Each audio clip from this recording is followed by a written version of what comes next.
Okay, dude, fuck it. Game Awards time. Once again, when there's like one thing that's going on, there is absolutely 0% chance I could do anything else. Everyone is being cringe and cancerous fuck.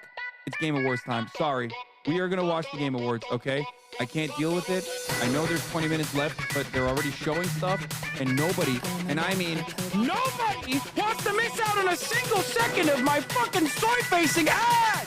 Oh, Bob! That's just Game Awards!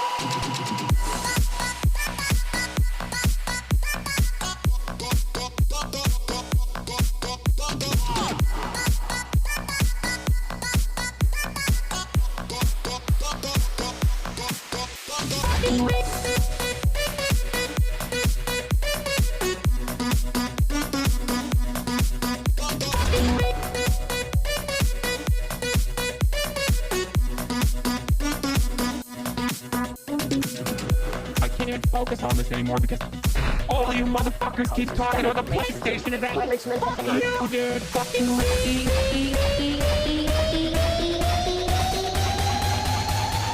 the fucking channel. Fuck, mommy. Sorry. Mommy. Sorry. Mommy. Sorry. Mommy. Sorry. Mommy. Sorry. Mommy. Sorry. Dude, Megaphonics is literally just like hitting the levels of parasocial. What's going on, everybody? I hope everyone's having a fantastic evening, afternoon, preview. No matter where you are in the world, I'm Hasan Piker, and this is the Hasanabi broadcast coming to you live from Gloomy Doomy, California, Los Angeles, folks. We're live and alive, and I hope all the boys, girls, and babies are having a fantastic one because today's a beautiful day. Today's a wonderful day. Today is Sunday, fun day, Sunday, fun day. I'm live and alive. This is extra day, as you guys know, so don't complain. No complaints. No matter what I do, no matter what I choose to do, you should be excited because normally I would take a day off, but I'm not. Okay. What is this? What the heck is going on? Let's go, rapist supporters. What a weird thing to say. What a weird thing to say. Chat, supporting Hasan is supporting rape. Rapist supporters in the chat. Let's go. If most of the world agrees with you, then why is Trump planning to build hotels on your people's homes?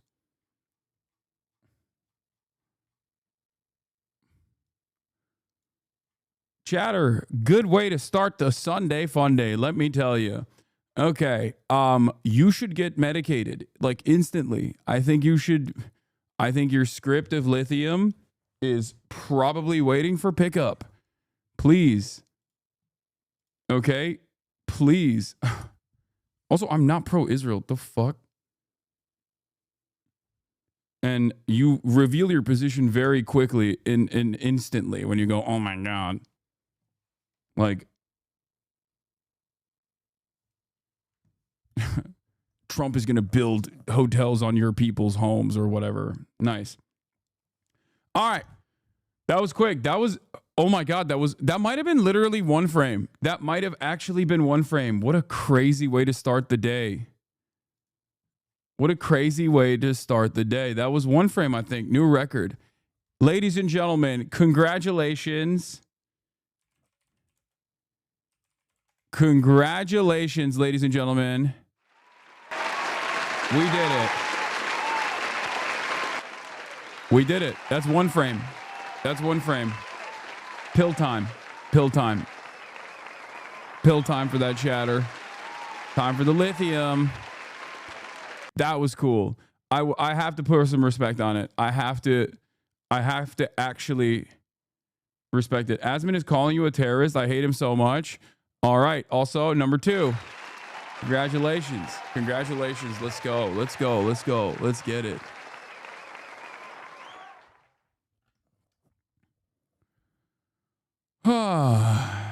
Anyway, where's Kaya? What have you done to her? She's literally, I can see her over. Kaya, come here. Place.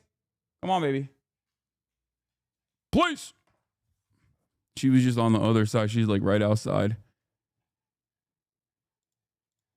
Kaya was crazy today. I'm going to be honest. This is a part of the broadcast where I tell you about my personal news about what's going on in the world of Hasanabi Piker in between the time period where I press the start streaming button and press the stop streaming button. And let me tell you, it's personal news time. End of the broadcast. My homie's staying with me. My normie friend is staying with me. And he is we're hanging out. We watched the new what's his face? Who's Don Draper? John Hamm, the new John Hamm Apple TV show. And it basically gave him like insecurities he didn't know exist in his heart because he's a finance guy.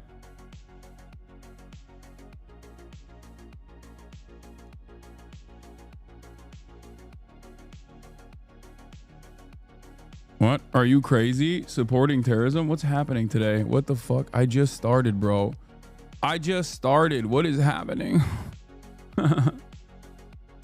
You're a sick, sad human being, dude. How does it feel supporting the Houthis today? You're a sick, sad human being today.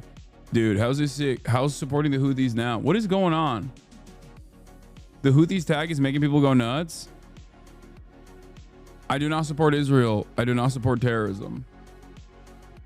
Fox News watchers in the chat. Oh, Asmin's trying to get me banned. Nice. Asmin Gold is telling people to tell Amazon to get me banned. I don't believe that. Asmin is directly calling for your ban at the moment. Okay.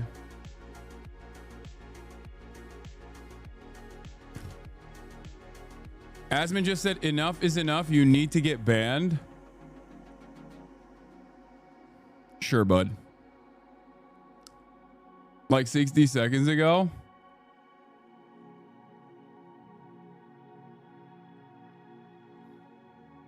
The title is true. They're showing the limits of the dome. Yeah, by the way, this is literally this was the initial, I think this was one of the initial arguments that I got straight out of, like, is a title that I summarized straight off of CNN.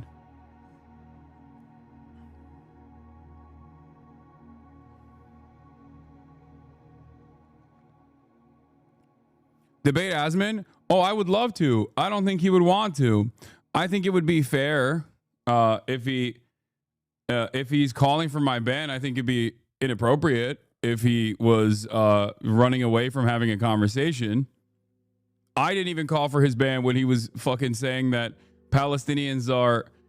Yeah, Asmongold loves talking about me. He hates talking to me lately. It's just kind of... He moves in a very different way lately. Wonder why. He was comparing you to him, saying, if I say that, what you said about the Houthis about Proud Boys, I'd be banned. Yes, because the Proud Boys are a fucking Nazi group. Why does nobody ever listen to the words that are coming out of my mouth? If the Proud Boys, okay, a neo-Nazi group, if the Proud Boys, a neo-Nazi group, were actually defending the United States of America from some kind of insane invasion, and you turned around and said, from a much more powerful force, and you turned around and said 10 toes down, you support the Proud Boys defending the United States of America, absolutely zero people would have issue with that. I would not have issue with that. I'd probably be saying the same shit. I'd be like, okay, there's a fucking alien invasion right now, and the Proud Boys are actually defending us side by side.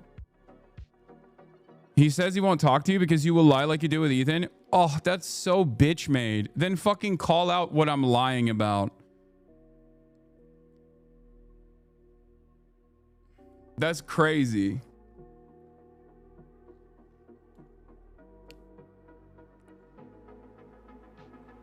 That's so pathetic. Trying to fucking demand. Wait, what is it? Admin literally said the Palestinians have an inferior culture and he didn't get permit and he absolutely should have because this vile racism. Oh, the other side of that is I didn't even fucking demand that he get banned, by the way. That's like for Mr. fucking free speech to be chirping this way is so funny. About, like, for example, the what do you call it? Like that tier list. I think that's a good example. You did say it? Yeah, no, okay, no. Oh, you're talking about, like, talking to me. I thought you were talking about the Houthi thing. Yeah, I mean, I think that's a good example. I wrote, hey, bud, if you want to talk, I'm free in his chat. You already said he was lying? Yeah, I mean, to Ethan? Yeah, he did. Like for example, the Yeah, he I did. think the Arab tier list was very obviously a lie. I think you're just trying to misrepresent things. But yeah, he's calling you he Mr. used to be Mr. Reasonable. Remember? Mr. Reasonable. on Twitch. There's a Yeah. terms of service for the website. He knows that. Yeah. I mean, he could keep chirping all day, every day. You are expressing material support for a terrorist organization. It's so obvious. I have no intention to talk about anybody. It's fucking insane. I'm expressing material support to a terrorist organization. Material support. Terrorist supporter is here. Yeah, talk to me. I will be infinitely more charitable to Asman than he has been to me so far. If he's like demanding that I get banned, he's gonna demand I get banned. It's gonna go on livestream fail. Livestream fail is going to fucking pump it up, and then Twitch is gonna be like, "Oh my god, we're so scared." Yeah, if anything, I offer material support to the fucking nation state of Israel as it's conducting a genocide because I'm a goddamn tax-paying American.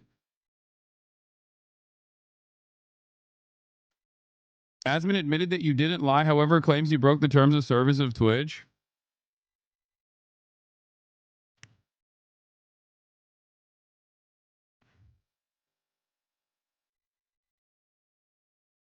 Anyway, I'm a free speech guy, but we got to ban this Hassan guy. He's bad.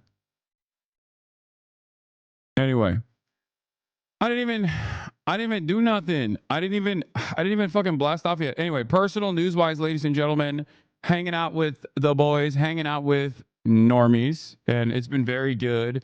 This morning I hung out with Ted Nivison. I'm not gonna leak, but I might participate in his news video that he's working on.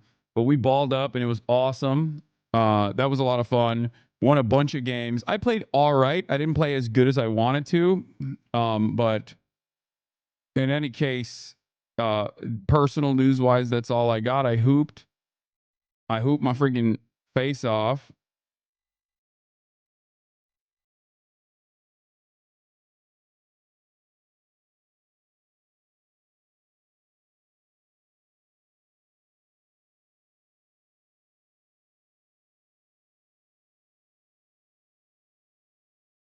Watch Ted's new vid. It's good. Oh no, that's not the one. That's not what I'm talking about. He's doing another one, and I might do a little cameo in it. Anyway, I balled my freaking face off, and it was great. It was fun. I will be having Chris Kunzler on the stream as well in a little bit. I was planning on doing it at like 1 p.m. as a matter of fact, in an hour.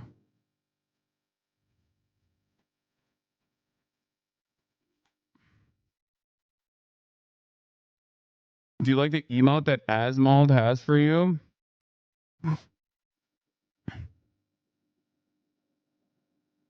Hassan, of course, you aren't in this video. Yeah. What do you got? You got a blast off meme?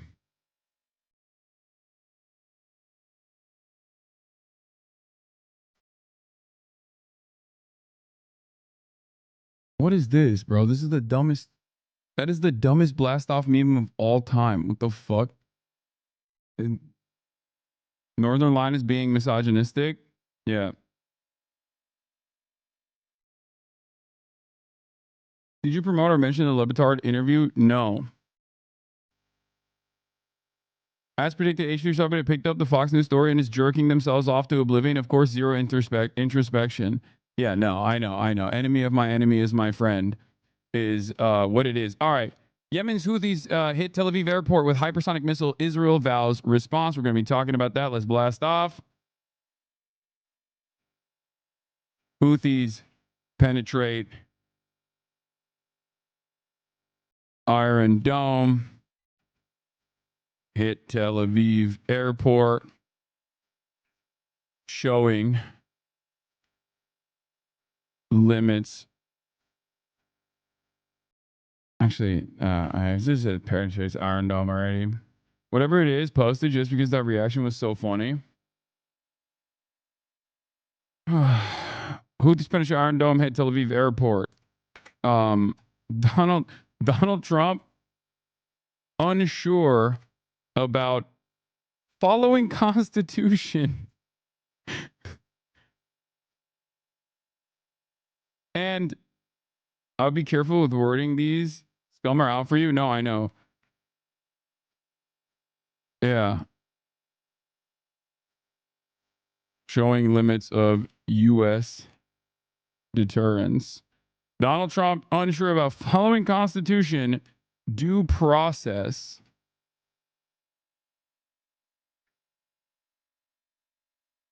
And more. Talking to, I thought Zach was your friend. No, I mean, Asmongold and I were always peers and very friendly and also very respectful. Very friendly and very respectful with one another.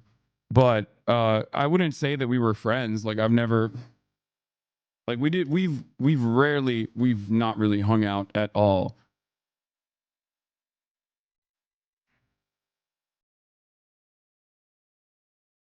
But to be fair, the moments that we have hung out off camera, he is a very, very nice person. And not like the way, like his output on camera is just pure. That's why I say, from my experience, and this isn't to like defend him at all, but, and I know everyone will say that this is a defense of him. It's not. His output on camera is pure performance, 100%. And it doesn't matter to me at all whether it's pure performance and he's like a really nice guy behind closed doors or whatever, or doesn't even believe what he's saying. Because it is a grift and I care about the output. I care about what he's actually saying and the impact that that's having. And for that reason, I think it doesn't matter. It's inconsequential what he does in his personal life. You know what I mean?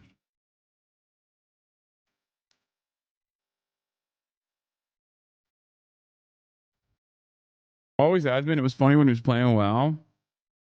No, I mean, you can be a nice person IRL. What do you do with your platform is the most important thing. Yeah, like this is what we do. We have a limited time and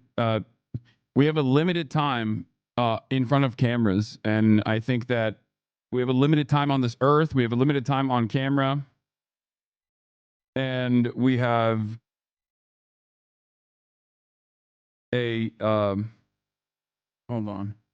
And what we do with that time and what we do with that influence matters. And I feel like if you're using that for evil to defend like the Trump regime or whatever, I think it doesn't matter. You could be like saving puppies and burning orphanages, like saving puppies from burning orphanages every day, and it wouldn't matter to me at all because what you're doing with your limited time and your limited impact is what matters. What is this? What the fuck? I went to the barber today and showed them a photo of you for a haircut. The barber's like, "Who's that?" Long story short, you have a new Hasanabi head. Hell yeah. You were on Fox again? Here's another clip. Okay, you better stop. Actually, wait, hold on. I might use that as a blast off meme this time. Can you download this? Open video, save video frame as.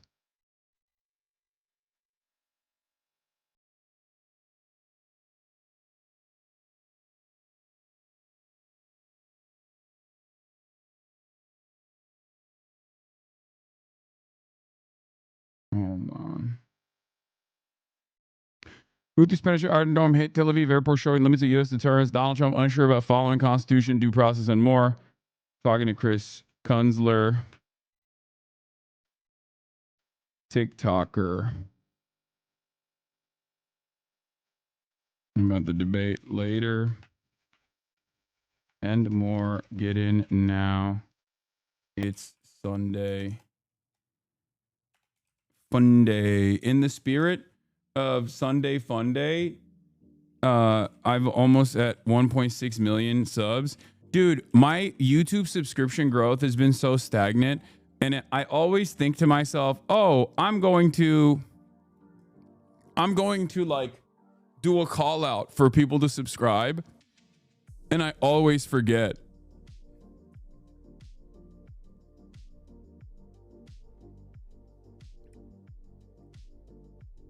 Would you say your notorious shared ability has to stop before these fucking people get you into real harm? Entire communities are practically calling for your arrest, while yours are just jerking off to the latest armpit screenshot or whatever. What? No. I'm in the business of trying. Listen, chatters, I need you to understand something. Okay? If you get in the pigsty and you wrestle with pigs, you're going to get shit all over yourself, and the pig's going to like it. Okay? And that in and of itself was a perfect demonstration of the back and forth that took place this past Friday. I have been relentlessly attacked in perpetuity by apolitical content creators, liberals that don't like my foreign policy perspective, liberals that don't like my criticisms of the Kamala Harris campaign or the Brandon administration, and the entirety of the right wing, people who love Donald Trump, neo-Nazis, apolitical people that present themselves as apolitical centrists, even though they're very far right. I've duked it out with every single type of content creator that has ever broached politics, right? I am seen as a beacon for leftism, for better or for worse. It's not something that I wanted to be seen as, but it is something that I am seen as. And in a world where a lot of people are hostile to leftist values, leftist ideology, leftist statements, they just basically try to undermine the messenger instead of tackling the message to the best of their ability. There's a lot of shit stirring that goes on, right? That's precisely the reason why no one makes the argument, or no one tries to tackle the argument that I present when talking about the Houthis, for example, right? Like, people will be like, okay, well, you're supporting terrorism. That's it. That's just a way to stop the argument. I don't like when people talk about when people defend Israel, I don't just say you're supporting terrorism. I also end up explaining to you why what Israel is doing is terrorism. But for many people, they just kind of rely on pre-existing biases that people have to not really make an argument, but to hopefully stoke enough fear around the commentary that I'm engaging in. My position is very clear, especially when it comes to foreign policy, but just in general, I try to present a counter narrative, an alternative narrative that you normally cannot get. Okay? You normally will not be getting this kind of narrative, this perspective from any other mainstream outlet. You know? Nice try, terror supporter. Exactly, just like that. So,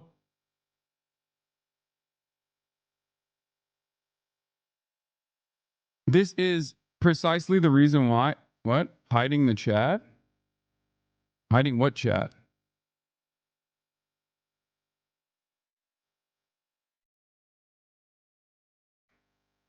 People are fantasizing about whatever is going on. Like, they think that they know what's happening. Yeah. Ansarallah Houthis did not kidnap those sailors that were legally detained for violating a legal embargo against Israel. Don't concede the framing of kidnap. I mean, even in that situation, like, I think that those guys should have been released. Like, I don't even disagree with that. But I think that perspective is marginal. It's like you're hyper focusing on any kind of wrongdoing that you can find in that process and the methods of these guys. Like, they've also accidentally they've fired rockets on vessels, and I mean, there's been one like actual human casualty in the process. I think that that's also unacceptable. This is like an unfortunate byproduct of implementing a blockade. America, of course, has been incredibly violent when implementing other blockades, like the one on Cuba, but it doesn't matter. Like, I understand that, but in the grand scheme of things, I recognize that what they are doing is still on the morally correct side of the argument. And people don't want to entertain that, even if they seemingly agree, right? There are a lot of Americans out there who have found themselves in this unique position where on the close your post, don't want that weird shit to pop up. What are you talking about? Could you get Ryan Coogler on the stream? I would love to. Like, people there's a lot of people online who have not really thoroughly examined their positions, their own personal positions, their own personal convictions on this stuff, and have basically designed a world. Also, thank me for rating. What the fuck? Hey, Central Committee, thank you for the raid. Hope you had a good stream.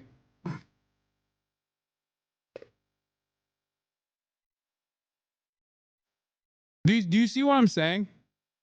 Like, a lot of people have designed the world in a way or feel as though they have this worldview where they, on the one side, say Israel's doing a genocide, okay? Or Israel's bad. Israel's the big bad.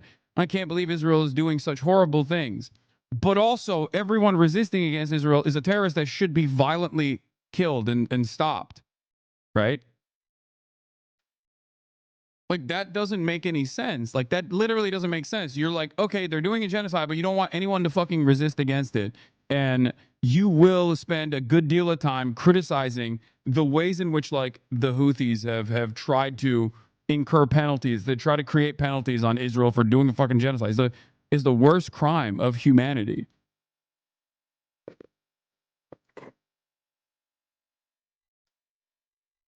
So it just doesn't make any sense. It means that they don't believe the first thing. Exactly. I do think that some people do actually believe the first thing and don't believe the second thing. They don't understand it. They don't understand, like, that is the unfortunate byproduct of liberalism. It is the unfortunate byproduct of liberalism, which is that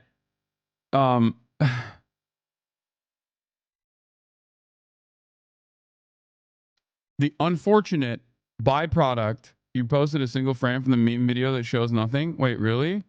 Oh, I thought it actually saved it. Oops. Oh, I thought it was the video, the poop sock video. The unfortunate byproduct of pluralism is, yeah, this is the actual. This is what I was trying to download. It fucked it up. I should have just used the Grack one. All right, we'll do this. Oh, also, I watched some of this video, the selective outreach video. It was very good, for the record. Very, very good. People don't care about the shitload of Anne Franks who have been murdered and forgotten about in Gaza because they don't give a fuck about brown people. Yeah, they just don't. They don't care. I mean, Nazi Germany didn't care about the Anne Franks either, clearly. Like, the average German also didn't care, even if they understood that it was happening in their own villages, you know? Like, they lived right next to a concentration camp and did not give a shit. Clearly.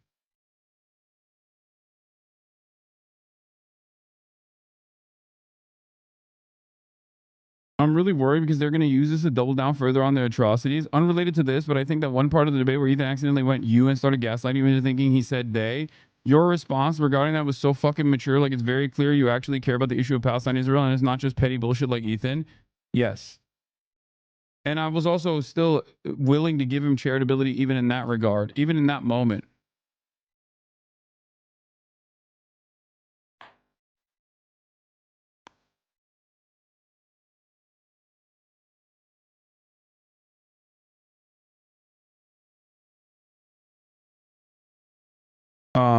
But yeah.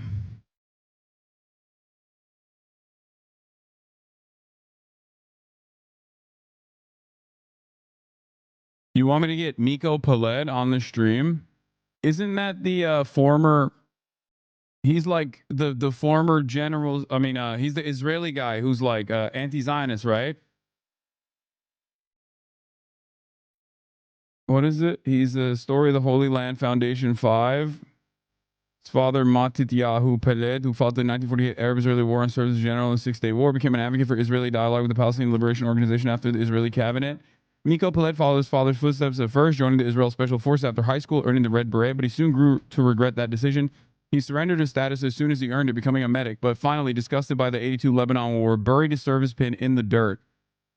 One evening, Peled skipped the Peace Now demonstration in Jerusalem to attend a karate class, and on that evening, a grenade attack by right-wing extremists killed one of the demonstrators.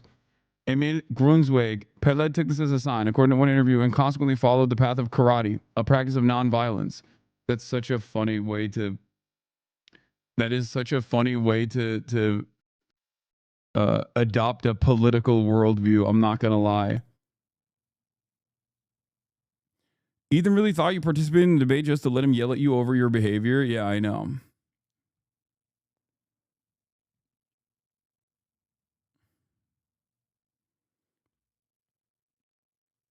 The Daily Wire's Things decline. are not going well. Jose did a downfall of the Daily Wire. I'm here for it. We'll take a look at that.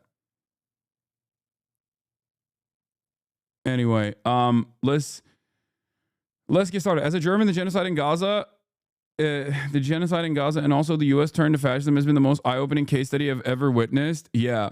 I think one of the most insane parts about that is that it also kind of makes sense as to how a lot of the average German, like in German society, that wasn't oblivious to the atrocities because they lived around concentration camps, like Germans that moved into, Poland or all these other like occupied territories, like how they could turn a blind eye to these atrocities and how they could turn on their own fellow neighbors. As a matter of fact, you get to see that in real time because we are quite literally experiencing a live streamed Holocaust right now. And it's being done with American munitions, it's being done with American tax dollars. And people can see it every day. People can communicate with the victims of it. People can communicate with people that are experiencing this genocide. I mean, I've directly interviewed someone who escaped Gaza. Like he was sitting right next to me. You know what I mean? Motaz Azaiza. And even then, there are a lot of people who turn a blind eye to these atrocities or try to package it in a way that makes sense in their own minds. This is what I mean when I say like there is an extent to liberalism where they think that they are engaging in a pacifist approach. Someone from this community was literally killed in Gaza. Multiple people from this community have been killed in Gaza at this point.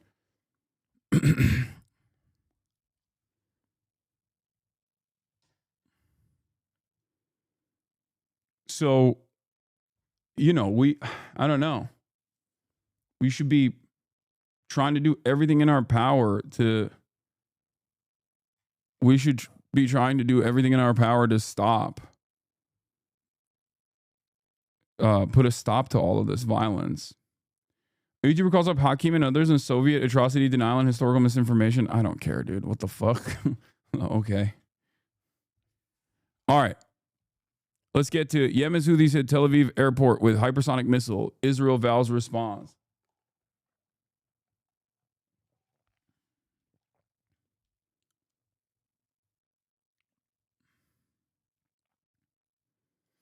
I was on your side most of the debate. Only thing I felt like you were misrepresenting why he was talking about why people fled to Israel. He was just saying it wasn't because of Zionism, not that Palestine wasn't responsible for all Arab countries. I don't know who's right, but there was miscommunication there. Yes, I think we talked over one another on that front. I also admitted that, but it's a concept that is akin to the double genocide theory that came after World War II, where a lot of historians consider Holocaust revisionism, as a matter of fact, to imply that the USSR has also done even more crimes against humanity than even Nazi Germany did, and that is a way to actually whitewash the crimes of Nazi Germany. It's called the double genocide theory, right? This is a version of genocide revisionism, historical revisionism surrounding the atrocities of the Holocaust. And this is the Israeli version of that, which is the double Nakba, basically, where the claim is that a direct planned exterminationist policy that was carried out that successfully ethnically cleansed indigenous populations, 750,000 of them from their ancestral homelands, is the same as other countries, different nations, and their own reaction to said exterminationist campaigns during the pan-Arabic nationalist movements that happened to exist as nation states were being designed, as these Arab countries that we now know, these nations that we look at in the MENA region, they have not been around for that long either. Like, they have existed in one way, shape, or form in the past, but they were usually under the banner of some kind of imperial power, whether it's the Ottoman Empire or whether it is the French or the British Empire, colonial. These were areas that the British and the French controlled, right? And half of those places that Ethan was using as a comparison were not even under the rulership. They didn't have full sovereignty in Arab hands to begin with. All the way for the entire MENA region and the Levant, a lot of these places did not even have like complete sovereignty at this point. So you could attribute a lot of the violence and the lack of response from the administrators to said violence directly back to Western colonial powers. As a matter of fact, you're saying that decentralized acts of violence coming from completely separate countries was what forced many Jews living in Arab countries, many Arab Jews that were a part of the fabric of these nation states that had these unique, the unique cultural heritage of living in these nation states under the Ottoman Empire, that you know had their own, you know, they had the same language, had the same food, all of that, all of a sudden is directly the fault of the Arabs being anti-Semitic across the board. What are you talking about? He didn't let you speak. How else were you supposed to get your point across? You didn't speak over him and kept interrupting you because you had solid points. I know, but I'm saying there was miscommunication in the back and forth that Ethan and I had on that point, and that I recognize that because I feel like we talked over one another because I don't deny that there was anti-Semitic acts that took place in Morocco, Iraq, Egypt, many of these places where there were Jewish people that lived. The reason why Jewish people lived in many of those places, ironically enough, was also because initially either they had, you know, moved away over the 1,000-year period. Libya is another one. Like over the, you know, thousands of years, they migrated from where Judea and Samaria is, right? But also a big part of the reason why there was a lot of Jewish people in these regions was because they saw the Ottoman Empire as a safe haven for Jews as opposed to Western Europe, as opposed to Europe in general, where there was a shit ton of pogroms happening. But this is before World War II. And that's the reason why many Jews had escaped. Many Jews had fled the Inquisition, for example, and came to these Arab countries. And they lived in comparison to their existence in Europe, or in comparison to their existence in Russia, for example, for the Ashkenazi Jews, like they had a much better life in these Arab countries under the banner of Ottoman Empire as well. So all of that, of course, changed in the aftermath of the Nakba, while simultaneously the sovereignty initiatives were happening in all of these Arab nations, different Arab nations. Like they are all unique. They all have their own. They all had their own different struggles, right, to become nation states. To claim that this was all because of like Arab anti-Semitism, which forced Arab Jews to become Zionists, is bullshit. My family and I. I know, but he doesn't, dude. Ethan, I think one of the worst things that he did was basically undermine Avi Shleim's main thesis in terms of his own personal experience in Iraq as an Iraqi Jew, and then his own personal experience, his family's experience going to Israel, because there's also the second side of the story as well of like the racism that they experienced, the racism that Arab Jews experienced in Israel when they first came to Israel was also horrifying. So,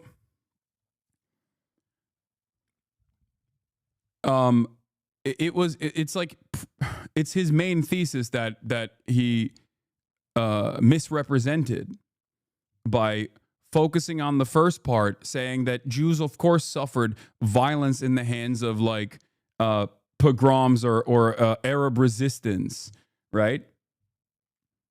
Of course they did. This is not something that I discount at all.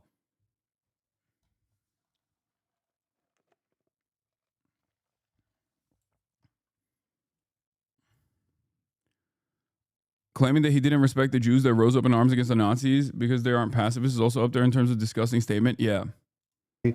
We were Iraqi Jews. We were Arab Jews. And there was a long tradition of religious tolerance and coexistence between the different minorities. So for us... Yeah, that's why I mentioned the entirety of Europe. Like, you don't say that you don't say that it was like European racism across the board that was responsible for the fucking Holocaust, right? You know that it was Nazi Germany.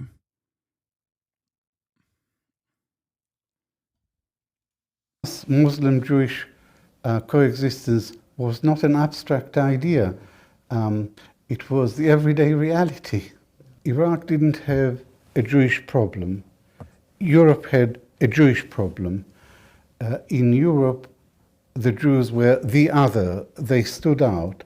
And anti-Semitism is a European malady. It was born in Europe in the Middle Ages. Yeah. The church had a lot to do with it.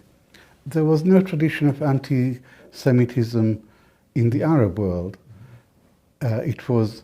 By the way, when I say this, people say I'm a freaking Ottoman supremacist, neo-Ottoman supremacist, all this shit. Like, this is just a historical fact. Exported from Europe to the Middle East.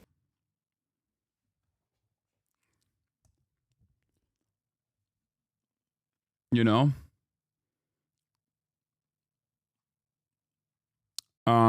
What was I talking about? Oh yeah, we got the Daily Wire's decline. You could say that the white supremacist ideology practiced in Germany was the same as the rest of Europe, just more severe. Yes, but it's important to also mention that severity because, like, there have been throughout centuries, there have been pogroms directed by basically every single European country. Okay, but the reason why you don't say this is like you don't make it seem as though this was what actually contributed. Ironically enough, Israel doesn't even say like Europe is the reason why Israel exists in a negative fashion. They say it's like Arab racism and Arab anti-Semitism against Jews that is responsible for Israel. That's ridiculous. You could say that about like Nazi Germany more than you could say that about the Arabs. But of course you have to say that about the Arabs. And the reason why you have to say that about the Arabs is because you have to justify what you are doing to Palestinians. You have to justify what you're doing to other Arab nations as well. And that's precisely the reason why the experience of revenge, the narrative of revenge still almost always goes back to the Arab countries.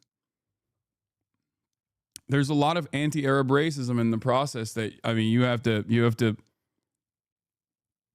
lean into, that you have to believe personally in order to at least justify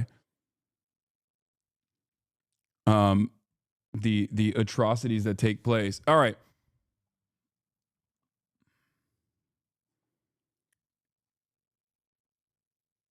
People keep forgetting that the U.S. has also turned Jewish refugees away. Yeah. All right.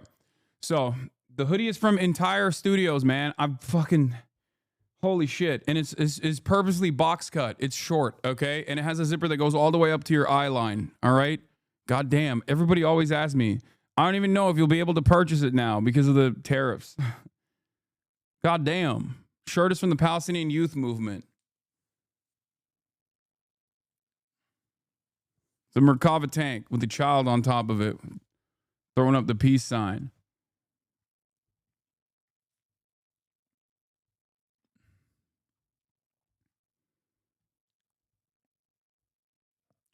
What was I going to say? Oh yeah, I'm working on having Avi Shlaim on the broadcast as well, specifically to address some of that misinformation. I think it's important to do that.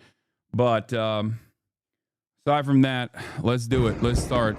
Whoa. So Yemen's Houthis hit the Tel Aviv airport with hypersonic missiles. Israel vows response.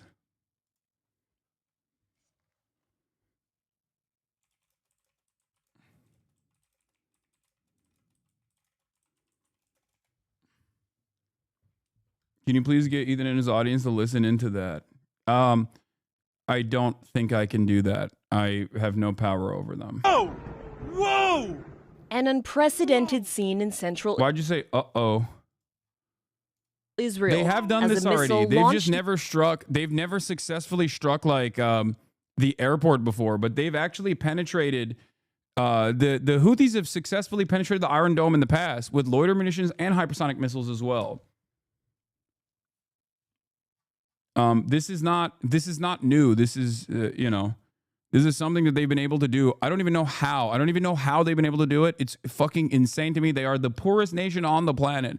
Yeah, of course they get like support from regional actors, of course, but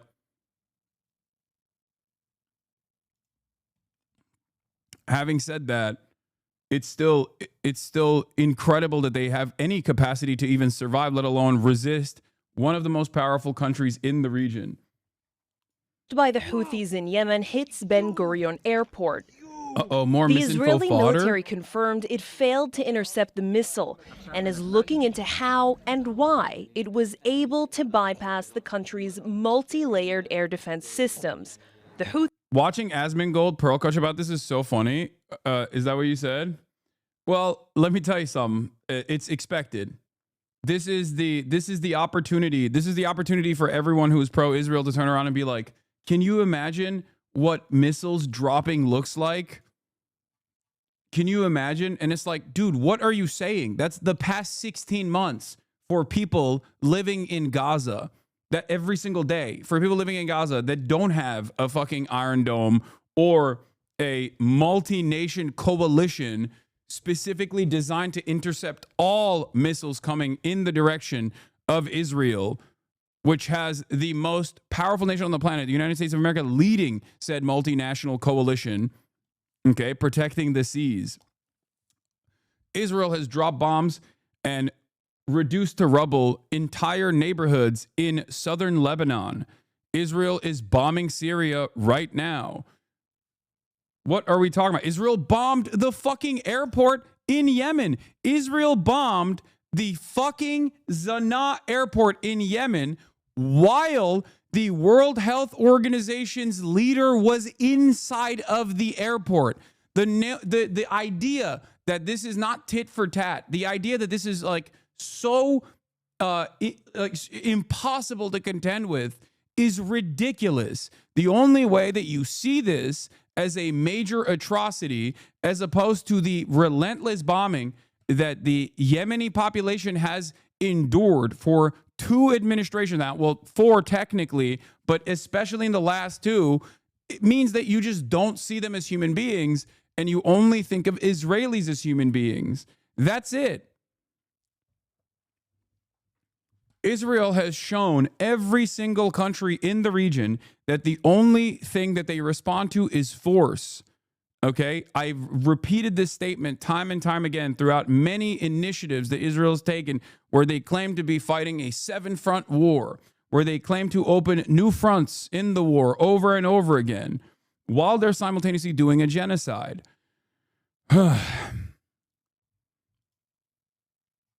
It's so crazy. Yeah, it didn't even disrupt the operations in the airport, but it doesn't matter.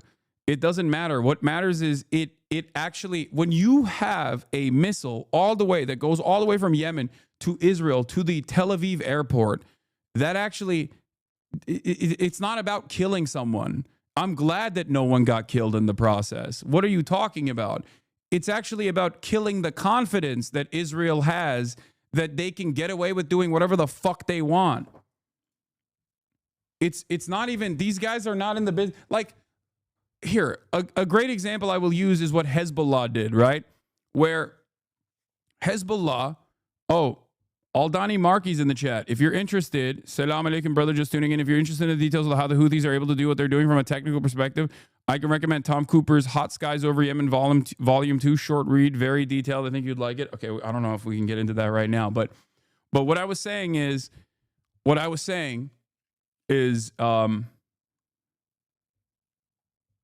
fuck, I lost my train of thought. What I was saying was there is this security blanket that Israel relies on to say you can, it's a social contract, right? You can live in Israel proper, and we will do everything in our power as a mighty nation to make sure that you have your regular life. You can go, you can, eat Israeli hummus, Sabra hummus. You can go listen to Psytrance music all day, every day. You can get your marketing job. You can get a degree in a university, and you can live the experience of a normal, Western nation, right? But Israel also simultaneously is doing a fucking genocide, right? And the Iron Dome and the defense mechanism that exists in the region to protect the day-to-day experiences of regular Israeli civilians, regular Israeli citizens, that has caused Israel to be able to behave in this incredibly violent manner and shelter its population from any sort of retaliation. Okay? Any sort of retaliation whatsoever. And Israel, because of that, has been able to radicalize its own countrymen and engage in these horrifying acts, these crimes against humanity. And it still doesn't matter. There is no repercussions for it whatsoever. But once that security barrier, the collective consciousness surrounding Israeli security goes away, once that veil is pierced, all of a sudden people start making different decisions. This is yet another form of pressure, right? This is why BDS was incredibly important in the abolition of the apartheid in South Africa. The abolition of the apartheid in South Africa was important because it made it so that South Africans were a pariah. White South Africans were treated as a pariah everywhere they went, and that created a lot of resentment internally, where they were like, this is unsustainable. The structure that we exist under is completely unsustainable. It's untenable because countries are refusing to support us. And if we want to be a normal country, we can't have this apartheid structure anymore. This is part of the reason why I've stated that the Houthis' actions in terms of resisting against Israel, while imperfect, still ultimately create pressure points against Israel. BDS, which is a peaceful mode of resistance, which the American government is actively trying to make illegal at the federal level tomorrow with an insane bill that they want to push, which we're going to be talking about in a little bit, where they've already at the state level made it illegal to engage in civil disobedience or any sort of peaceful initiative to implement boycotts, implement divestments, or implement sanctions on the state of Israel, demand sanctions on the state of Israel. The entire purpose of this project is to make sure that you just simply cannot do anything against Israel whatsoever. There's just not a thing that you are allowed to do.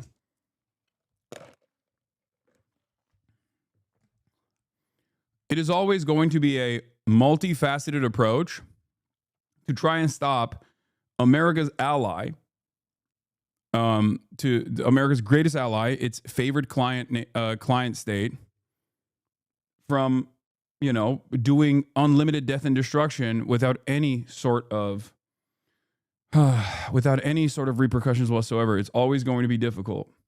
But I'm not going to sit around and constantly rail against those in the region that try to do anything to put a stop to it.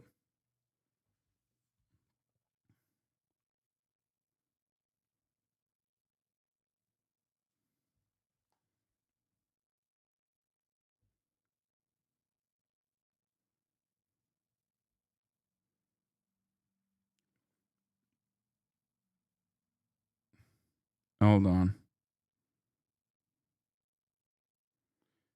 All right. Are they considering the fact that we have options to peacefully protest does prevent a lot of violent protests from happening? Wouldn't making both illegal just lead to more extremes? I don't think they're thinking. I think they just are trying to, they're desperate and they're trying to manage the unpopularity.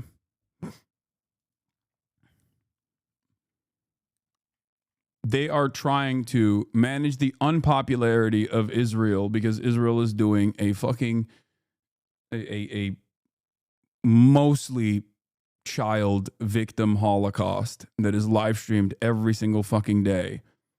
And people don't want it to happen. People look at that and they say, this is insane. 70% of the death in Gaza is women, children, and the elderly.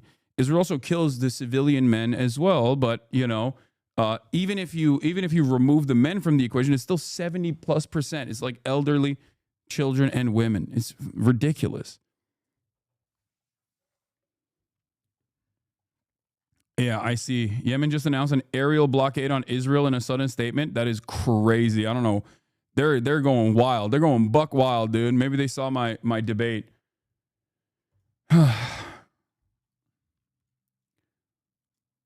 Yeah, there's a visual analysis coming out from Eric Toller showing the remnants of the last 3 American GBU-39 bombs, Boeing, shouts out to Boeing, at the site of the Yemeni migrant detention center that was bombed on Monday. Dozens of migrants died in the strike. And what is crazy about it is, why were the Houthis holding migrants in a prison? Where's the condemnation of that? Bro, that is insane. That is the most insane thing I've ever heard, because I know this motherfucker's a Trump supporter. Oh my God, a Trump supporter is upset because the Houthis had migrants in a prison? Are you serious? You can't. There ain't no way, man. This is the classic take that I always have, which is conservatives hate the conservative nature of foreign countries for their conservatism. It's like a guy who hates women and wants to make abortion illegal complaining about the fucking Taliban. It's a guy who basically wants the exact same thing to happen under Christian Sharia, okay? But complaining about the Taliban being horrible to women. It's like they stone women. It's like, well, you want that too? The fuck do you mean? I see the other things that you're advocating for, and it seems like you want the exact same thing here in the United States of America. You just, I guess, hate it when brown people are doing it. Like, what the fuck? At least try to figure out like a consistent principle here. What the fuck?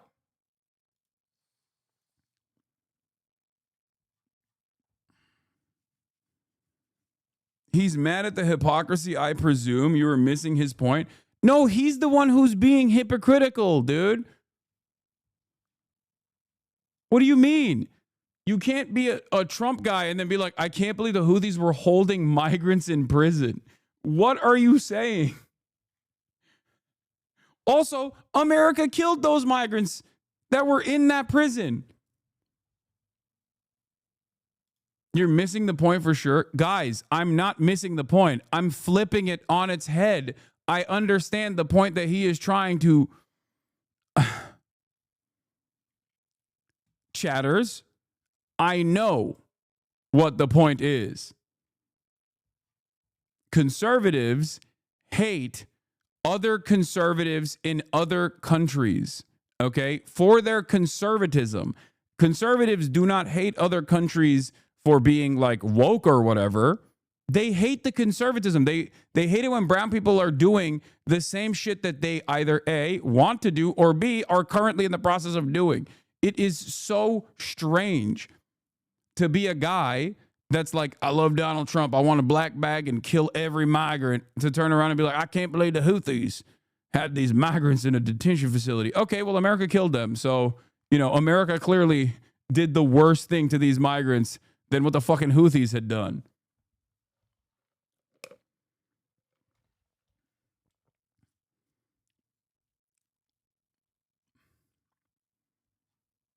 Yeah, I guess we bombed.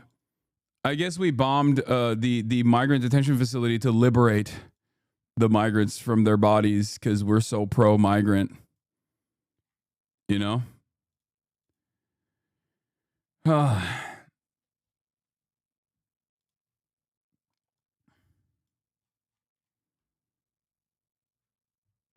Hasan, you can be multiple things at once. People aren't monoliths. You're wrong, Hasan. Conservatives also hate military actions against civilians, unlike you. Wait, what? If those migrants were civilians, is a legit concern. Bro, America, the American military just took a militant action against those migrants and fucking killed them. What are you saying? You can be anti-migrant, but also oppose kidnapping civilians? What is going on? Hello? Dude, your worldview does not make any fucking sense. Quit playing games with my heart, okay? Mike G plays games. What the fuck are you saying? Yes, you can be both of those things at once.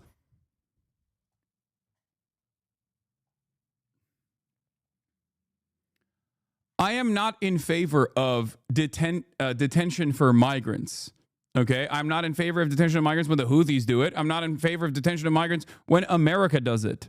Okay, I'm not in favor of it whatsoever. America killed those migrants in the detention facility, and you're still complaining about the fact that they were in a detention facility. America used a military action to kill those migrants in a detention facility, and you're over here talking about conservatives also hate military actions against civilians, unlike you. What are you talking about? What are you talking about? Then do you hate America then? Because America killed them. And America has killed plenty of other civilians in Yemen so far.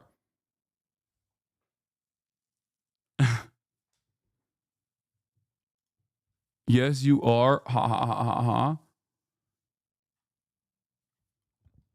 I just...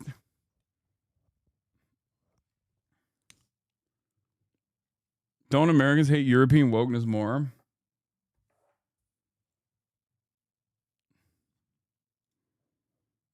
It's not about supporting military actions against civilians, dummies. Stop being obtuse. The migrant argument is secondary.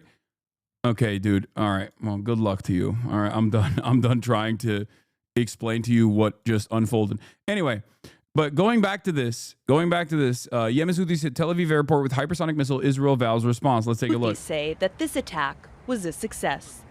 The missile force of the Yemeni armed forces carried out a military operation targeting Ben Gurion Airport using a hypersonic ballistic missile. The missile successfully hit its target. Israeli authorities say the damage to the airport and the perimeter is minimal, despite a massive crater being formed when the missile hit the area. You can see the scene right behind us here. Hey, Hasan, I just want to let you know, a lot of my normie friends saw the content cop and then started diving deeper into the lore, culminating in your debate Friday. You won them over based on being more normal and compassionate, lol. A hole that opened up with a diameter of tens of meters and also tens of meters deep. Israel's defense minister says the country will strike. You pay taxes to America, you support dummy Hasan. I know, dude. That's why I fucking spend every goddamn waking moment trying to correct that error. Okay?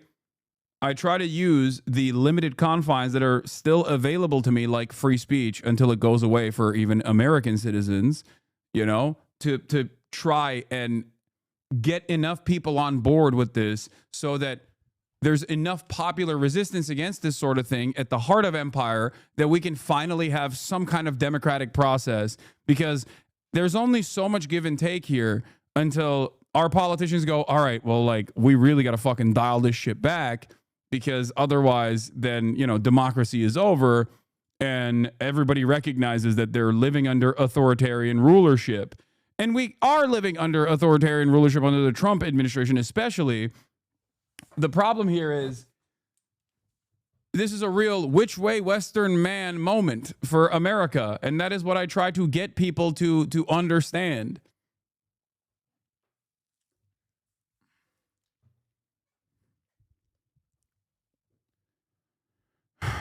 It's so funny that people go, well, you pay your taxes, big dog. Maybe you should stop doing that. It's like, brother, that is the reason why I speak out against these atrocities. The same people go, why do you care about Israel so much? Okay, why do you care about Israel so much? It's just over there. I don't care about it. And I try to explain to people, I care about it because that's my tax dollars. Like, we are morally culpable. Okay, we are morally culpable for what is taking place.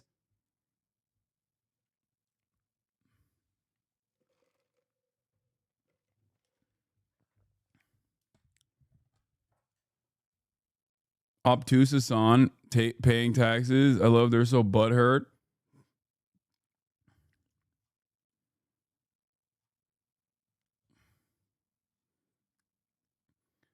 How is this a talking point? Like, they go to jail for tax evasion, you hypocrite. Like, I pay my taxes. Should I say where it goes? No, they use that. Ethan tried to use that against me because I was saying that, like, Hila could have gotten out of service or become a conscientious objector.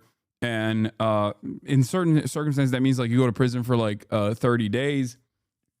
But that in and of itself, the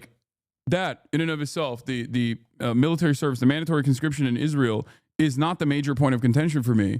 Okay, your defense of the Israeli occupying force as it's doing these atrocities is the major point of contention for me.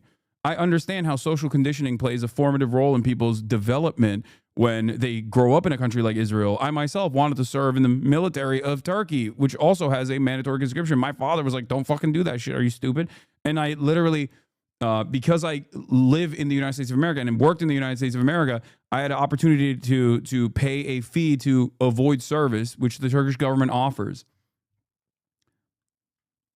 Okay? Which Ethan called selfish, ironically enough. So that's also inconsistent with the whole argument that, like, what should have Hila done or whatever.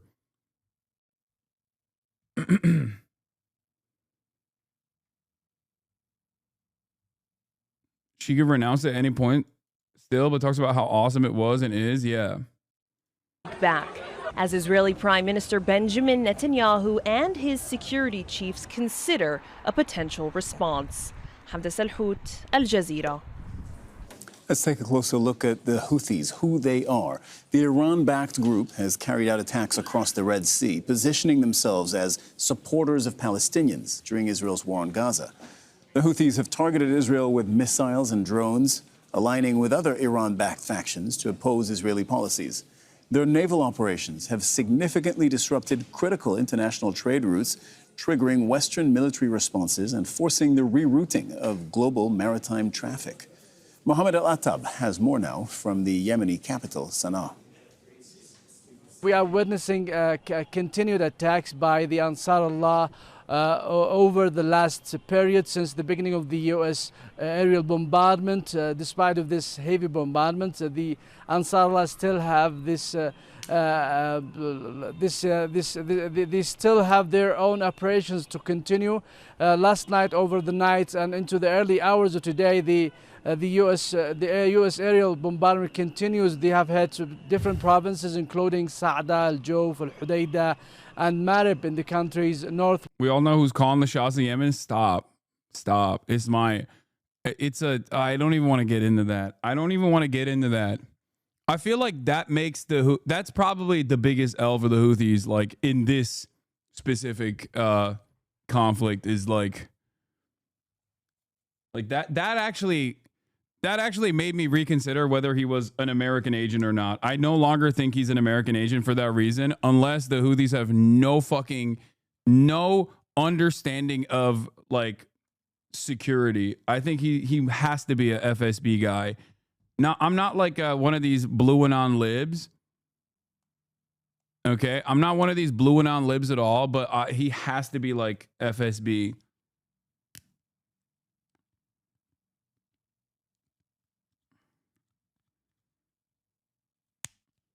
They literally brought in a guy who is a Trump supporter, man. Like, that dude has been a Trump supporter and is directly linked up with people in the cabinet, like Tulsi Gabbard and shit. Like, that doesn't make any sense to me.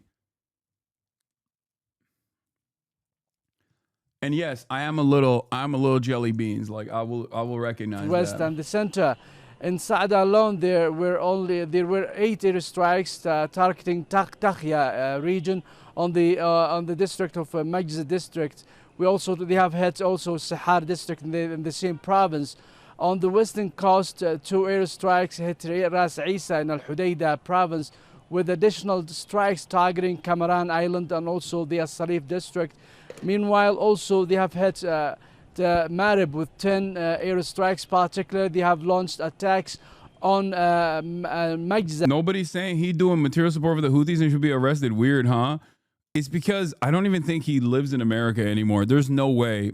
After I saw him, post up with some prominent actual Houthis, like side by side in Yemen, and do that speech in front of a massive crowd, like there's 0% chance he's ever, if he steps foot in the United States of America and doesn't instantly get arrested, he is an American federal agent, okay? But if he probably lives in Russia. There is 0% chance. Yeah, Chad, he doesn't live in Russia, you dummies. No, he has to live in Russia. There is no shot he lives in America, dude. Mods, get ready. Every MAGA communist on the planet has been alerted. No, he does not live in Europe. There's no way. He lives in Europe? Okay, still might be a Western asset then. No shot. He has to. There is not a single country that he can step foot in after doing what he has done so far and be free of legal scrutiny. I'm talking about Jackson Hinkle. Bro, he went to the Nasrallah funeral. He went to fucking Yemen. He spoke at the cap. He spoke in Sana'a. Like at most, he's going to like Belarus. Okay, that's the most Europe he will see. Or yeah, when he went into occupied Ukrainian land. That's the closest he's gotten to Europe. That's as far west as he can go. Is under the banner of Russia. Yes, Hinkle lives in Romania, if I am not wrong. No shot. If he does, I am telling you, no shot. Then he's a Fed. Then he's a Western Fed. That's all I'm saying. There's just 0% chance. But I don't think he is doing that. I think he must be living in Russia. I think that's what the ACP guys say. Their district, and another 6 aerial bombardments on Madghal. In Al Jawf also province, they have hit Al Hazm district with 10 air strikes. Despite this heavy bombardment, as I told you, the last nights and over the 1 month and a half, the Ansarullah fighters continue their air strikes and launching ballistic missiles on deep inside Israel. Also, we have confirmed bombarding Ben Gurion in an attempt to achieve what they claim or what they are aiming at to make this international airport as a new safe area for international flights. Make sure to subscribe to our channel. What time are you talking to Consular? In 15 minutes. Yemen's Houthi rebel strike Israel while Gaza is on the brink of famine. War came to Ben Gurion, Israel's only international airport. Whoa! Whoa! Whoa is the boom! There's one foreign militant group still capable of launching such an attack, and it fired a missile which landed not far from... Bro, what's so crazy about this, by the way, and this is like, I'll just say it like this. What's so wild about it is that Yemen, in spite of its status as the poorest nation on the planet, that has overcome an incredibly brutal blockade implemented by Western-backed forces from Saudi Arabia and the UAE, okay, surviving all of that and still being the poorest country on the planet, still has like some semblance of a standing military and precision strike capabilities as a country, right? Like, because they're a nation state and they're not simply a militant group that is operating within the confines of like the Lebanese, the Lebanese government, right? So their capabilities are vast in comparison to what Hezbollah can do from Lebanon, a country that is also under a security agreement with the United States of America. And they are arresting people just for following you. What are you talking about? What? I just got arrested and released from the cops. I'm going to Jill Stein myself right now. They're coming after us now. What are you talking about? There's no shot. What? 0% chance. Explain yourself right now. That's got to be a lie to fucking freak out people. No. Brother, what do you mean? They would arrest me before they arrest you for following me. What the fuck? That's for sure. No. It's no shot. It's a 1 month sub too. From the main terminal building. This spokesman for Houthi rebels, who control much of Yemen, said the attack was in support of the Palestinian people and against what he called genocide. I said no shot. At the scene itself, an Israeli policeman said there was no significant damage with no serious casualties. But European and American airlines have cancelled flights, and after weeks of Houthi missile launches, one was eventually bound to get through. Israel bans journalists from Gaza, but the army has provided these pictures of its... Yeah, that chatter said that so that people say shit like this. Get the fuck out of here, chatters. You're so dumb. Don't be stupid. Expanding military operation, involving the mobilization of thousands of reservists. The army says that dozens of Hamas fighters have been killed this past week, along with 2 Israeli soldiers. We have 2 missions, one to bring our hostages back and 2 to defeat Hamas. Hamas will no longer be there. You have to understand this. But protesters in Tel Aviv accused their prime minister of being more focused on military victory than releasing hostages. 59 of them are still missing, with only 24 of them thought to be alive. And the longer this war lasts, more of them could be killed. The main issue is that the military operation is going stronger and stronger, and they're talking about bringing more troops and reserves, and we're really afraid that it's going to kill most of the hostages. But what of Gaza's people themselves? Inside their family tent, Ahmed's parents take off his top to show the effect of Israel's aid blockade on the body of a 7-year-old child. His smallest sibling, Khaled, weighs just half what a 9-month-old should. This, one of more than 9,000 children, UNICEF says have been treated for acute malnutrition in Gaza so far this year. Jonathan Rugman reporting there. Well, I've been speaking to Mahmoud Al-Saka, who is in Gaza, where he runs Oxfam's food distribution security. I asked him to give us a sense of the situation on the ground right now. It has been now 63 days since Israeli authorities imposed a complete blockade on all the supplies coming into Gaza. So we are facing a catastrophic humanitarian situation. And today we are seeing that Gaza again is on the brink of famine because it's simply there is no food left in Gaza. We have noticed some improvement in February during the ceasefire, but unfortunately it's quickly reversed. To be honest, the words cannot fully convey the severity of the current situation on the ground in Gaza Strip. Yeah. I mean, as you say, you are entering the 3rd month of this blockade of aid by the Israeli government. 45 minutes on Tel Aviv's attack and a couple minutes about the genocide. Brother, are you crazy? This is actually incredible. The very fact that they briefly mention the Tel Aviv strike and also Israel's statements vowing retaliation and immediately package it with Israel's fucking depraved humanitarian aid blockade, which is a war crime, by the way, means that the tide has shifted dramatically under normal circumstances. I mean, this is Channel 4, and they have been probably one of the most pro-Palestine mainstream media outlets across the board, right? As far as like legacy publishers and mainstream media goes, Channel 4 has been definitely at the forefront. Not to say that they're perfect. They're far from perfect, okay? But consistently, they have spoken out. They've consistently spoken out against Israel, or have like shown what is an accurate reflection of what's happening on the day-to-day existence in Gaza.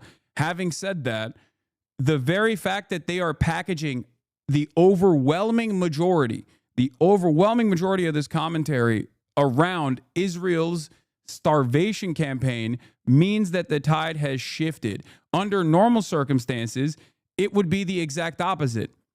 They would talk for 1 minute about the starvation and then package it as like the greatest crime against humanity against the poor Israelis that are so scared that to live inside of bomb shelters now or whatever. That's how they used to package it. That's how most mainstream media was packaging these stories.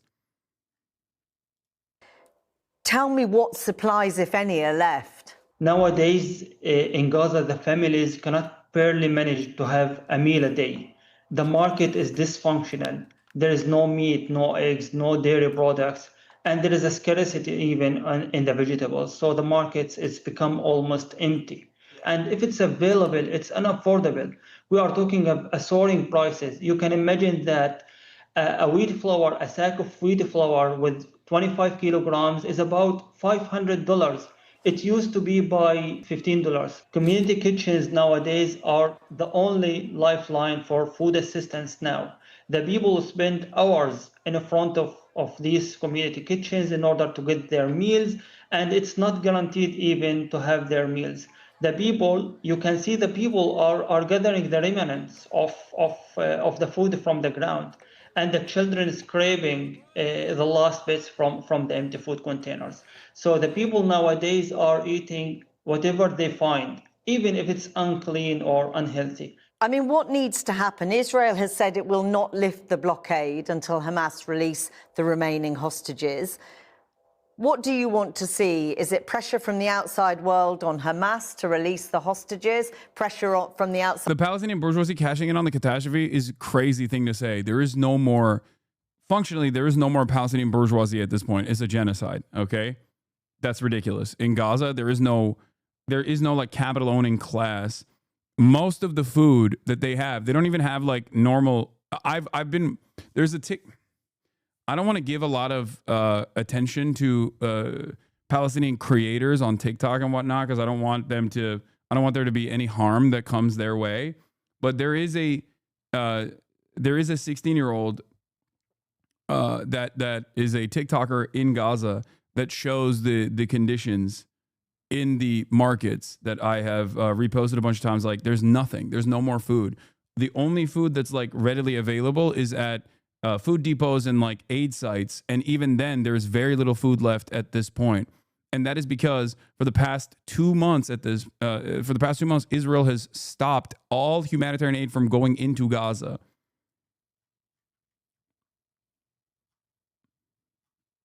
Outside world on the Israeli government to move their position. What would you like to see now? What we would like to see is to not weaponize the food. According to the international humanitarian law, it's not even allowed to use the food and the humanitarian supplies as a weapon, as a means for make this pressure to Hamas or others. They need to have a pressure and more pressure on the Israeli authorities. Yeah, this is what I was talking about. Actually run out of food? I'm gonna go to the markets right now. Look at the shovel next to me. That's crazy. So I was pretty hungry, so I went to the market and I was really shocked. This guy who usually sells vegetables, all his shelves are empty. You know, maybe he's closed down, so I went to another shop. Also empty. So I went to grab a drink. Empty. What's empty, bro? I'll just go home. So why is the market empty? Well, the borders have been closed since March 2nd. That's 8 weeks. Since the border is closed, no food has been entering. If you're like... What does this mean? House Mafia Hitman? In air quotes, Gaza? What does that mean? Enough to find something in the markets, it's expensive and there's no proper food, which means everyone in Gaza is malnutritioned. I'm malnutritioned. I'm 16 years old. I need proper food to grow. I'm a teenager. To answer the question, is Gaza running out of food? Yes.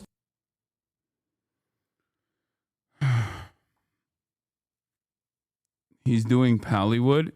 You're saying that other chatter is implying Pallywood, right? Not you're saying he's doing Pallywood. I cannot, in good conscience, assume that a 43-month subscriber... Yeah. Okay.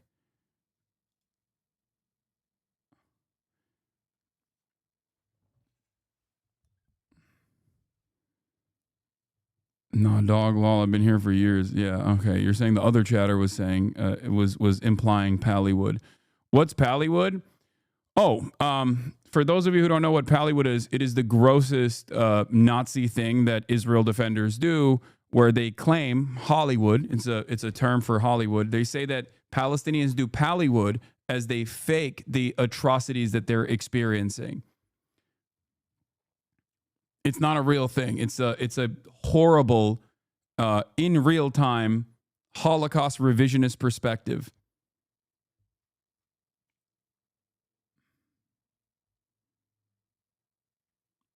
Yeah, that's what that means. When you hear someone, when you hear like an account saying like Pallywood again or whatever, here. Yeah, here. Here, let's look at the Wikipedia. Pallywood, a portmanteau of Palestine and Hollywood, is a disinformation campaign used to falsely accuse Palestinians for faking suffering and civilian deaths during their conflict in Israel. The term came into currency following the killing of Mohammed al-Durra in 2000 during the Second Intifada, involving a challenge to the veracity of the photographic evidence. Israeli pundits have used the term to dismiss videos showing Israeli violence or denial of Palestinian suffering. During the Gaza war, it has been used to dismiss Palestinian suffering, such as claiming dead Palestinian babies are dolls, and also has been described by some authors as a conspiracy theory. The term has been used as a propaganda and disinformation tool by the Israeli government officials.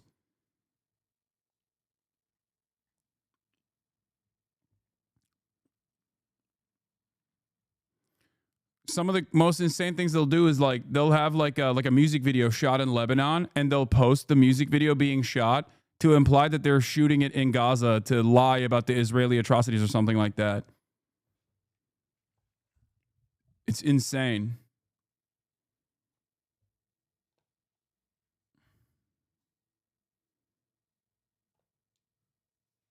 It is the same as Holocaust denialism. It's just, it's happening in real time.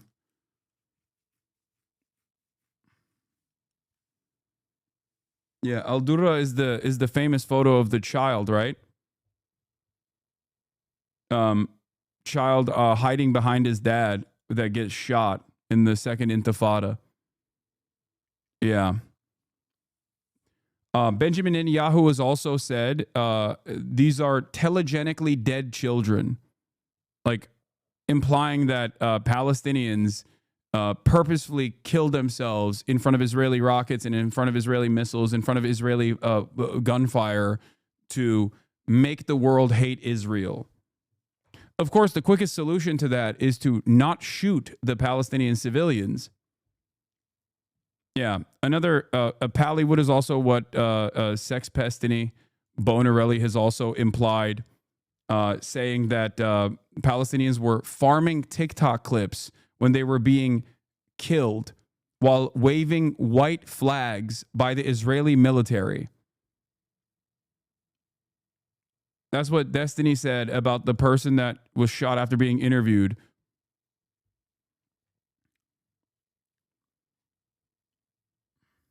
Open the crossings and borders so we can get our supplies and the humanitarian supplies without any restrictions. We need to work freely in supporting the people without taking all these issues into consideration, the militarization and the weaponization of the food. And can I ask you finally, and very briefly if you would, do you think the outside world should be ashamed of its approach to Gaza at the minute? I'm not sure how they are just passively scrolling, you know, this horrifying images and videos that the suffering of the Gazas without having an action to all these things. This is make a lot of people are losing faith of the international community and the international community principles and laws. So this is why we are insisting there is still a window for interventions, an urgent intervention and action in that regards to support and to save the people who are living here. I'm going to have Mahmoud Chris Kunzler on thank now. you very much for talking to us today. Thank you. Well, also earlier I spoke to the Labour MP, Emily Thornberry, who's chair of the Foreign Affairs Select Committee. Hello, and Chris. I asked her first. Can you hear me? Yeah, I can hear you. Oh, all right. Perfect. Hold on. Let me also share my desktop with you so we can like live react to stuff together if you would like. Yeah, awesome. Let me also pop you out here real quick. How do I do this? I sometimes forget, but it is It's fantastic to have you. I've been a longtime supporter of your TikToks. I'm a big fan. I've seen your stuff on Gaza, on the live stream genocide that is being taken place on TikTok. For those of you who don't know, Chris Kunzler is a TikToker. He is, I believe, currently pursuing his PhD, right? No. So I have a master's and I don't have a PhD as of yet. Yeah, no. Are you not? Oh, you haven't started pursuing. No. the PhD. I haven't begun the process of beginning one. I was going to be. I was going to take a year out to decide what to write it about anyway, and then I don't know. I plan to come to America, so that's probably not happening. Yeah, yeah. Well, I mean, Trump's America doesn't seem like the place to do a PhD. I'm going to be honest. Yeah. So, is it true that you also studied under Ilan Pape? Or is that fake news? Yeah, it is true. So Ilan's lecturer at Exeter, but Ilan, I think he's public about this, but Ilan is between like different countries, and he's obviously a bit of like an international superstar in the sense of as far as that goes for Palestine related stuff, and he's all around the world. But yeah, he teaches at Exeter, and so I studied under him. I did modules with him. He wasn't my supervisor or anything, but we, spent time together. He spoke at a lot of our encampments, and yeah, I did study alongside Ilan at points.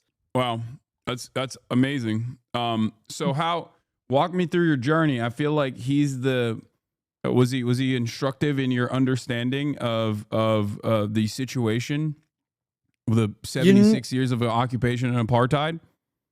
In a sense, definitely. I would actually say that much more before I'd actually even met him, to be honest. It was because Ilan is just like his books. I don't know if you've ever spoken to him or anything, but Ilan speaks very similarly. And his the first ever book I read was just on Palestine when I was like 16, 17. And I couldn't really believe that what was happening. Sorry? 10 Myths? Say again? Was it... I'm saying, what was the name of the book? Like, was it 10 Myths? Oh, sorry. On Palestine is the name of the book. By, on Palestine. Yeah, got it. By Chomsky and Pape, and I remember reading it first. And okay. Yeah, and then there were also, to be honest, I would actually say one of the things is Ilan is obviously fantastic, but there are a lot of people who teach at Exeter that are never going to receive the same sort of like, kudos as Ilan, who really shaped my perspective on it. Like people who are from the Middle East, who taught me about things like Orientalism, who really shaped my perspective on a place that I didn't know and understand. And actually see, the thing is I knew about Palestine before I got to uni, but just learning about the wider region as well was very helpful. Things like the Gulf, things like British colonization there much deeper. And so Ilan was always an important part of that, but it was always like other people at that place as well, Yeah. Well, you've been following closely some of the things that the back and forth that has happened with my former podcast co-host, and I believe you watched. I guess we can call it a debate because there's not really a better term for it that took place on Friday, and I wanted to hear your initial assessment off of it. Because there were definitely some, moments where we discussed Ethan's perspective, Ethan's framework, and things that he believes. I feel like it's still somewhat inconsistent with his output for the past year and a half. And I know that you've paid close attention to all of that. So I wanted to hear what your initial assessment was. And if there's any points that you want to address from the process. Did you finish it? Yeah. So I've actually watched it. I've watched it twice. Oh wow! I watched it once. I watched it once on stream, and then I watched it once when it was live. The thing is that for me, like as I said in my TikTok, there's a certain element of just like the poverty of debate. Like you've mentioned this. You don't really debate people because what the hell is the point? It's not how you change someone's mind. Like all of those tens of thousands of people who watched Ethan shout at you, concede, and also particularly the really important thing is that Ethan conceded right over and over again that a lot of the criticism which has been leveled at him in the alleged hate videos that you watched, that he actually agreed with, but he doesn't agree with it. And I feel like this is always the point of liberal Zionism. You were one of the quote unquote hate videos that he actually talked about. I've always found it interesting that Ethan has made a concerted decision to ignore me in favor of pulling up smaller TikTokers, even when I'd only made TikToks. YouTube, fair enough. Way bigger people he's chosen to ignore. Noah Samson, overzealots, people who've made really, really good videos who he's just ignored. But on TikTok, he was pulling up like random people who made videos about him and didn't want to confront any of the legitimate criticism. Because according to the debate with you, he actually agrees. He said that the IOF is a terrorist organization. He said the inception of Hezbollah was noble. And I think that that's kind of like the key point, because a lot of people, like the way that sort of the propaganda operates, and it operates different. I mean, it operates the same in both places, is where being accused of being a terrorist is the worst thing in the world. And of course, the whole point was, he said, there was a noble inception to it. And largely what someone like you or I does is give context to an organization and say, hey, this isn't just indicative of weird backwardness amongst Arabs. It is contextual amongst like the history of British imperialism and, 76 years of, well, no, actually, I'd go even further back. Britain implanting a settler colony in the Middle East, the saying Balfour it had Declaration. Yeah, 100%. I mean, without Britain, this doesn't happen. And there were it wasn't everyone, but there were a small amount of British people who said at that time, "Don't do this. Don't set up a settler colony. You're about to establish one of the biggest injustices of the century." Tom Segev, an Israeli historian, talks about a lot about this in his book "One Palestine Complete." And and so I think that, like, ultimately it was kind of this thing of how can you really debate someone who's just going to agree with you on the most serious points, but then still maintain the idea that it was anti-Semitism? And actually, when I was watching it, I pulled up someone who you've spoken to, Abdul Razak Takriti. Oh, the scholar that I had on, I think, about the Hezbollah militancy and its history. Yeah, he did the dig with Daniel. He did Thauer on the dig. Yeah, exactly. So one of the most excellent historians, and that podcast is probably some of the best Middle East education that's freely available. He might be the head of Middle Eastern Studies. I forget where what college he's at, but yeah, he's a I think it's a great Texas, scholar. Austin, Texas. Is that a university? I think it's that. But yeah, I pulled up and he was just, there was a bit where he spoke to me and he just said, how dare you speak about your feelings in a time like this where, and I mean, I also spoke about this on stream. The death toll is bad in Gaza. It's really bad. But also there's so many people with catastrophic, traumatic, wounded injuries. And in many ways, people view, and there's parts written about this, that there is somehow like a right to maim people and that is just not as bad as, killing 60,000. Those hundreds of thousands of people whose lives have been changed irreversibly, where they can't move around, exist in the same way that they once did because of traumatic injuries. It has a psychological stress on people. And, and people want to talk about, feelings. And when Ethan was so willing to admit that, hey, this wasn't actually, that there is actually reasonable criticism here. Like, for example, I think there was one thing where you commented on my video about when he said he was going to go to Israel. Oh, this was my last straw. And I mean, he was like, oh yeah, I perhaps gave a bad account of myself, but he doubled down on that. He went over and over again why he thought that was a good thing, and it's very hard, it's very hard to have a debate with someone in that sense.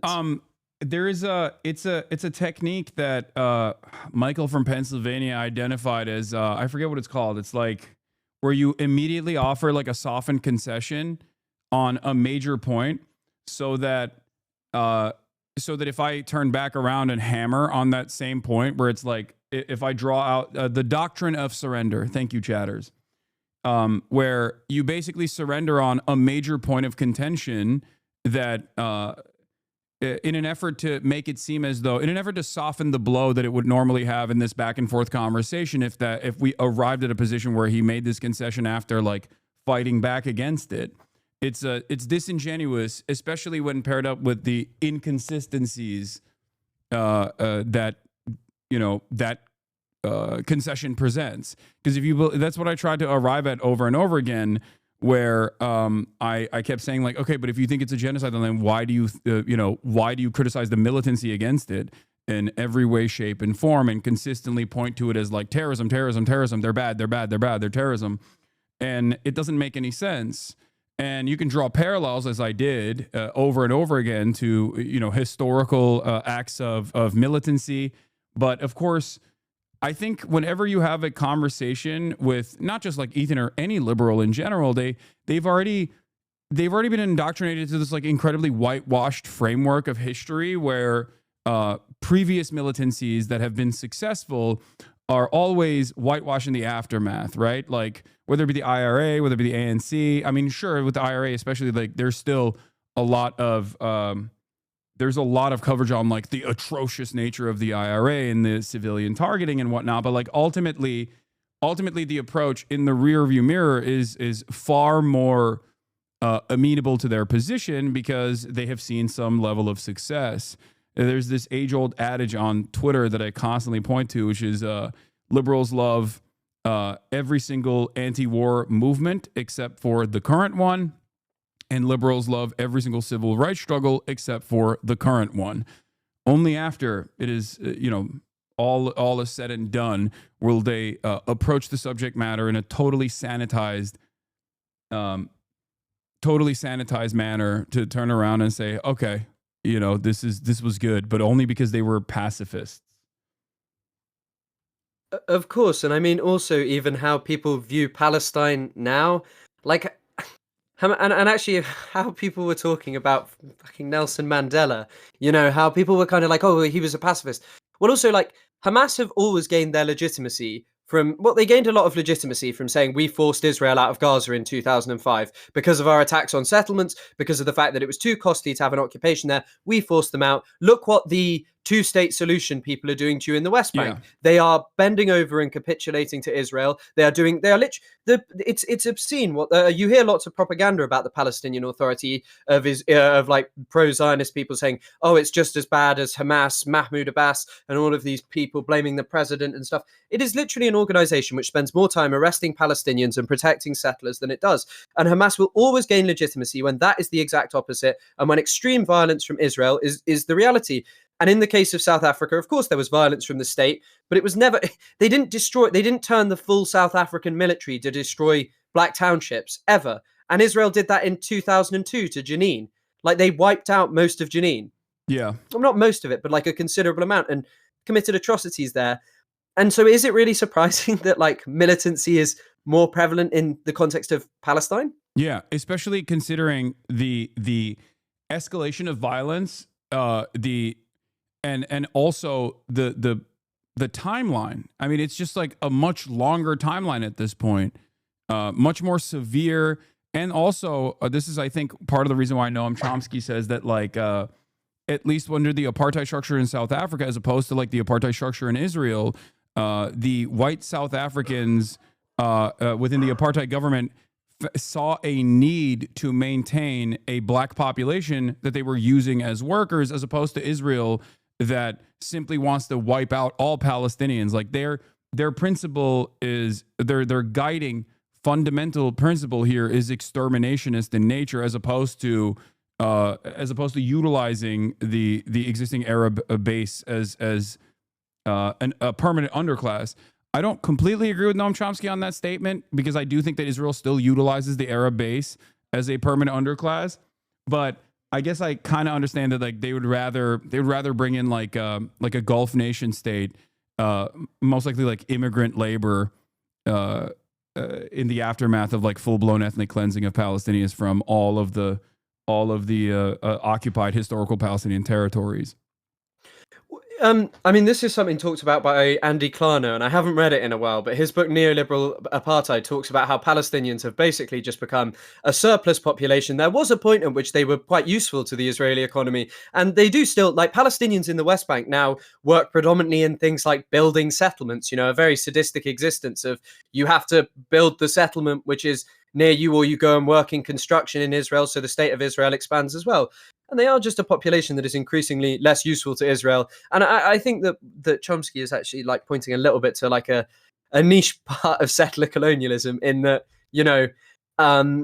Patrick Wolf, the guy who's like the main theorist, did not consider South Africa a settler colony, which is a pretty interesting take, because he said that the white South Africans were always too reliant on the black population, whereas Israel from the very start, was very, well, it began in really the turn of the 20th century, but they were interested in Hebrew exclusivist labor with nothing to do with the Palestinians. Get rid of them, replace them with Jewish workers, because otherwise it was going to be really hard to achieve what they ended up achieving, which is, like a Jewish supremacist state with only a minimal amount of Palestinians in it, really. Yeah. No, absolutely. So, what were some of your primary takeaways overall from like someone who was obviously pro-Palestinian and very well read on the issue, someone who studied this issue as well in college? What was your takeaway in terms of the debate overall?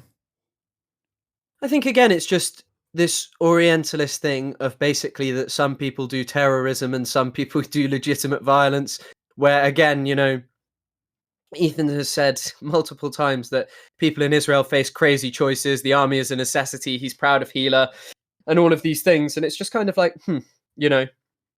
it's very hard for some people to move beyond Orientalism and to see, well, actually, there comes a certain point at which, settler colonies are not violent by their very nature.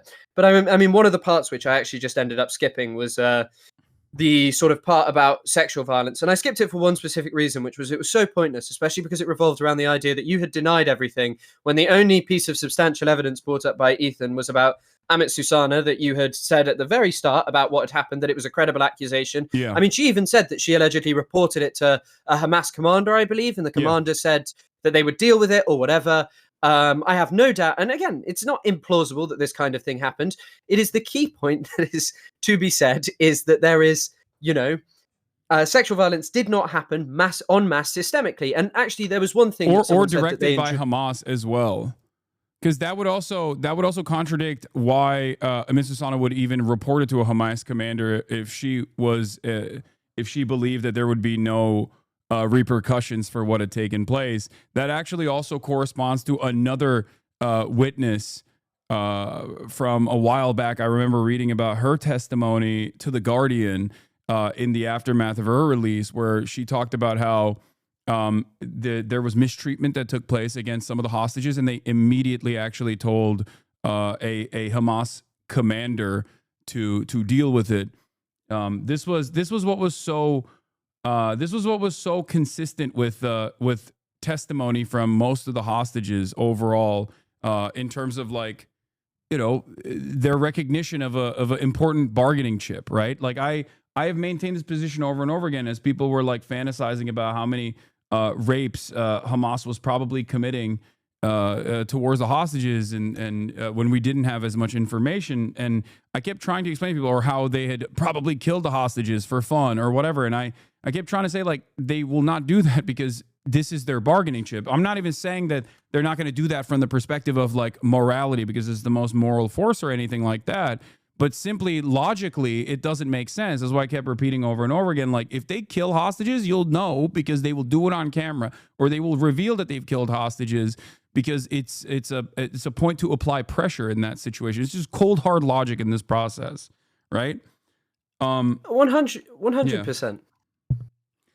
And I mean, on this topic as well, when I sort of was talking about this, I pulled up how Frantz Fanon said that the settlers always projected their desires onto the colonized. They would always say, he says specifically in the case of the southern United States, is the white man not always saying that the black man at any opportunity would jump on the good white woman at any given opportunity? Lynchings would very often culminate with mutilation of people's genitals. In the case of Hitler, he spoke constantly about how bad Jewish boys would attack German women at every opportunity. And in fact, one of the most racist figures and reprehensible within Israeli society, Meir Kahane, there is a video of him on YouTube where he says, there are currently Arab boys hidden in cafes pretending that they have Jewish names so they can basically trick nice, good Jewish girls into dating Arabs. He also gained a massive amount of popularity, his far-right, horrific exterminationist ideology, by saying that there were a series of nationalist, motivated by terrorism, nationalist hatred of Israel, rapes occurring at the time. And there were these rapes occurring, but it was a manipulation of like who had done it, whether it was common criminals, whether it was actually someone who was violent or whatever.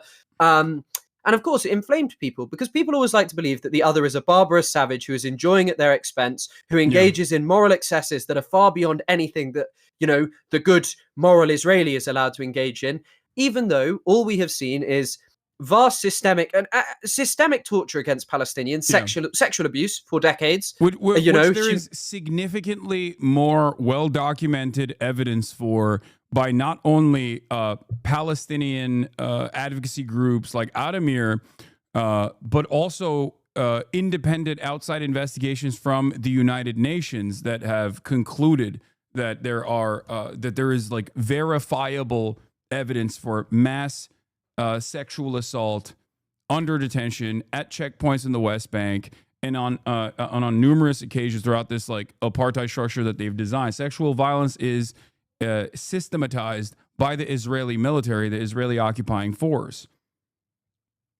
And I mean the other part is like the just general. I mean, there's the what's it called? More Than a Human Can Bear or something. The UN report about it, the recent one that just discusses like Israel's sexual violence against women. Gender-based violence is actually the overarching thing of the report. Yeah. But generally, also like the obsessive parading around in Palestinian women's underwear. All of this stuff is all part of like a, you know, Fanon spoke about a psychosexual madness in the context of Algeria. You know, 40, 50 years before.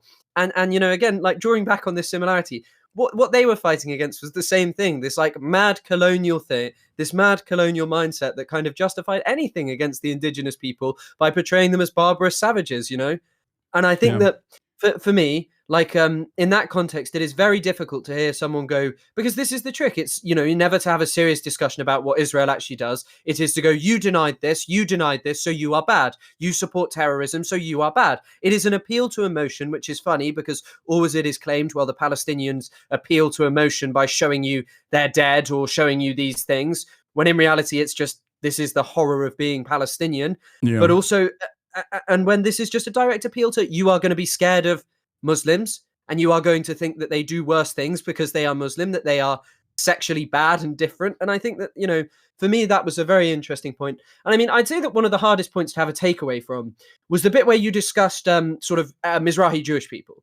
Because first of all, you said pretty much everything I would say, but also I don't really understand what the point of what Ethan was saying was, because he would not heed the fact of, hey, it's not right to compare these two things. That, you know, Israel. That was what I thought was really indecent. The double Nakba, which I say is similar to the double genocide theory that like a lot of Holocaust revisionist historians try to engage in.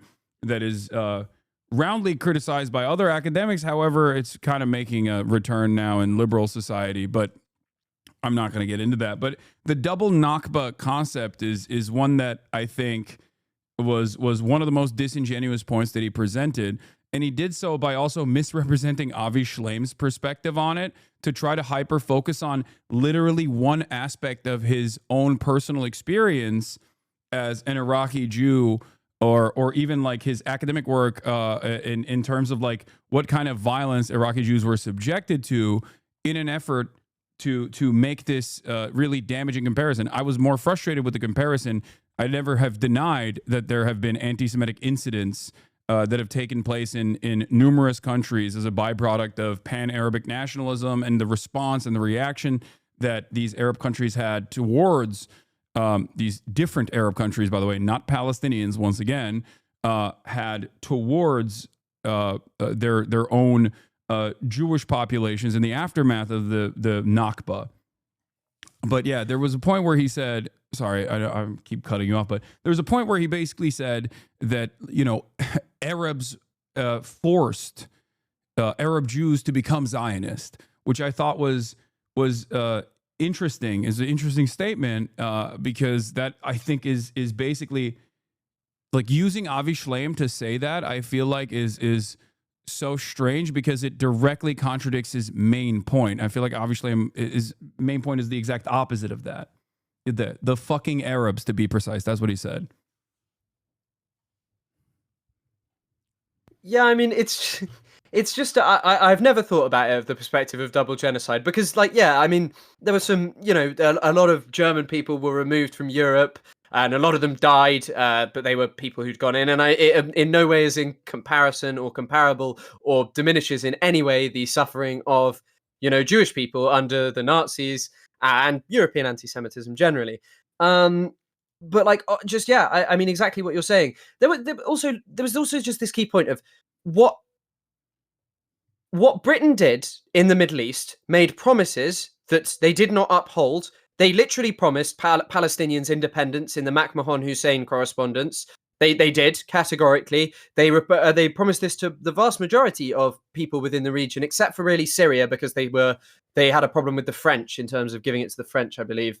But anyway, they promised all this independence, then they denied it. So there's already animosity growing. They set up all of these colonial regimes there that were not really that popular, as once Britain began to wane in terms of its power after the Second World War, they all began to collapse. Even ones like, the Egyptian, what's it called? The Egyptian monarchy and such. And is it really surprising that people began to feel animosity that was linked to, say, blaming the British, blaming Israel, the Jewish state, who could not exist without the support of the British? Because there was also a lot of people from around the region, like the Izzadin al-Qassam, the guy that the Hamas's military wing is named after, was from Syria. He went to Palestine to fight against, I think he'd fought against the French before, but he went to Palestine to fight against British imperialism there.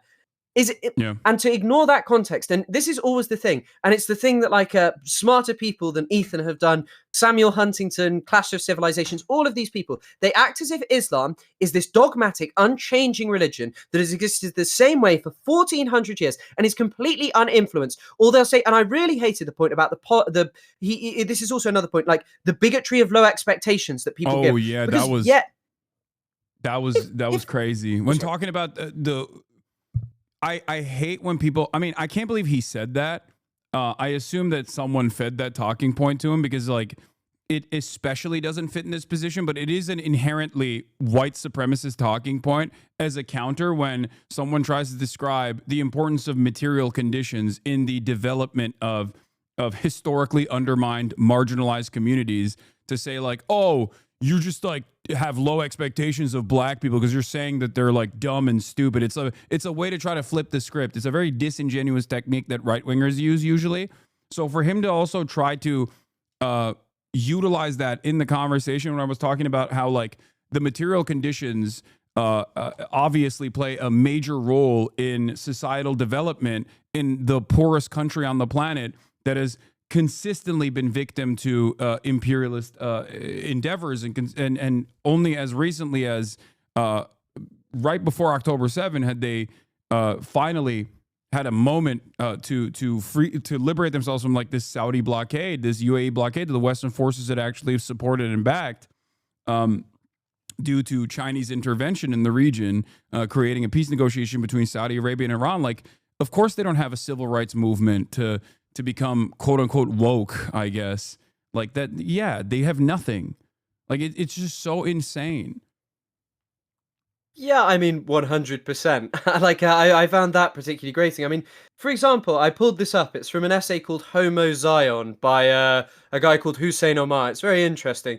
But he mentions how sodomy laws in Palestine, or anti-sodomy laws, were introduced by the British. They were repealed in Palestine in 1951 and not inside Israel proper until 1988. By the way, his argument is that basically the British imperial officials imported that directly over from the Raj in India, and they did this because they. I have another thing to bring up here. Homosexuality was only decriminalized in the Ottoman Empire in the 18th century during the Tanzimat era, but before that, it wasn't criminalized at all. They also legally decriminalized it in the fucking 18th century. So when Palestine was under Ottoman rulership, it most likely had that same exact legal structure where it wasn't illegal to be gay to fucking begin with, which directly undermines the point that Westerners always try to make, talking about the barbarity of Islam, and as though it's like you mentioned, this unchanging, dogmatic, fundamentalist principle that they operated off of. Sorry, I always like to talk about how gay the Ottomans were. It's the same. There's a very famous, I've not actually read this, but I know that we had one of our lecturers would speak about it. I think it's called Women with Beards and Women with Moustaches and Men Without Beards, or something to that effect. And it's basically about gender in Iran and how it really wasn't a concept until around I think it was the 18th or 19th century. It really started being a major thing, and how queer society really was over there at different points, and how there is a changing thing. And also it's indicative of, hey, maybe don't talk about a religion that is so old, well, 1400 years old, and say, oh, it's dogmatic, it's unchanging, and this is why Arabs are the way they are, or people in the Middle East, because often it's just a euphemism just to being Arab, basically, Muslim, and just talking about Islam.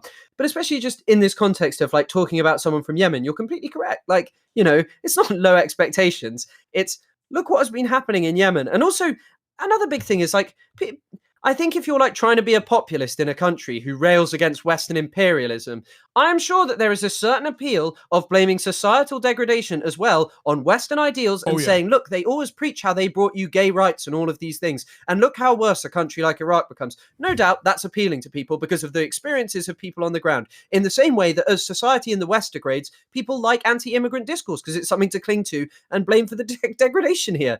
And it's not like a low expectation to say that someone might believe that. It's saying, well, this is kind of sadly what society has come to. If you are a person down on your luck, you're going to want to believe that because it's easier than it's easier than addressing perhaps the more complex thing of, yeah, there's just a broken society where no one is offering you anything. I've just never heard someone with your complexion and your accent explain this concept so perfectly. So I'm a little bit taken aback by this. My bigotry, my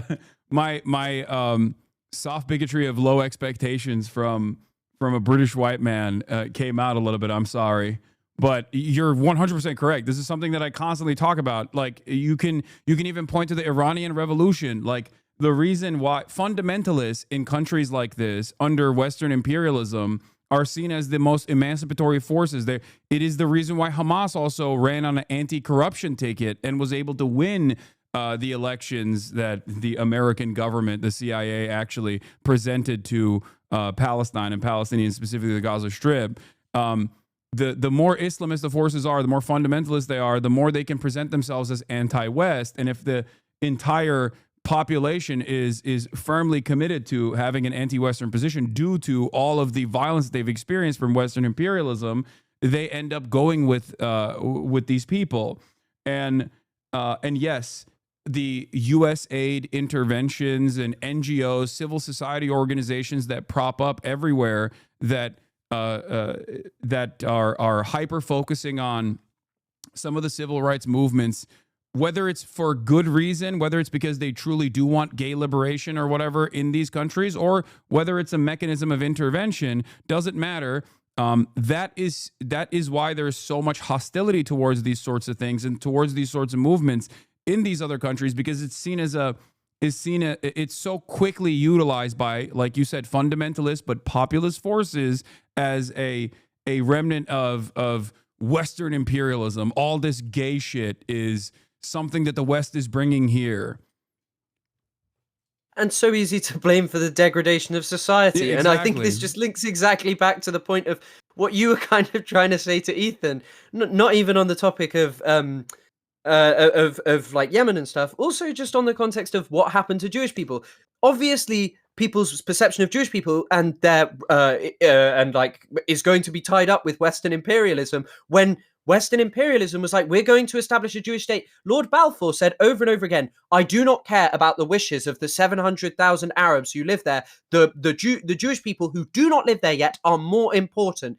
And people feel solidarity across this place, especially in, I think it was once called Bilad al-Shams, like the bigger, greater Syria, basically. People felt massive solidarity across this space.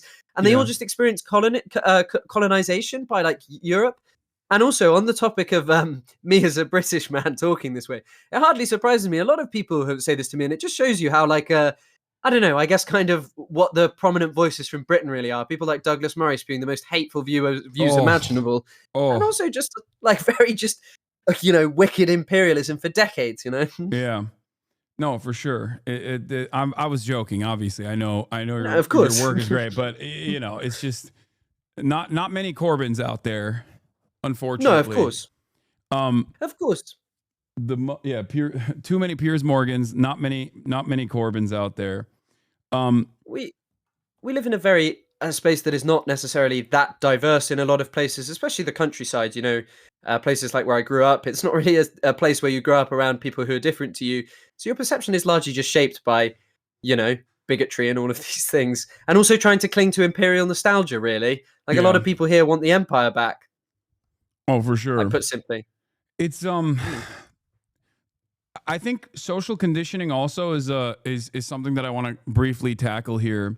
My commentary gets criticism sometimes from the likes of Bad Empanada and other people that I would consider to be a little bit further than myself in terms of being like well-established third worldists, as opposed to my commentary sometimes comes across as liberal for them, because I see my position living in the heart of empire as an American citizen as one that tries to get Americans to understand the plight of the global South.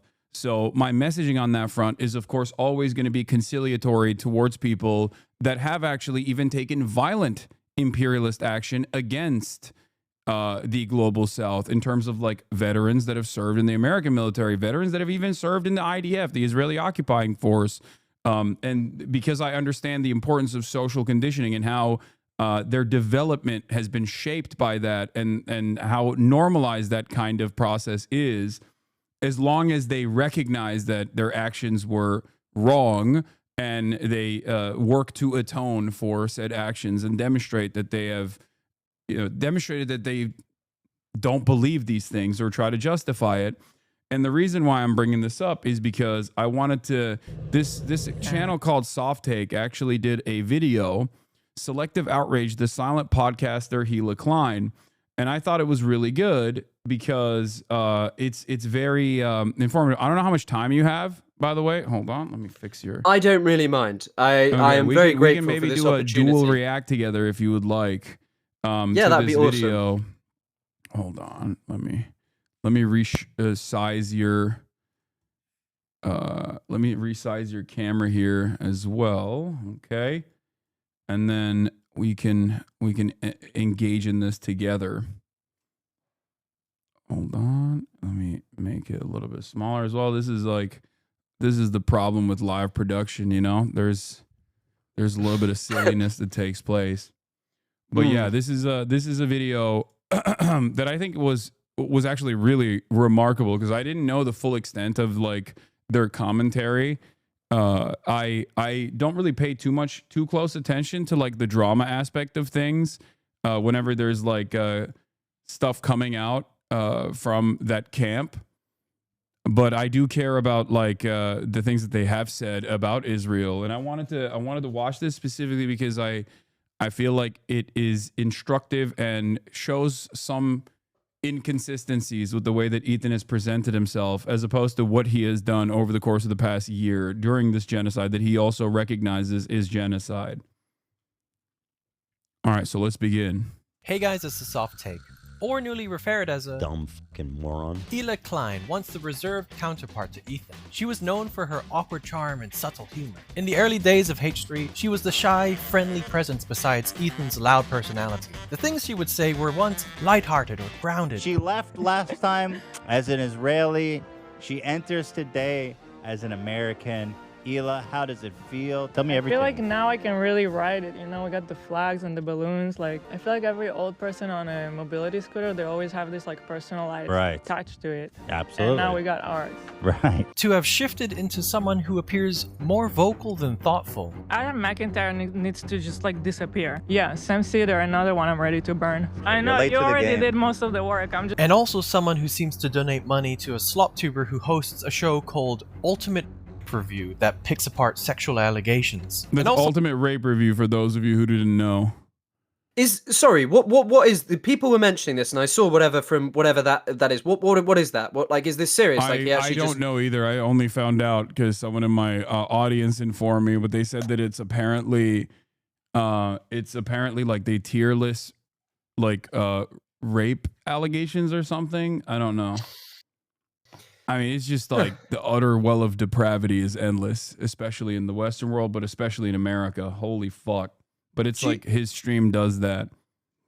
Do you think it's pretty interesting how sort of you, Frogan, are all picked out as, not just you two, obviously, there's people like Matt Lieb as well, are picked out as like the worst anti-Semitic terror sympathizers, when there is no pushback on someone, say, like, I don't know, Asmongold, who said that he was only 99% that the Holocaust happened, that largely like people spewing really serious anti-Semitic bigotry, like things like his entire chat was spamming W Hitler when he was going over this hearing that happened in a town hall where someone was saying like the first books that the Nazis burned were trans medical research, and he chimed in to say, well, they burned those books because they were written in Jewish. And I mean, on this topic, it's kind of interesting as well, exploring your ideology versus what a neo-Nazi's ideology is, which is someone who hates on the basis of claiming that, this person has a different identity to me and they're trying to ruin everything around me. They're trying to ruin and degrade society, which is nothing like what you say. And yet, rather than, confronting and saying, hey, there's a rise in this similar bigotry that once existed, it's just ignored in favor of using anti-Semitism allegations as a means to not talk about Palestine. Yeah. Also, another thing that I was going to mention with respect to Asmongold is apparently he is calling for my banning as of today. And he is the largest political content creator on not only this platform, but I would say the largest right-wing political commentator online right now. And he's been calling for my banning because I said in my conversation with Ethan that I stand 10 toes down in solidarity with the actions the Houthis have taken exclusively on the blockade of the Red Sea as a mechanism of punishment against Israel that's committing a genocide, which is, I think, as I mean, I don't know how you could have an issue with that. I guess you can. I know you don't have an issue with that. I mean, I know how Americans can have an issue with that, where they say, well, they're bad and they're scary.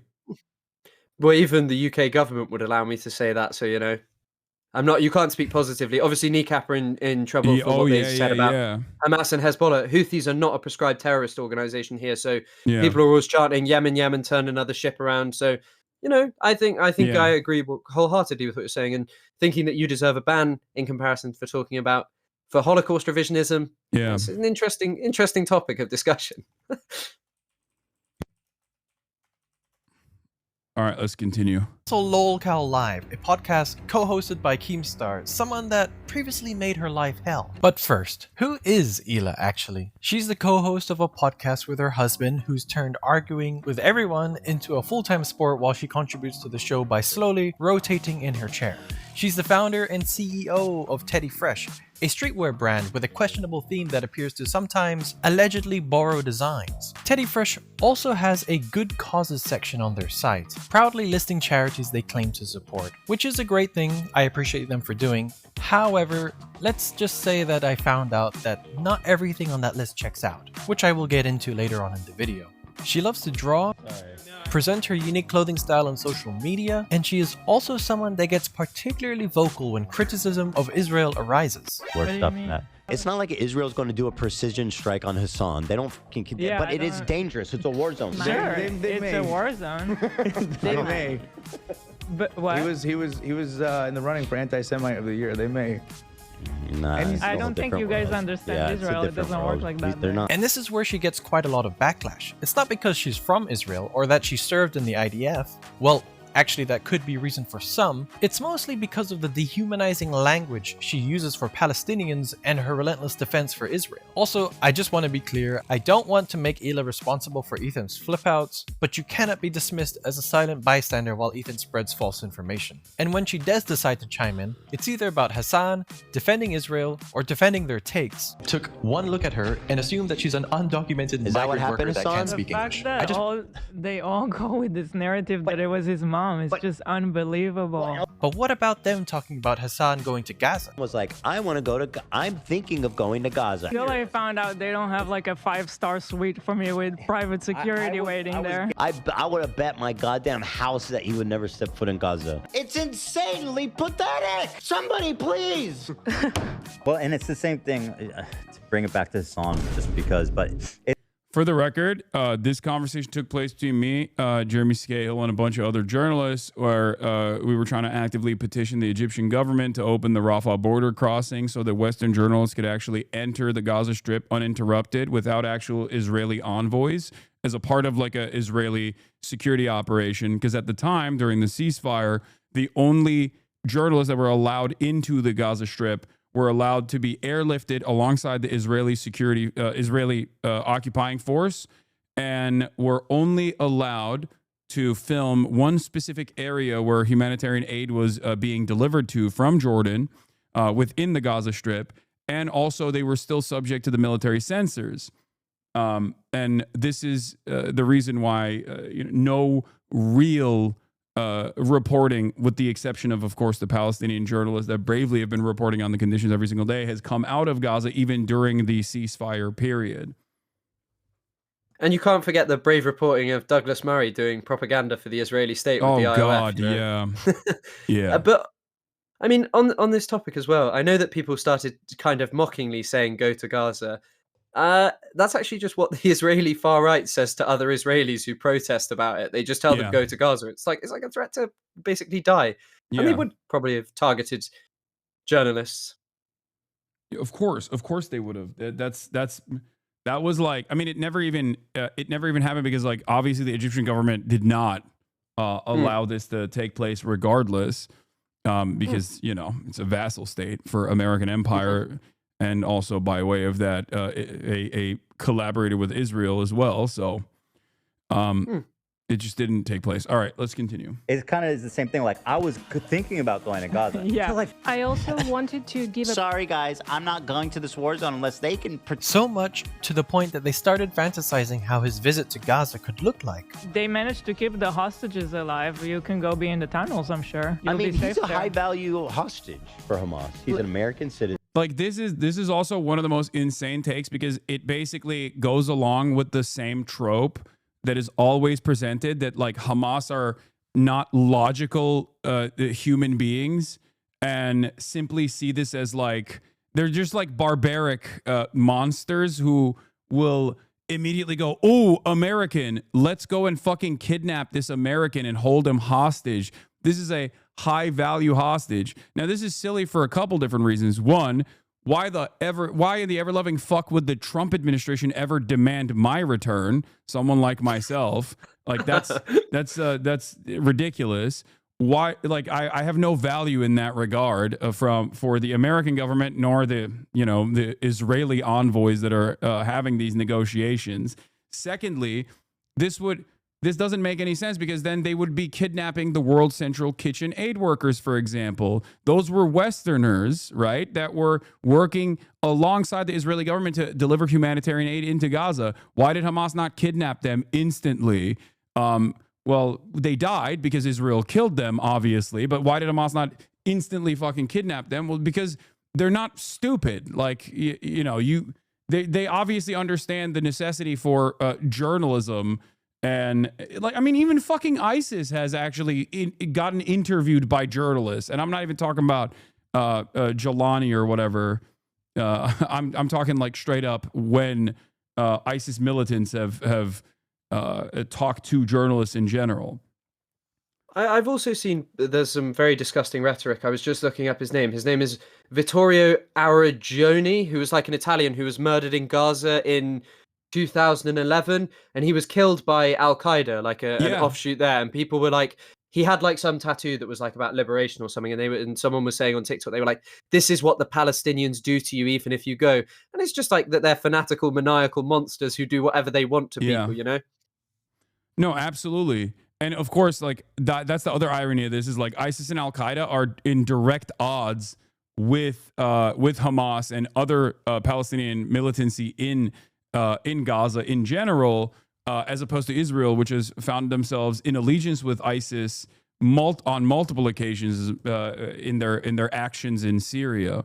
So, that's another thing. But of course, from a Westerner's perspective, they're all dirty, filthy, Muslimist, Islamist, fundamentalist Arabs who are barbaric rapists. Mm-hmm. 100%. They've kidnapped.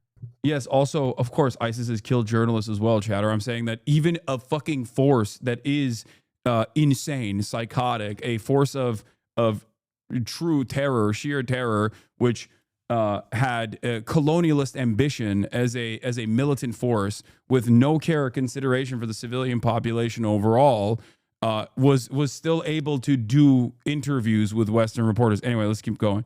Arabs and Muslims before they If he's actually just worried about the Israeli side, like seriously, they can take him to the tunnels and he'll be safe. If he entered through Rafah, which is the Egyptian crossing, and just went into Gaza like that, I think there's probably a more likelihood that he'd be kidnapped by Hamas than precision strikes by Israel. Yeah. And then pedal it all back. Like, there's also the other side of this where Hamas is both, there's a militant formation for Hamas and also the political apparatus as well, and like a civil organization of Hamas. And no, they would not do that. That is insane. But, you know, I think a lot of people, like, this is a really hard subject to broach with like a Western audience because they don't have this understanding where they're like, no, they're irrational actors. Like, of course they're going to do that to you. Shut the fuck up. You're defending Hamas right now by saying what they would and wouldn't do, regardless of the fact that like this is never happened throughout history, I think. And I mean, it's especially sorry. No, it's go especially it's especially interesting in the context of how many like senior-ish, I can't remember, Jimmy Carter literally said it was more sensible to negotiate with Hamas than Benjamin Netanyahu, that they were more reasonable than Benjamin Netanyahu. And yet, you know, he's saying here, well, they're more likely to kidnap you. I mean, you spoke to Hossam Shabbat, right? Yeah. I'm going to bring it up in a second, right after this. Killed. Yeah, no, I'm gonna get to that in a moment. I watched this part of the video already. It's literally just a silly joke. We're just criticizing you. It's literally just a silly joke. It comes across like a fucking pager joke. It comes across as a pager joke. Hasan. You know what's really crazy about this, by the way? I mean, a big chunk of the quote-unquote debate that you watched was Ethan trying to draw out microaggressions from things that were not even like directionally appropriate, that he admitted weren't even like real acts of anti-Semitism, where he said it's a swastika sword, but it's not a swastika sword, and the usage of the swastika sword by iDubbbz was actually to trigger him and to you know to imply that it was a swastika or something like that. And he wanted to say that was problematic. Meanwhile, he's over here doing like go to Gaza. Oh, it's just a joke. Why are you being such a pussy about it? You know? And also how aggressive it is to say I would like to go to Israel, that it's a space of coexistence, that it's actually they've got Arabs in government, you know, Arab bus drivers and stuff. To say that that's a space of multiculturalism, what's that? That's not a microaggression. Yeah, it's a macro. Should go to Gaza, and if he doesn't, he should be severely judged by his audience for being a total fucking coward. I mean, it's part of why I judge him. He doesn't know shit about that conflict. He's never been to Gaza, never been to Israel. He doesn't know shit about it. No, he doesn't. He does not.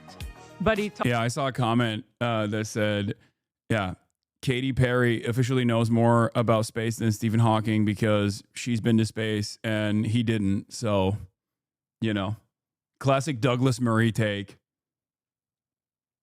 I mean, 100%. The man who talks about Iran freely has never been. Yeah. You know? Exactly. Talks like with such authority. Oh my God. You would think he's been there like 5 times since October 7th. Already. This small bit of premium content is just a tiny part of a larger pattern. Ila's reasoning is just as inconsistent. Let's try and understand Ila's logic here. Hasan can't understand the conflict because he hasn't been there, as if lived experience is the only way to grasp reality. If we were to even go with this logic, then why does she not know about what's going on with the Tesla stock and Elon Musk's actions despite living in the very country where it's all happening? Tesla's getting creamed lately. Like they're down like 40%. The out of them and like bombing, they're firebombing their factory and shit. What? USA. To, like, I'm a little like I don't know if I'm out of the loop, but did something specific happen that all of a sudden this is happening? I mean, that's quite an integral part of the ongoing events in the United States and its political landscape, while selling anti-Elon shirts in her own shop. And by the way, if you're watching this and thinking, oh, how come all the soft take can do is bring up Hasan? And well, the answer to that is simple. I don't. They do. What am I supposed to talk about when almost all of their content is referring back to Hasan? I just follow the storyline they keep writing. But anyway. It's really interesting how we just cannot criticize him. And then whatever we dare to say about him in a criticism manner, we are a threat. We are backing genocide. We're children killers. Myself, that's what they say about me. It's like, no, I'm just criticizing you. I'm allowed to criticize you. And yeah, no, I think this is perfectly apt. Everyone is allowed to criticize me. It's just what you are spending your time on matters. I think we have a finite amount of time on this planet Earth, but also we have a finite amount of time with our platforms that we have. And if the overwhelming amount of commentary revolves around like allegations of anti-Semitism that are not warranted at all, or you know, defense of Israel, then obviously I'm going to take issue with that criticism as well. And that's precisely the reason why a lot of people who are more knowledgeable on this issue, or at least have a different perspective on this issue, has seen these criticisms as simply deflection away from Israel's behavior and their lack of interest in actually holding Israel to task. It's also like just sort of saying the word genocide. I think some people kind of viewed it as waving a magic wand. And I know there were a couple of people who did this who were very pro Kamala Harris and stuff. And they were like, we called it a genocide. And now look, you wouldn't vote for her. And look what Trump's done. He just reaped the rewards. I mean, like, obviously Trump stands for something worse, but he just reaped the rewards of what the Democratic Party allowed. When you say it's a genocide, you are not just talking about a lot of people being killed. You are talking about the extermination of a populace, basically. Yeah. And what did Israel do? It wiped away every single social institution, like institution of social reproduction in Gaza, academics, you know, the people who could have taught younger children, schools, hospitals, water sanitation facilities, agricultural land, memory, history, culture. Everything that Gaza once was wiped away when Biden was there. And sure, it's accelerated under Trump, but it wasn't stopping under Biden. And if Israel really wants to achieve what it claims it does, and there's new reporting that has come out since then from Israeli media that talks about how even the Israeli administration was legitimately shocked that the Biden administration had not actually demanded any real ceasefire whatsoever. Like, they were shocked at how gung-ho Biden was about continuing this bombing campaign, which we could all see, obviously, with our own two fucking eyes from the impact that it was having, where he kept saying, like, oh, we're going to do this, you know, we're telling Benjamin Netanyahu not to do that. But apparently behind closed doors, an entirely separate conversation was taking place, considering that Bibi would come out the next day and be like, yeah, fuck off, we're not doing that at all. I mean, you've done this for a long time. There's no way that I can't really imagine that you thought in any capacity that this would have gone on for as long as it has. Like, this level of extermination, you know, you thought that there would be a break pulled at some point, as much as I did. I did not think we would be sat here, you know, what, 19 months later of live streamed just the most obscene crimes imaginable, like regular extermination of human beings. Yeah. Like, just every day, 20, 30, 40 people dead. And it's becoming harder and harder to talk about because so much happens every single day with less and less on the ground reporters, because some of the most important voices against the genocide are gone, dead, murdered. And increasingly we see less and less, and we have no idea what's even really happening there anymore, like the levels that it has now reached. And, you know, it's 15 months of this, and people act as if saying, well, there's a genocide waves it all away. It doesn't. Even if you think that there's a genocide, it's about talking about it and saying, hey, these really bad things are happening. And of course, anti-Semitism matters, but your feelings are incomparable to the feelings of Palestinians who live there, and also Palestinians who don't live there. You know, people who live in Western countries now and got out of Gaza, maybe for whatever reason, to go study, to go live, to go do something else. And their families are there. The level of trauma that they experience, you know, with it being at university last year, having to hear statements about how they're worried about the suffering in the Middle East, and looking at their treatment of a friend whose family was being killed in Gaza, and the university being unwilling to say, yeah, we are sorry for what is happening to your brother, and that we should be speaking out about what's happening there, the extermination of institutions over there, you know, wiping away, but burning down universities and burning down their libraries because you can.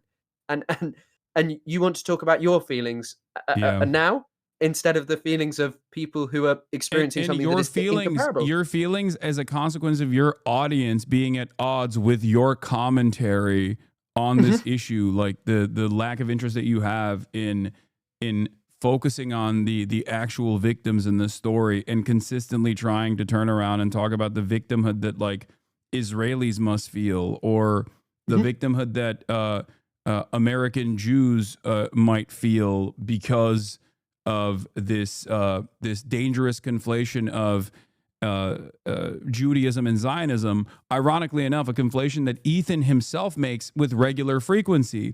Because if he at any point turned around and said, like, Zionism is antithetical to Judaism, it is not Judaism at all. It is a propaganda technique adopted from early Zionists and has been implemented in every facet of social conditioning in the lives of American Jews, and it's a very dangerous conflation. that we must get rid of, if he said that and then talked about the lived experiences of Western Jews, most people would not actually fucking critique him on this issue at all. I have routinely talked about this.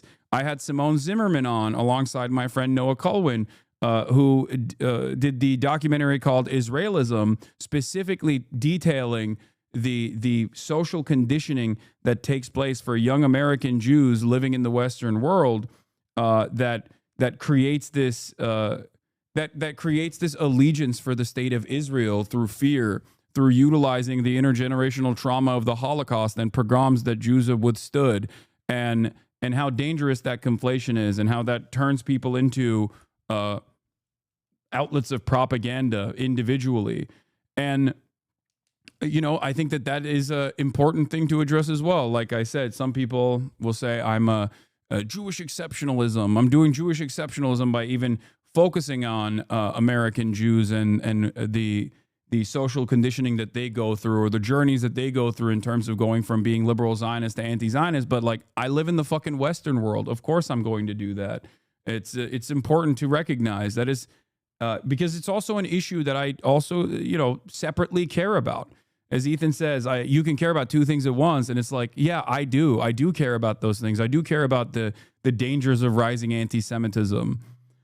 Of course. And I mean, also, by the way, sorry if I'm taking up too much time by constantly talking. No, not just at let me all. know. No, I'm not letting you talk at all, ironically. No, you are. Don't worry at all. But one of the things I wanted to mention is, even in this context, the first ever video I made about Ethan, Gila, Israel and stuff was actually when YouTube was still doing leftovers in 2023 or something. I remember it was a video that did quite well. It was on TikTok, and it was talking specifically about birthright. And it actually came a lot from their video where they talk about how they met and how Ethan refers to it as like a Jewish dating simulator, because one of my friends wrote a beautiful, really interesting dissertation about how basically birthright affects Jewish people's opinions. And one of the things she noted was that by virtue of going to Israel, a lot of them don't actually change their perspective about whether they think Israel is really good or really bad. But what a lot of people start to feel is a fear for the people that they meet there and form relationships with, and worry about their security, their safety, and all of these things. And it's always a thing for like Jewish people who have family there. They worry about their safety without ever considering like,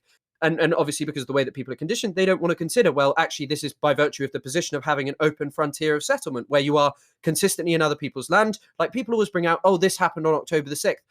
I think one of the biggest things that doesn't get mentioned that I brought up today is Israel used an attack helicopter in Jenin for the first time since 2002 in July of 2023. I remember covering it on TikTok and doing like my first ever lives and being like, yeah, this is seriously looks like something major might happen here. And then obviously nothing like, well, I mean, it was major in of itself, like what Israel did, but nothing like October the 7th scale came out of it. But it just shows you, when Israel has this open frontier of settlement, what it is fighting to defend is not for the safety of the Jewish people. It is not even really for the safety of the concept of a Jewish state. What they are fighting for is to maintain an apartheid regime and to maintain settlement of Palestinian land and kicking the can down the road until you reach a final point where there is no viable Palestinian state. And Western governments help this by constantly talking about the two-state solution, and you push towards this point, and then eventually they'll just say, well, they can't have a state. There's nothing left of their land. There's Jewish people everywhere, Yeah. No, it's utilizing the two-state solution in an effort to consistently advance the settlement project and create Bantustans and partition out the remainder of occupied Palestinian territory that Israel is illegally occupying, that is what the quote unquote two-state solution looks like. And that's precisely the reason why I always tell people, regardless of whether they're pro-Palestine or pro-Israel, that it is a de facto one state right now. This is precisely what a one state looks like, as long as there is an Israeli apartheid, an Israeli occupation, which is why I advocate to abolish the apartheid and abolish the occupation and create a real one state where citizens have equal rights and equal votes and equal say. My advocacy around this, from Ethan's perspective, in the early conversation that we had, we didn't get to talk about that this time around, was basically, no, that would be a genocide of all Jews, because the Palestinians would come in and just like genocide all the Jews and kill all the Jews if there was a one state. That in and of itself is ethno-religious nonsense. Like, that is fascism. That would be much more like the concept of the bigotry of low expectations, that Palestinians are unable to look after themselves, that Palestinians are unable to behave in a way. I saw a video of Douglas Murray saying this. He said, give the Palestinians one school and see if they can teach their kids not to kill Jewish people. It's just obscene, you know? Palestinians don't feel that way. They have a higher literacy rate than Israeli society. What the fuck is that? Like, anyway, 100%. It's so racist. All right, let's continue. Still want good stuff to happen for Palestine. Like, I can do both. It was really hard for me to find those moments where she shows that she wants good things to happen for Palestine. The ones I found are in this video. But let's talk about the labels Hila deals with. And could it be that they come from Hila's patterns on the H3 podcast? Patterns of deflecting, dismissing, and downplaying Israel's actions. It's so complicated. Yeah. From their perspective, it's like these guys. But they go specifically to people who they know are terrorists, and they have a history of that stuff, and they know they have guns. And the thoughtful criticisms Hila shares about her self-declared enemies looks something like this. What is this frame, bro? Why are you just like in the corner? It's absolutely Frame terrible. your shit up, man. He changed his background. I hate AB it. would love that. Although, Hey, Hasan, I looks hate like a your pet new store, background. frankly. Yeah, I'm gonna agree with you. I think his room looks better with It like makes Hamas. no sense. Or hear about Matt Lieb. It's disgraceful to participate in a snark page. It is. And I think it's Ethan disgraceful as a... is allowed to point it out. And yeah, this is another, like, I mean, this is drama related a little bit and not entirely Israel-Palestine related, but, you know, I guess I'll entertain it for this moment. But getting upset at other content creators participating in a snark subreddit is so funny when they openly operate a snark subreddit. And they do it for not just like, they don't do it just for like advancing drama and you know, making content out of it, like in a serial harassment, in the serial harassment campaigns that they contribute to, but they also do it on the backdrop of a genocide, which is like their only commentary surrounding Israel's genocide of Palestinians. Is just like doing drama and doing snark against pro-Palestinian advocates. It's really, really shockingly depraved.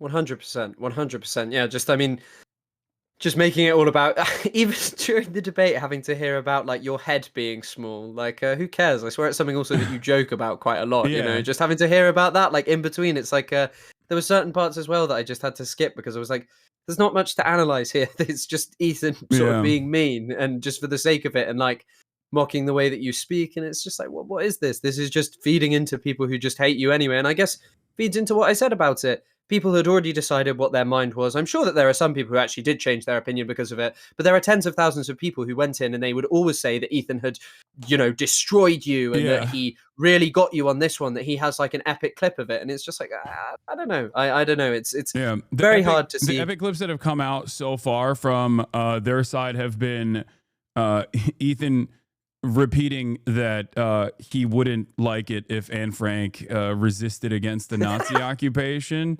And also, what's the other one? The Arab anti-Semitism caused Arab Jews to become Zionists.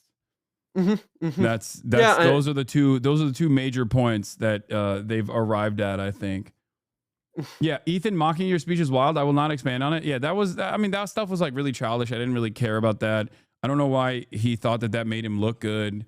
I suspect that he was trying to bait me, as I've said, to like say something against him that he could then package up as like ableism, to say like, oh, you're being ableist, I have Tourette's or something. I didn't really entertain that at all because I feel like it's bad.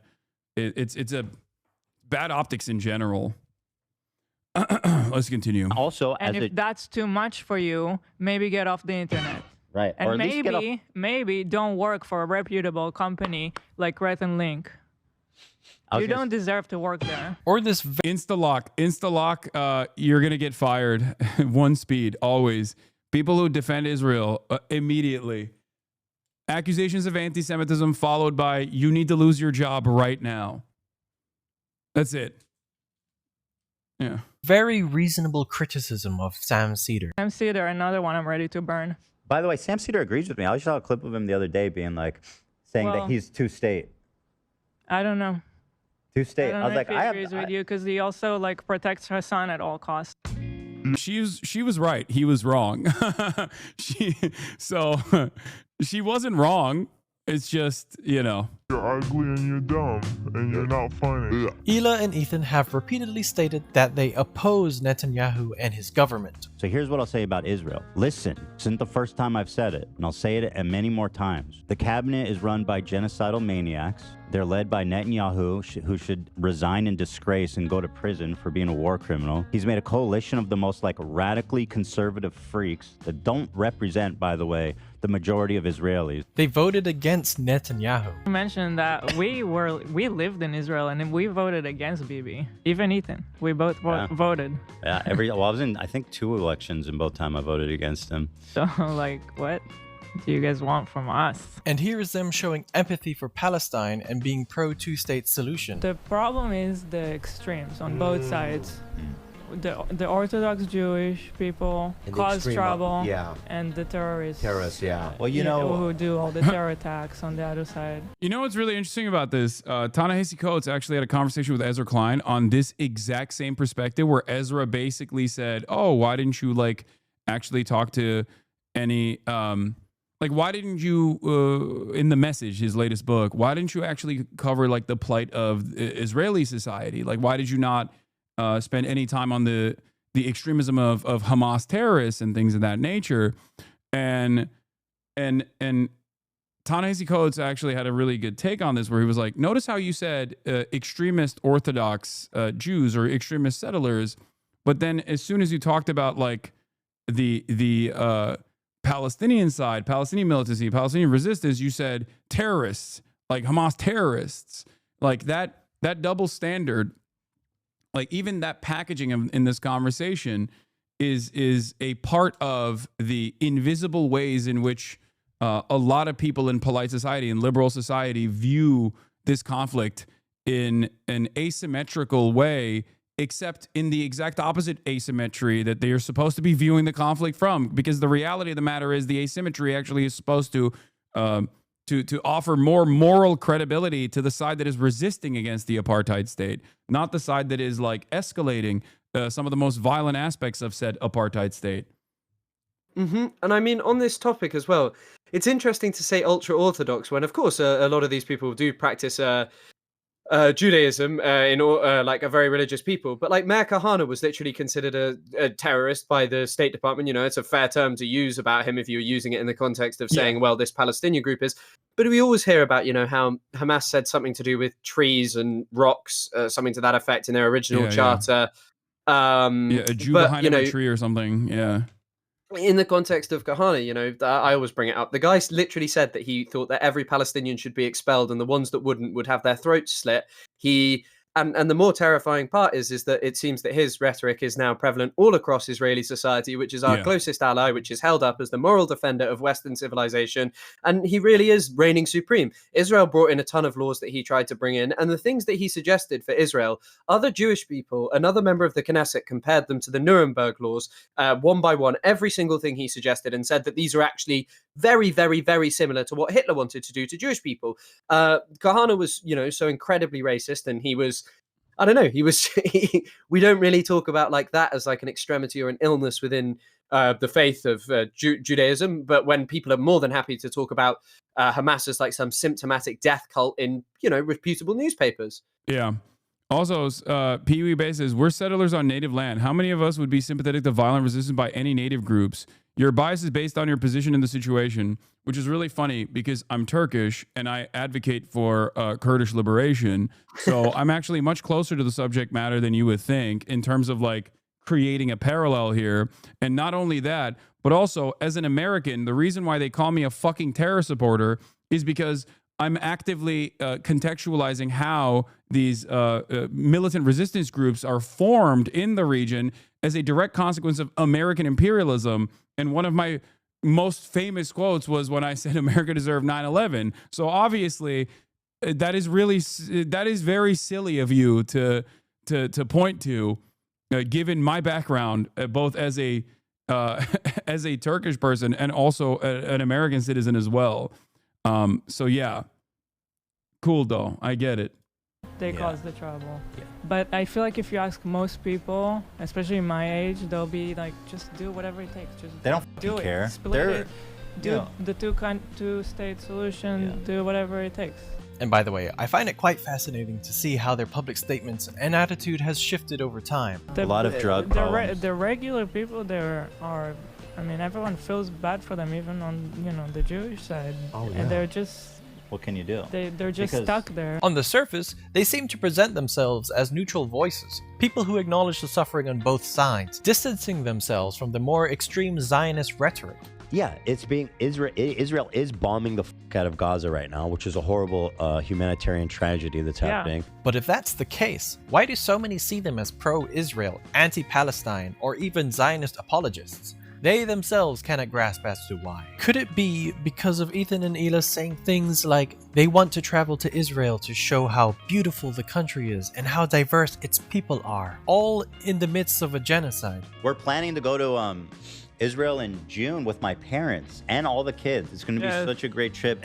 And I'm actually really excited to go there. I want to show you guys. You haven't been there in so long. What I want to do is show you guys how I see Israel, because you don't see that when you listen to Hasan and you hear all these fucking mega lefties talking about it like it's some super racist, like crazy, like Jim Crow style of society. And after making jokes about Hasan not going to Gaza for months on end, they kind of seem they want to be a bigger part of their own joke as well. Currently, we're waiting for like a peace we put or the- deal or yeah. something to go into effect.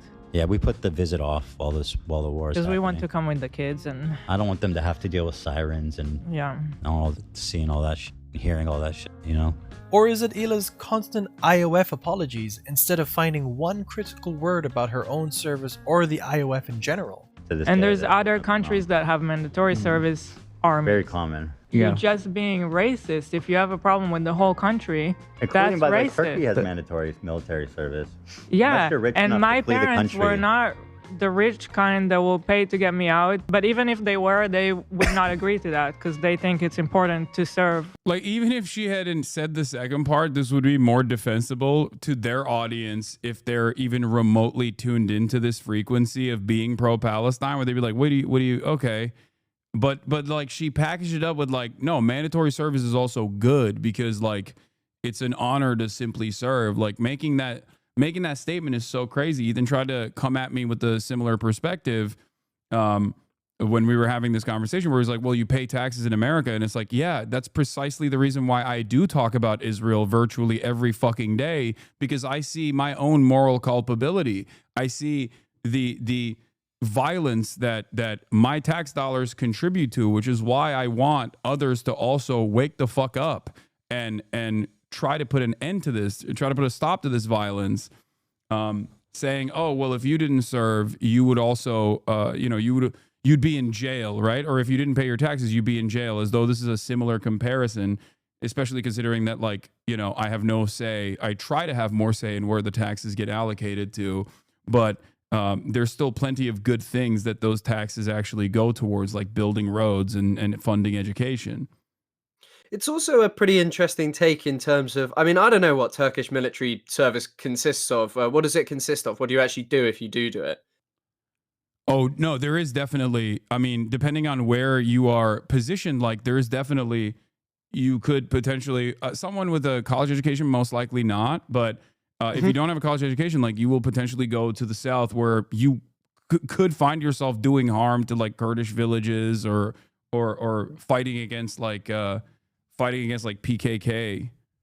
That's exactly what I mean. Why, Mr. Middle East understander, why would you say that you should have done that? Yeah. It's not like a good or awesome thing to be doing, just going and like serving to oppress Kurdish people, Yeah, It's I not don't like want to something- go do war crimes in fucking Syria, dude. What the hell? Like, Exactly. Like, I mean, I thought about that as soon as it was brought up. I was like, why on earth would you ever say, if, you have like even a basic knowledge of the Middle East, that it's a good idea to join the Turkish military? yeah. It's just Which is ridiculous. ironic because I when I was younger I wanted to do it because I thought like, oh, it'll be fun to do for like the limited service that you do when you have a college education and also have worked in a foreign nation for an extended period of time. There's like limitations to how long you can serve. Like you get breaks basically. And thank God I didn't do that, to be fair. Holy shit.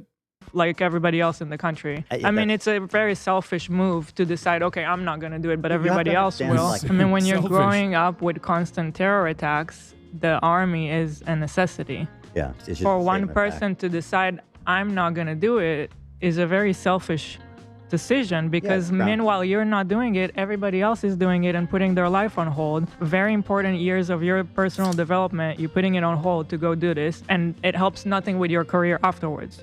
You finish it, then you start. First of all, you would also be putting your life on hold because you'd go to jail for refusing mandatory service. And secondly, if it's selfish to not serve in the military because everyone else is putting their life on hold, then how selfish is it to go along with mandatory service and contribute to the oppression and killing of Palestinian civilians? Ela framing the issue that it's simply about mandatory military service is ignoring the unique and highly controversial role of the Israeli military in enforcing occupation. While other nations have mandatory military service, most do not involve an ongoing military occupation of another population. Comparing Israel's conscription to countries that also have conscription, such as Switzerland or South Korea, is ignoring a massive difference. And Laban— Also, I'm not entirely certain on this because, like, I didn't even know Ethan had Israeli citizenship until recently, even though I had a podcast with him and people got mad at me for not knowing that. But I just always thought he was like a guy that is that grew up in California.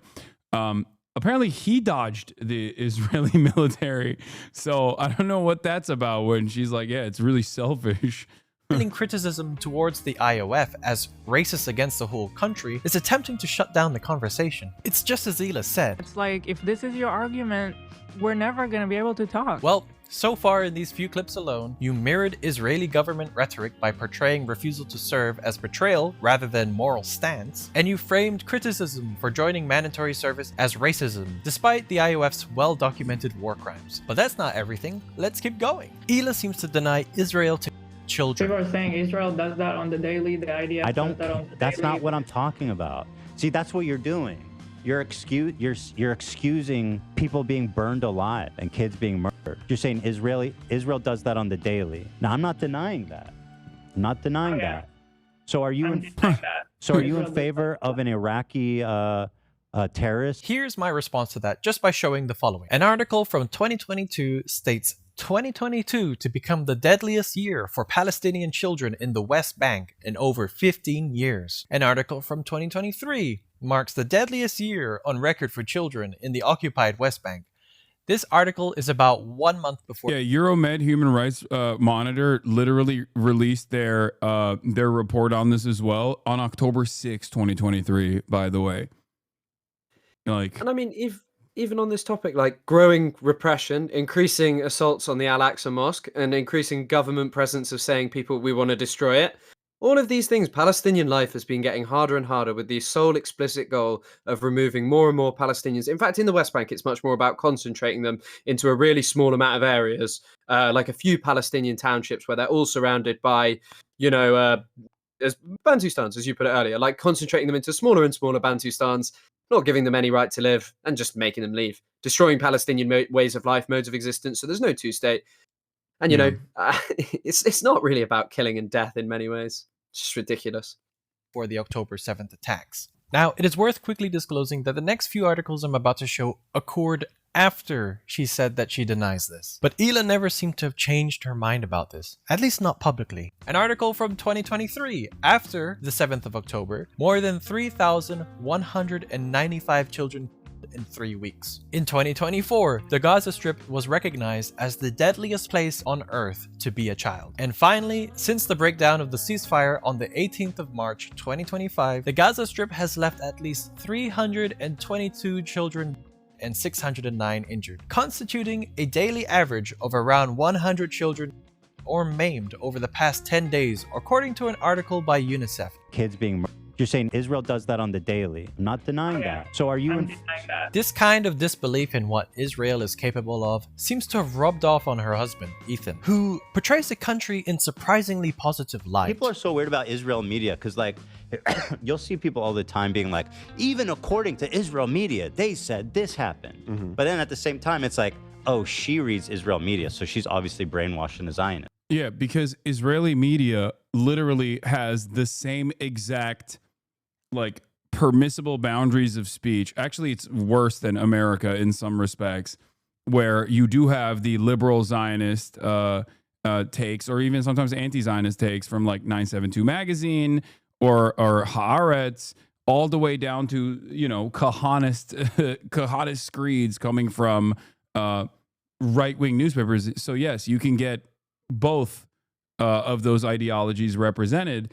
But having said that, saying Israel's a free society outside of the apartheid structure, as a matter of fact, is even silly, considering the reality that there is a military censor. There's a military censor that stops all newspapers and all media publications from revealing certain things in Israeli press.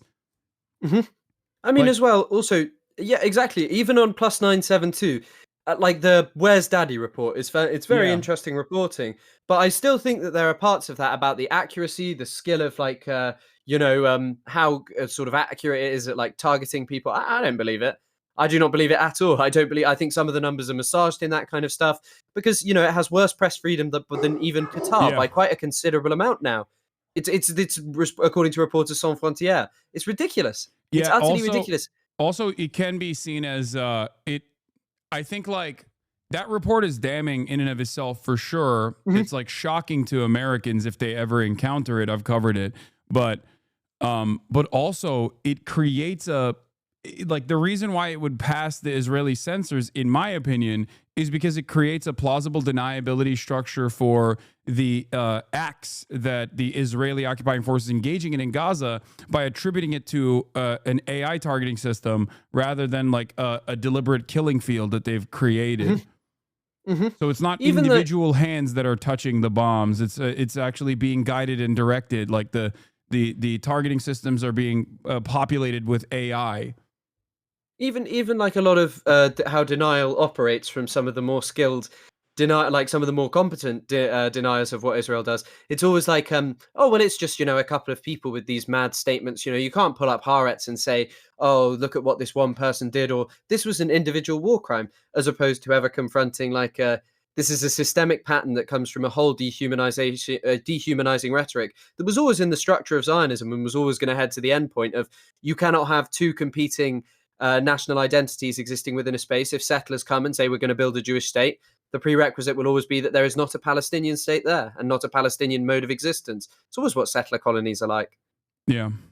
Yes, it's like Israel is a free society with free press. It has the whole gambit. It definitely does not have a free press. I'm glad that I addressed it, but it 100% does not have a free press. I wouldn't even say like America has a full-blown free press due to the self-censoring that people engage in, and we've seen that we've seen that in broad daylight with New York Times reporting on Israel, or BBC's reporting in your country on Israel, especially. These are the two most significant papers that have basically dropped the ball in spectacular fashion at a time when I think it's critical that we beef up trust in mainstream institutions, like mainstream press in general.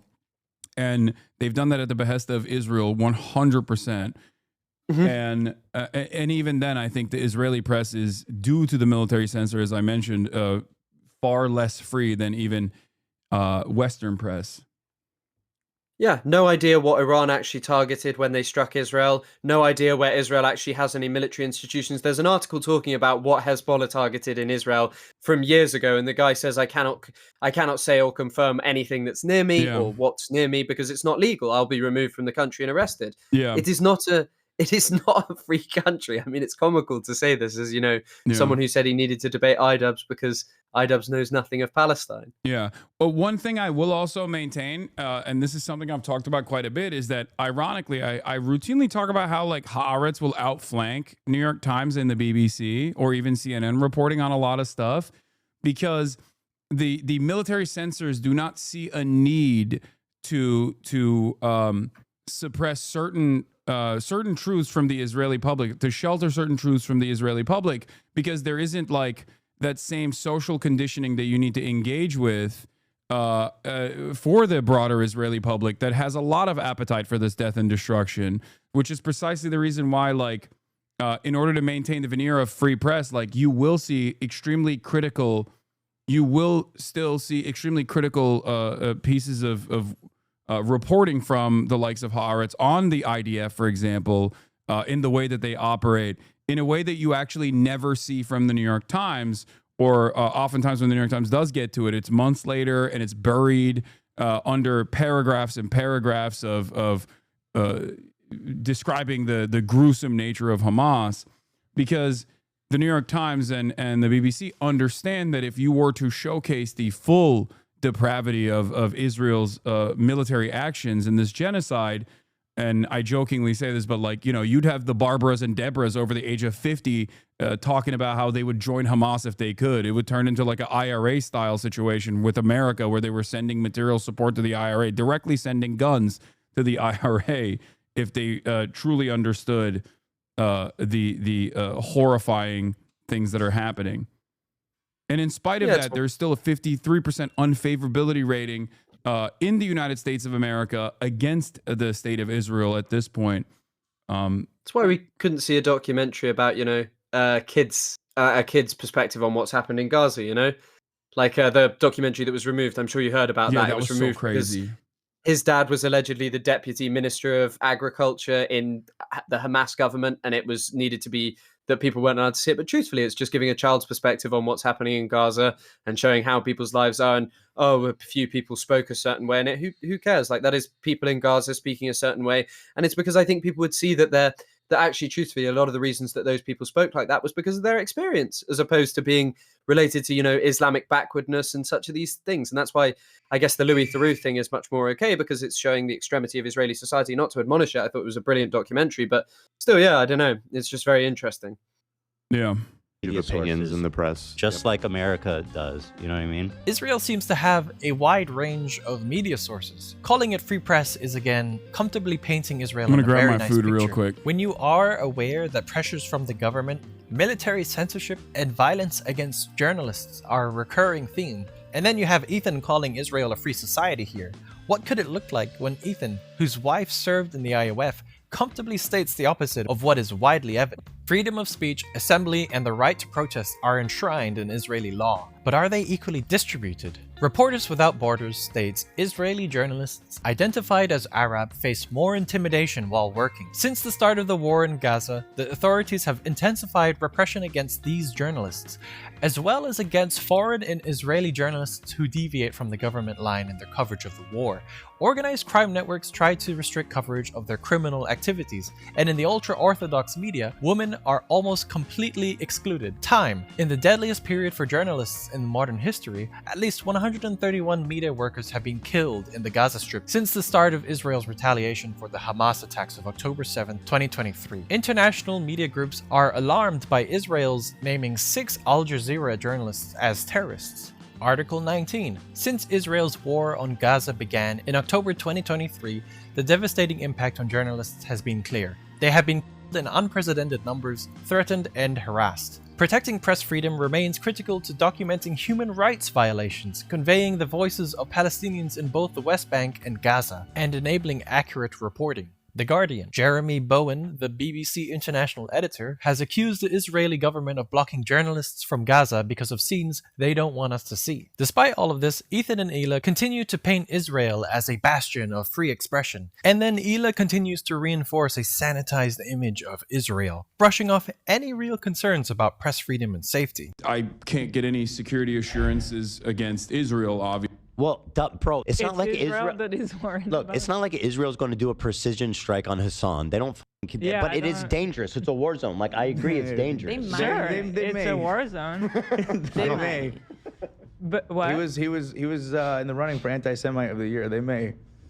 Nah, it's I a don't think you different guys world. understand Yeah, it's a Israel. It different doesn't work world. like that. They're there. not. Just 3 days after the stream, American Al Jazeera journalist Hussam Shabat and Palestine Today journalist Mohammed Mansour were killed by the IOF. I don't think you guys understand Israel. It doesn't work like that. As if the country is incapable of such actions, even though reports from groups like Reporters Without Borders, Human Rights Watch, and Amnesty International show otherwise. Here are some more cases that really prove that Ila knows what she's talking about. In 2003, American student and peace activist Rachel Corrie attempted to stop the demolition of a Palestinian home by standing in front of an Israeli bulldozer. Despite her non-violent protest, she was tragically killed when the bulldozer ran her over. I don't think you guys understand Israel. It doesn't work like that. And in response, there were, or even still, Facebook. Yeah, I understand Israel is exactly like that, especially because, as you pointed out, I was in direct correspondence with Hossam up until Israel assassinated him. So that's another like insane thing that I never got to tackle when talking to Ethan about how like Israel doesn't do that. Israel doesn't target journalists, and Israel has targeted TikTokers. Like Israel has killed TikTokers in my community, like Meadow, and journalists that I was corresponding with as well, while simultaneously calling them, Hamas or Palestinian Islamic Jihad operatives. Yeah, I mean, Hossam was apparently some kind of sniping militant who's just, communicating with people, also alongside reporting, and just went through so much and, was really a hero, and yet was degraded in such a way. But, I mean, it's just atrocious. But I guess that's kind of the problem with the debate, because how can you really bring up all of this stuff? Because Ethan has done so much, and he would have just said, no, I didn't say that. I didn't do that. That's not what I did. You're misrepresenting me. Or, oh, yeah, I don't actually think that, when, you've said these things, and you must be able to admit that this is not anti-Semitism, Yeah. And I mean, even this topic I also find very interesting, the Rachel Corrie stuff. Because, I mean, I've spoken about this before, but I don't know if you've ever noticed this. It's kind of problematic in a sense of, not to undermine what people do, but in the sense of that people are always much more fussed when someone with a different passport, when someone with who was doing peaceful activism is killed, as opposed, and we kind of know all their names, but we often do not know the names of, the Palestinians who were killed doing the exact same thing. The people who are killed at weekly demonstrations at certain villages in the West Bank who are just shot by Israelis, the hundreds of people killed during the Great March of Return, maimed, all of these things, we don't know their names. And it's kind of like a sad thing of, not to admonish and not to say people shouldn't go and do these wonderful things and stand with the Palestinians, but it's just this unfortunate thing of how media works, that we sadly only hear when it's someone who doesn't have a Palestinian citizenship, basically. Yeah, World Central Kitchen workers as opposed to the hundreds of humanitarian aid workers that Israel has killed. But I mean, that is like the entire, I described to my audience the entire purpose of like Doctors Without Borders and organizations such as this one is like trying to use Western chauvinism as a shield, basically. And it's the same reason why I also will always support anti-Zionist activists inside of Israel, or even like peace activists that go and Israeli peace activists that go and like defend the Palestinians during olive harvest season from by putting their bodies in front of the Israeli occupying force, utilizing the ethno-religious supremacist ideology that is guiding this entire movement, that makes it so that they are not targets of the military. Like the Jewish Israelis are not targets of the military because of this supremacist ideology. So them using that as a shield is always a good thing, and I will always defend it. Of course, and it's just this sad. I guess it's just this sad context of like Palestinians are so easily forgotten in many senses, and even in I will always remember Hossam Shabat's name and many other journalists, Ismail Al-Ghul, who was killed, but there's so many Shireen Abu Akleh as well. Yeah. And all of these people, but there's so many others who were killed as well. And you just kind of think it's like this unfortunate thing of Israel, the way in which Israel just kills so indiscriminately. There are so many people whose names are so easily forgotten because Israel just does this constantly. And it's this really unfortunate thing of, in many ways, it kind of like, I don't know, we end up in this space in which it just feels like a lot of Palestinians were kind of just meant to die unless they're kind of like international superstars. And it's kind of like a criticism, I guess, of a more general thing. You know what I mean? I don't know if I'm making any sense to you or what I'm saying, but it's just like... No, I totally understand where you're coming from. And it's not like a criticism of people, really. It's just an unfortunate kind of byproduct of the way Israel's genocidal crimes are so expansive. Yeah. I mean, think about it this way. There was a photojournalist who was up for an award or was being considered for an award, and Israel assassinated her and her entire family literally after that announcement came down. I believe her name was Fatima. I can't remember her full name, but like it just happens so frequently. It just happens with great severity every single day, with great frequency every single day, that it's like it's almost impossible to keep up with. Did you know that the guy who organized the Great March of Return, his family were targeted? I did not know that. So he's in an Al Jazeera documentary. It's actually very difficult to watch because he has like a very close relationship with you see him with like one of his sons, but he wrote about it. He writes about what was done to his family. He was like, why was my family targeted? He had no association with Hamas in the Al Jazeera documentary. He like has a discussion with people who are like, we come to the Great March of Return, but we don't believe in it. We believe in like militant resistance against the state of Israel. And he's explaining to them, he's saying, I don't believe in that. I don't believe in that. And he's giving his articulation, and his family home was targeted. No real explanation as to why. It just was, you know, and it's kind of like this crazy thing of even like talking about pacifists. Okay, he was targeted. Was he a good enough Anne Frank like character? He didn't resist, so is he the hero that we should look for? But he was killed, and you know, people will now spend their time trying to tell you that a fucking border fence got attacked during the Great March of Return, so it was okay to snipe all those people. Ethan did say that when he was talking to Sam Cedar, which I assume that's what you're pointing to. Exactly, I was pointing to that and the fact that this is, you know, really a talking point that has come up, especially since October the 7th, of trying to explain that the Great March of Return, you know, a movement that was premised around the idea of what if Palestinians walked to the border fence and looked at their ancestral homelands and protested there. And, you know, I know someone who was at them, and she spoke about what they were like and the level of violence that people experience. And one of the things that she spoke about specifically was the targeting of femurs. I believe it's femurs because it's the strongest bone in your body. And if it's destroyed, because the article talks about knees, but she was adamant that it was femurs that Israel targeted. And there are a lot of people with amputated legs from it, because if your femur bone is shattered really badly, your leg is basically done. And quite often in Gaza, it would just be amputated. And, you know, it seems that Israel did this intentionally to people to basically cripple a generation of Palestinians who would then be unable to live. And you think about what kind of space Gaza is, where because it's so densely populated, you can only build upwards. That's no kind of life for a human being. That's no kind of life where there's not the adequate facilities. And now, like, think of the context of now, where it's a mess of rubble and just shit everywhere and constant moving on limbs that are, you know, probably injured or harmed or like, you know, might be infected. It's just all of these things. And I think again, it's once again this thing of like, death is not all that matters. There are so many people suffering in Palestine, and yet we have to hear an explanation about why it was okay to do that, you know? Yeah. It's, it also reminds me of, you know, the most peace-seeking, in air quotes, Israeli official, Yitzhak Rabin, and his process in the first Intifada, when he was in charge of interior security, the practice of breaking the bones of the Palestinian children who participated in the symbolic act of resistance of stone throwing. Like this became, during the first Intifada, this became like a symbolic act of resistance against these Israeli tanks and Israeli armored personnel carriers, and they would specifically demand to break bones, and they did successfully, to tens of thousands of kids during the first Intifada. And that was Yitzhak Rabin's policy. And he was seen as the most, like, he was seen as the closest that the Palestinians have ever gotten to a real peace agreement.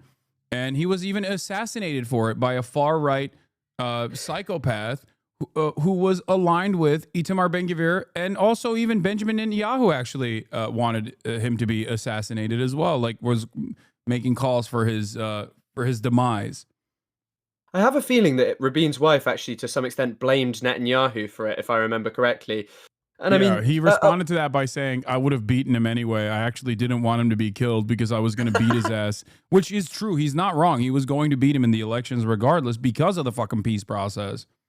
And there's also, this is a bit of an anecdote that comes from one of my lecturers who was an activist during the first Intifada. And one of the things that they spoke about was that they said, and there's not really much information online, and I'm not sure how you'd get this, it might only come up in Arabic, but she would always say that there's a trauma center in the West Bank that actually had to be founded after the first Intifada to deal with broken bones, because obviously if someone breaks your bones in a certain way and intentionally is doing, I mean, there's a video of it on YouTube of it being done.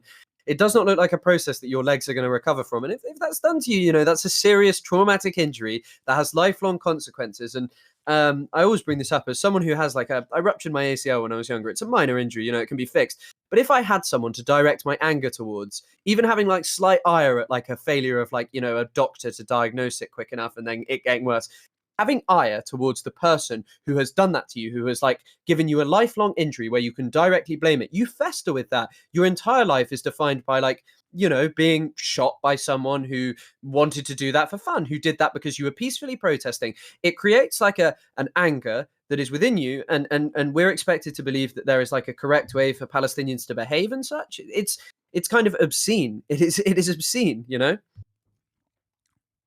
I think what you just described is also a testament to the resilience of the Palestinians for not even entertaining that level of justified vengeance at every waking moment of their lives. The very fact that there is even an entertainment of a two-state solution among the Palestinian population is a true testament to the humanity of Palestinians. But that also is usually the same throughout history.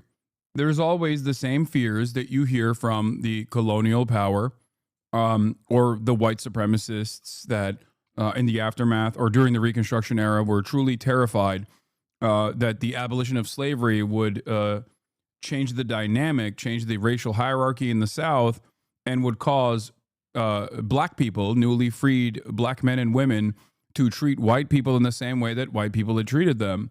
This, of course, has never happened throughout history, with, I guess, one notable exception of the Haitian Revolution that was very bloody in the aftermath. But outside of that, there has never been a moment where the liberated turned around and did the exact same kind of violence to those who had done tremendous violence to them. It just doesn't work that way. And it would, for the Palestinians to inflict the same kind of violence, it wouldn't even be a specific event of singular violence. The structure of settler colonialism that has dispossessed them, that has kept them down, is in of itself incredibly violent. It may not be direct violence. I mean, I was talking about this in the context of Luigi Mangione. Is killing someone in the street not a great thing to be getting up to? But at the same time, who is the more violent person? The healthcare company that has inflicted a slow form of violence on millions of people, or the person who takes a singular act of violence? And to create a structure like Israel has, that is systemic violence of a benign kind in many cases, of ruining people's day-to-day existences. Legalizing it's not even social murder at that point. It's just it's perfectly legal. Yeah, I mean, I guess social murder is perfectly legal as well, but. It's just it's very difficult to see people tell me that October the 7th is this unimaginable act of barbarity, and that keeping human beings under apartheid, a recognized crime against humanity, is somehow not a kind of violence that deserves a greater condemnation or a contextualization of why October the 7th may exist. And this is something that Israelis themselves, there are people who say this. I'm pretty sure Gideon Levy said this pretty soon after October the 7th, that how can you not expect blowback? And he's not exactly a massively anti-Israel character, and there are an increasing number. Yeah. That was the Haaretz editorial. That was what was really interesting. I remember the Haaretz editorial board had the exact same, almost verbatim, exact same take that the Harvard student Palestinian youth movement had. And in the Western world, in the aftermath of October 7, Bill Ackman and numerous other very powerful figures that are now permanent fixtures in the Trump administration, as a matter of fact, came out and demanded the doxing of these students for putting the burden and putting the responsibility, the culpability of October 7 directly in the hands of the violent ways in which the apartheid has unfolded upon the Palestinian population for 75 years at that point.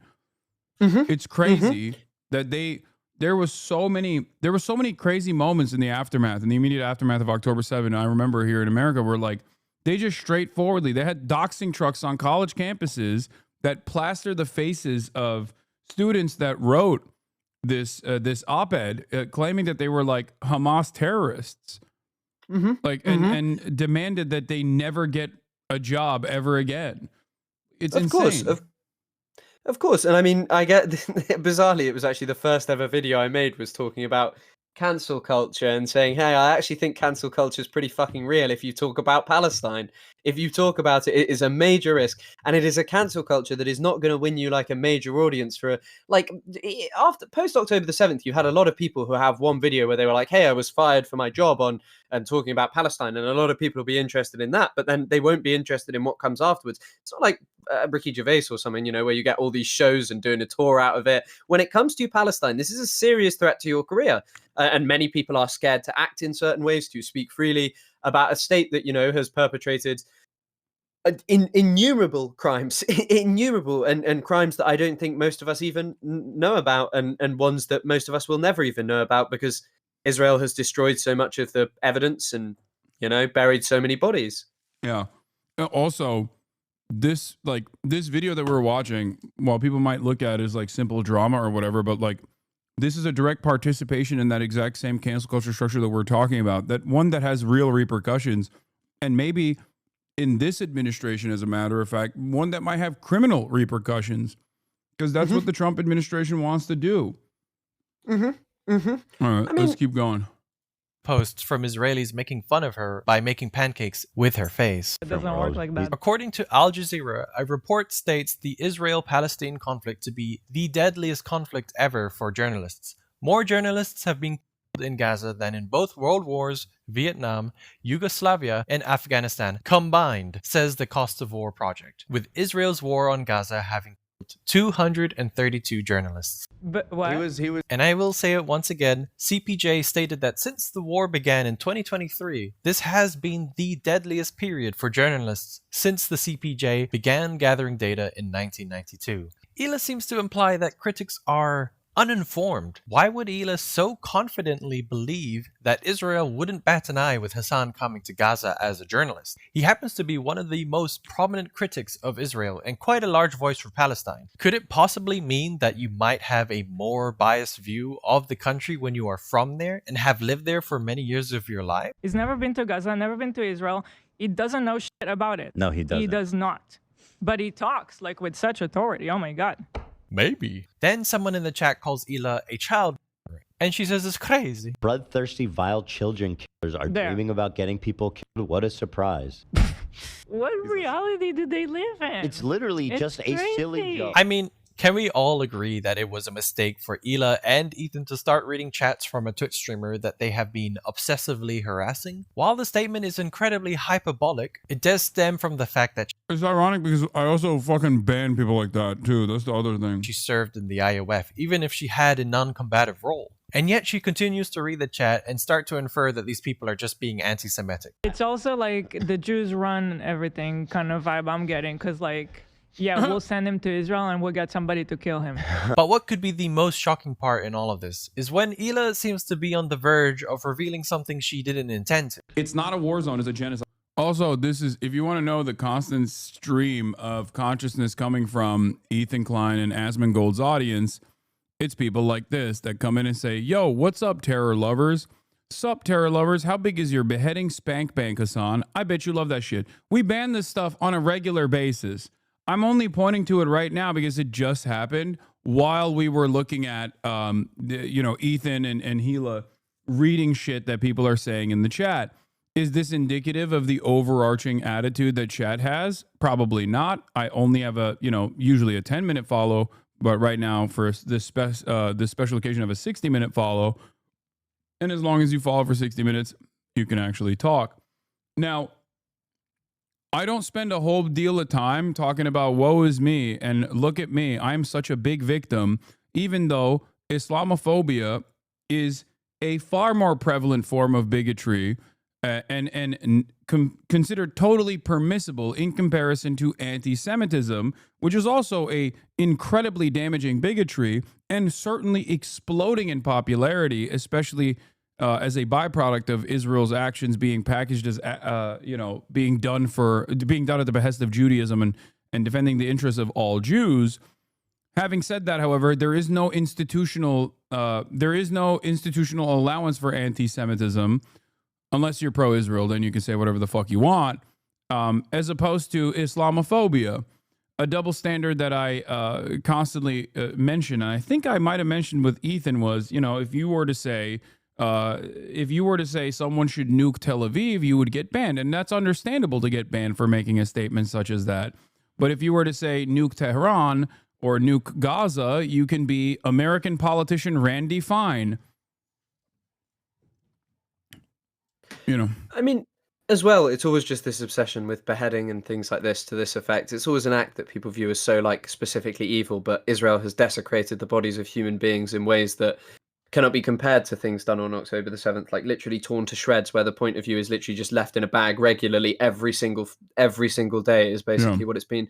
But I mean, I think Edward Said said this years ago. Islamophobia is the only kind of bigotry that is not only acceptable but celebrated. It is a vote winner. It is a vote winner to blame Muslims for the ills of your society, whereas to talk about anti-Semitism, even for someone like Corbyn who was not anti-Semitic, it lost him in part. Played a big role in him never being elected, Yeah. Which is just, I mean, it's such an interesting topic. Monster 1 and female Monster 2. Oh, it's not a war zone, so we can't say that it's a war zone? That's not woke enough? He's going to say it's not a war zone, it's a killing field. Whatever. No, that's what he's saying. It's not a war zone, it's genocide. Okay, you can go. Okay, call it whatever you want. It's dangerous. I admit that, right? So disgusting. Hila seems like she is mocking or downplaying the fact that the situation is a genocide, as if calling it a genocide is just about semantics rather than acknowledging the reality of mass civilian casualties and displacement. So would Hila also mock the wording of these doctors that have seen it firsthand? I've worked in a number of conflict zones in different parts of the world. I was there at the time of the Rwandan genocide. I've never seen anything on this scale, ever, and that was also the view of all the experienced colleagues that I worked with. In northern Gaza, with the military offensive that's been happening by the Israeli forces there, we're seeing clear signs of ethnic cleansing as Palestinian people have been forcibly displaced, trapped, and then bombed. Then Ethan's quick dismissal with, okay, call it whatever you want. It's dangerous. I admit that. Right. Reinforces this unwillingness to critically engage with a term, reducing a grave reality to a matter of preference rather than addressing its implications. After mocking Hasan for clarifying that it's not a war zone but a genocide, what are her thoughts on Holocaust survivor Arya Nair, who says this? You have concluded that Israel is guilty of attempting genocide. Yes. That's a very heavy charge. Yes. This one is particularly important because not only is he the Human Rights Watch founder, but he also is a liberal Zionist who personally said in the immediate aftermath of October 7 that Israel's actions or October 7 and the harrowing nature of October 7 warranted like military action from Israel. This is him changing his perspective after Israel very openly and deliberately denied humanitarian aid into the Gaza Strip. So this was a dude who personally was on board with a military campaign, sieges that have taken place prior, what some in Israeli politics calls mowing the lawn, operations such as that one. He saw that this was like a bridge too far. So one could raise a question. Is Hila dissecting Hasan's every word because he's crowned the H3 podcast's mortal enemy? Or is there something else at play, like a deeper discomfort with anyone who speaks out for Palestine? Because when nearly every pro-Palestinian voice ends up labeled as anti-Semitic or a token Jew, it becomes a pattern. For example, there is Matt Lieb, a Jewish man himself, comedian and pro-Palestinian voice. Or, according to Ela and Ethan, one of these guys who's like, he's Jewish, and he loves that because he allows himself to be tokenized to the max. Yeah. And in response to Matt Lieb's speech in a pro-Palestinian rally, Ela's feedback sounds like this. You're not special for wanting peace. You know that, right? Just keep in mind, guys, Ethan and Ela always pretend to stand for a peaceful solution. But even in a peaceful speech of a fellow Jewish man, they find something to mock. Is it because he speaks up for Palestine? I am so proud to be marching with so many Jews and Gentiles of all ages, races, genders, and nationalities who are brave enough to demand an immediate ceasefire. Yes, this man is so brave. Just speaking objectively, what is brave about what he's doing right now? He's Who is there he demanding it from? from question. I don't know. Okay. Karen Bassin? I don't know. I'm not speaking to you as a representative of all Jews. I am a bad representative. Why'd you even say that? It's like, bro, he's playing the token card. Wait, crazy. so you're saying that Jews don't want ceasefire? No. No, he's doing a joke because he's a comedian. And he also is addressing the tokenization allegations by saying he's not here speaking on behalf of all Jews. Because he's a bad representative in general, because like for other unrelated reasons. Ethan is supposed to be a comedian. Interesting that he didn't understand what the joke was here. No, he says, I'm not a representative The joke is misdirection. of all Jews because he's probably accused Yeah, of being but a so token. far all he said that he wants ceasefire, but then that does not represent all Jewish people. Well, That's I'm the not one the- that wants ceasefire, but not those other Jewish evil people. Like, what do you think everybody wants, dumbass? That's not the argument I he came was from making. a secular family, and the closest thing I got to a bar mitzvah is when I was 13, and I one time saw my dad send back soup for not being hot enough at the cafe in the Holocaust Museum. That was the thing that happened. When does he start talking about how do we get ceasefire? We're getting there, apparently. What a hack. He's a comedian, by the way. Quote unquote. He gave back soup at the Holocaust Museum. Wow, you guys, so far you're so brave to be there and tell jokes and just And the get Holocaust applauded. Museum. Really brave. Don't get me started on the Holocaust Museum. More like the Museum of Lies. I like that. I like that they're simultaneously be like, oh, so brave, while also literally advocating for him to be fired.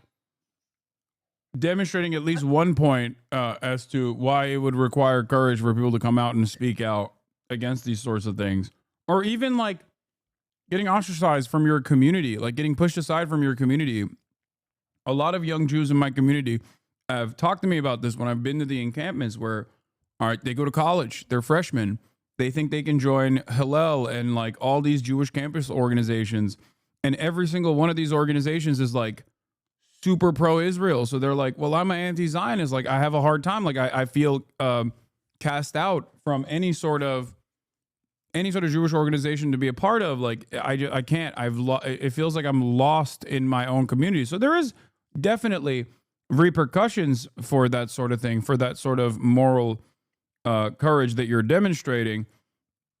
But every single person understands that regardless of being declared a pariah or the material consequences of speaking the truth about Israel, constantly having to deal with like people that want to fire you or deplatform you, as Ethan has done to me.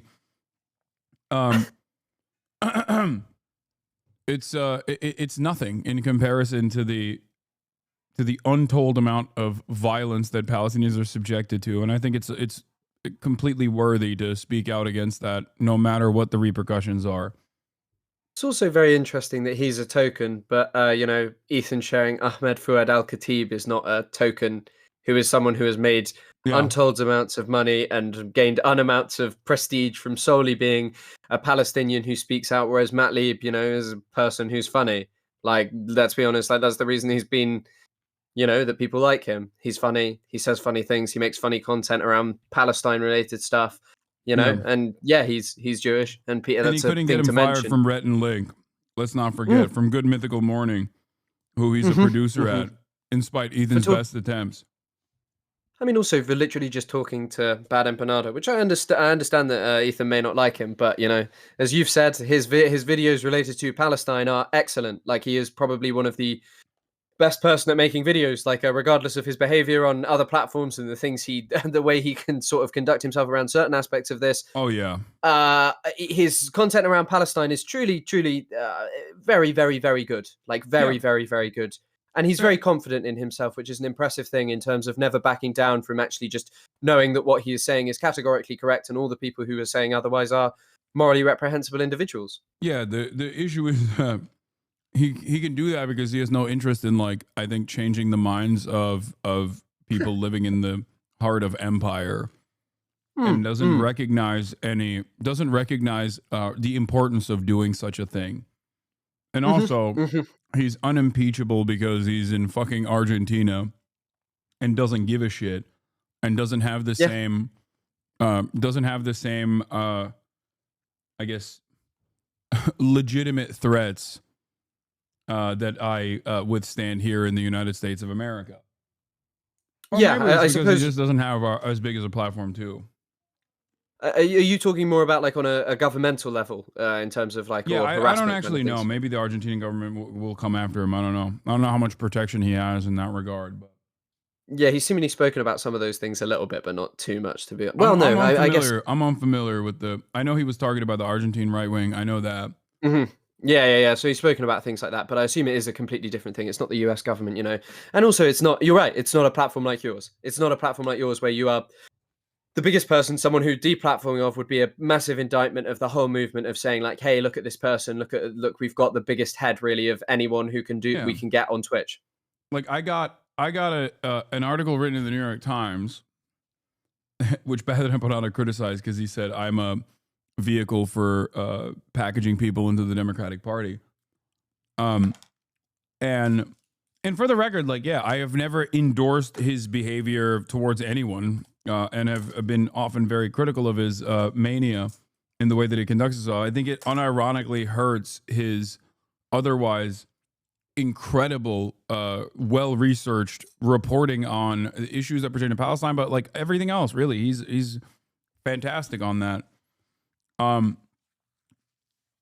Having said that, as soon as that New York Times reporting came out, of course, there is an endless sequence of hit piece after hit piece from Free Press. More slated to come out. The Fox News did a report on it yesterday.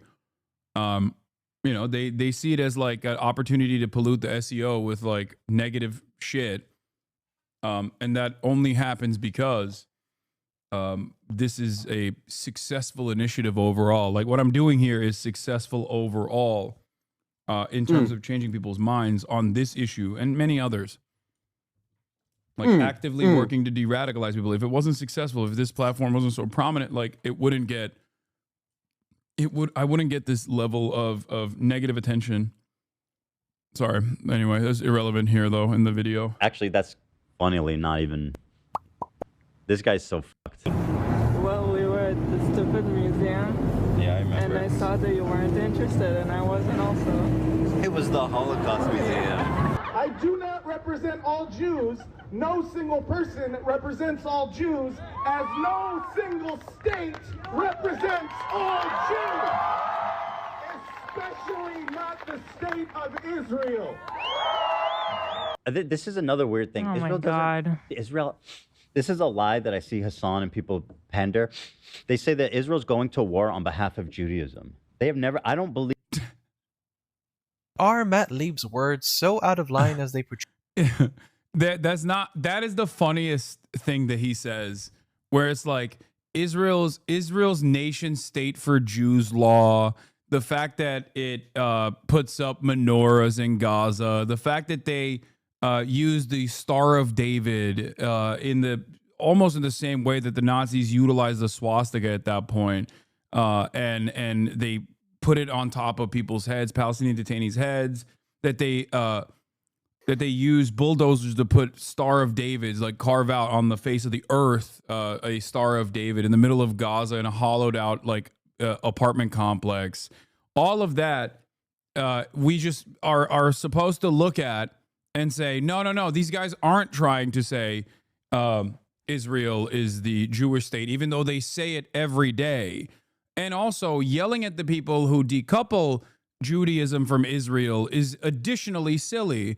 Constantly claiming that, all Jews are Zionists, all Jews are Zionists. When you say anything about Zionism, you mean all Jews. You're actually in a very sinister way doing anti-Semitism. That in and of itself is that exact same conflation that Ethan claims Israel is not doing.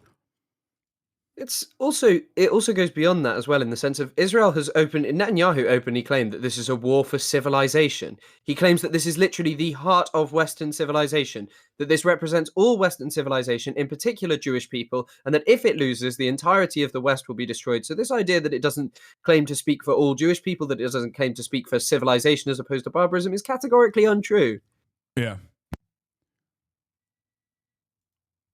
Let's listen to Holocaust survivor Stefan Kapos, who spent his childhood in hiding during the Nazi regime and lost 15 members of his family in the Holocaust. Here he talks in an interview from May 2024 where he says the exact same thing as Matt Lieb in his speech. I say this as a Holocaust survivor, that the genocide in Gaza is not happening in my name and in our name. So I know Ila was bored by the Holocaust Museum, but would she also push back against this Holocaust survivor for saying exactly what Matt Lieb did? That Israel doesn't speak for all Judaism. In Ila's eyes, Matt Lieb is doing a terrible job advocating for Palestine. This man is like a teddy bear. How can you tear apart a 2-minute fun and moving speech into a hateful 8-minute analysis? And sure, Ila says she wants peace. She said it herself. Everybody's asking for a ceasefire. That's not brave. What do you mean? You want to be brave? What does he think that I want and you want?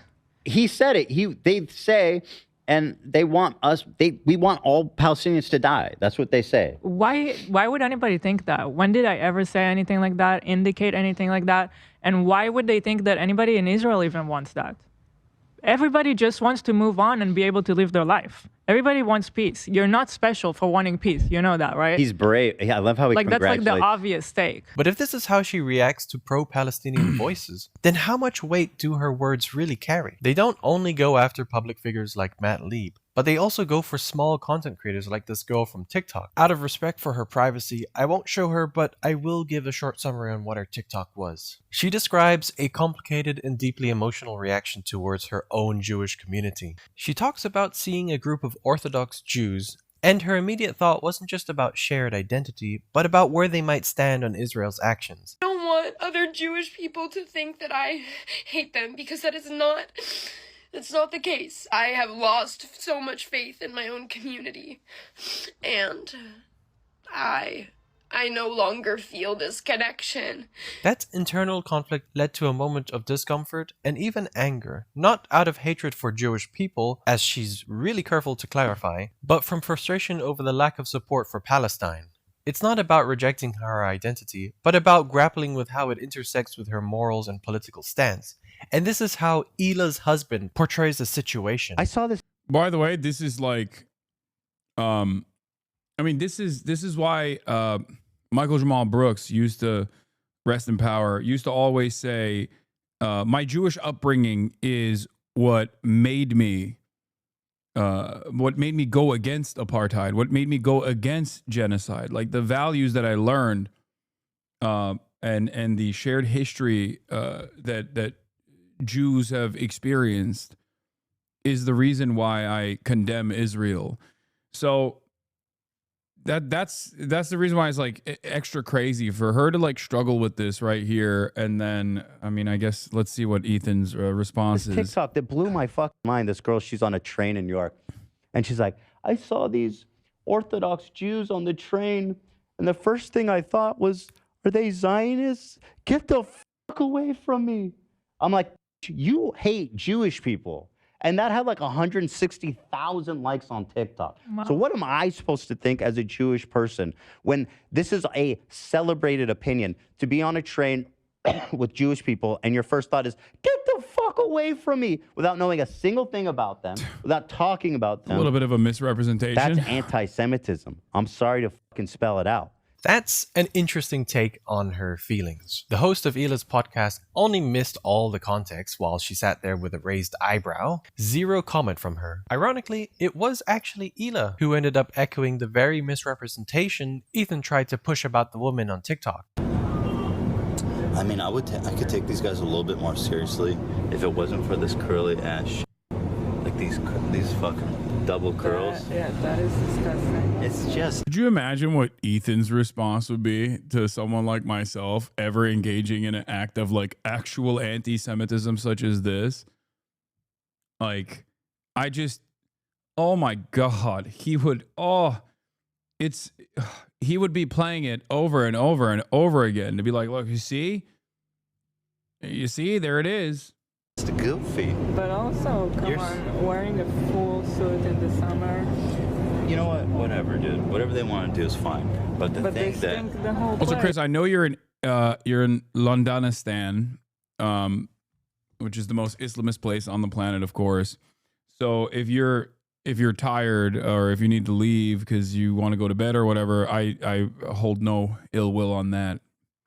I've definitely got a bit more left in me. Definitely. All right, perfect. Okay, let's keep going. Then. Labeling non-anti-Semitic people as anti-Semitic says more about the person doing the labeling than it does about the people being labeled. It also shifts the conversation away from the actual topic, Palestinian human rights, occupation, etc., and puts the focus on alleged bigotry. But that's convenient, right, Ila? No one is allowed to talk about it anymore. Everything is anti-Semitism, or as Ila calls it, anti-Semitism. And if it were up to you, you would also love to see Matt Lieb fired for daring to talk to someone who got to you by trolling and IDF soldiers in a video game. And if you justify your words with the alleged CPS call that was made to the client's house, who half of the internet is responsible for apparently, keep in mind that Matt Lieb had bad empanada on his show way before that happened, and Also, he admitted that he has no idea who called CPS in our conversation, which I thought was like, I mean, yeah, that was also, again, drama focused, but like shocking in terms of just like openly revealing that he falsely claimed that every one of his ideological enemies that have called out his statements on Israel were actually responsible for the CPS call. And it turns out he just has no idea.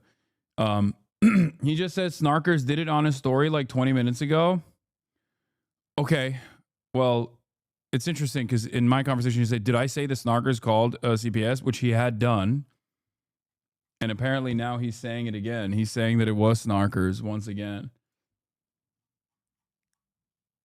I mean, also, it's just a kind of thing of just blaming other people, isn't it? It's just going to be easy to dismiss it. But also, Bad Empanada has clearly realized that the best way to kind of, I mean, he's openly said it, that he joked about it, but that Ethan Klein is the rent payer thing. Like, he's joked about it, but it's obviously just such an easy way to bait Ethan and Gila into talking about him, and also to get way more attention to his videos where he's just uploading talking about Palestine. Yeah. And I understand I think obviously it's not a way I would do it at all in terms of the sense of like how, like of some of the things he says and does. But at the same time, it is like just an example of you can direct people to learning like things about Palestine and learning how to dismiss people who have really problematic views about Palestine by just, winding people up basically about something that has nothing to do with him. Like, because it's obvious that it doesn't. Yeah. So that YouTube is full of compilations of you guys harassing everyone left and right. Another instance of Ila using her words to show her deep-rooted empathy of the suffering of Palestinians is during the H3's Cope stream for Trump's inauguration day. Just the other day, Bibi fired a really good guy that a lot of people are pissed about, and he fired him because they had a disagreement, and that's like so Trump coded. Now, I know Ila doesn't like to hear. But she lived in Israel. She's obviously the most knowledgeable. I don't understand. Like, how could she have said, as someone who is against Israel's violence, how could she have said the defense minister during October 7, who in the immediate aftermath of October 7 said, we must shut off their electricity, their food, their water. We are fighting human animals. How could she have thought that he was a good guy, especially considering that at this point, he had already had a warrant out for his arrest for being a war criminal?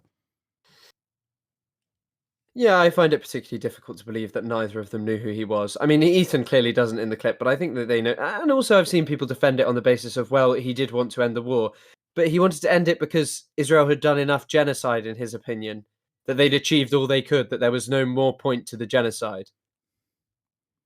Yeah. Didn't come from like People good of his mention heart. this because, in their opinion, they have dealt with the situation accordingly and put it to the books. Snark's greatest hits. Yeah, it this is. is Snark's greatest hits. Let's look into this a little deeper, and whilst we do that, keep in mind how she repeatedly tries to discredit the opinions of non-Israeli people who speak on the matter. I think Ethan has a lot of credibility to talk about it. He lived there for 5 years and he's married to an Israeli. No, you It's care not about- funny to like sit in America and think that you know better than somebody who lives in Israel. Yoav Gallant was a military officer that served as Israel's Minister of Defense, and was also the same guy that said that he had ordered a complete siege on the Gaza Strip. There will be no electricity, no food, no water, no fuel. Everything is closed, we are fighting human animals, and we are acting accordingly. Gallant's declaration of a complete siege where Just good guy things, you know, even from the most like liberalized brain rot Marvel Cinematic Universe ass of like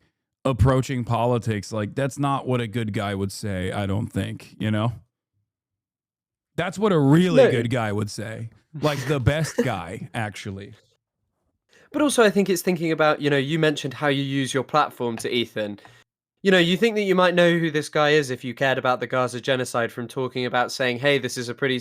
Like, one of the things Ilan Pape always brings up as one of the reasons he's somewhat hopeful about, you know, what's happening in Palestine is he said, if you had told me or any other expert of what's going on in the about Palestine, that even in 2010, that one day Israel would be brought before the ICJ or even the ICC. If you told me those things, I would be shocked. I wouldn't believe those words coming out of your mouth because there's no way they would, because they're protected. And to have just, you know, to be someone who says that you've dealt with Palestine when you know, that neither of you even knew that he'd maybe said that allegedly, you know? And Ethan also defended it on his story 100%. He said that something about like him wanting to end the war, and it was in the context of October the 7th, so it was okay to say, in spite of the fact that, you know, it wasn't just a statement. They did starve Gaza. They did turn the energy, the electricity and such off. Yeah.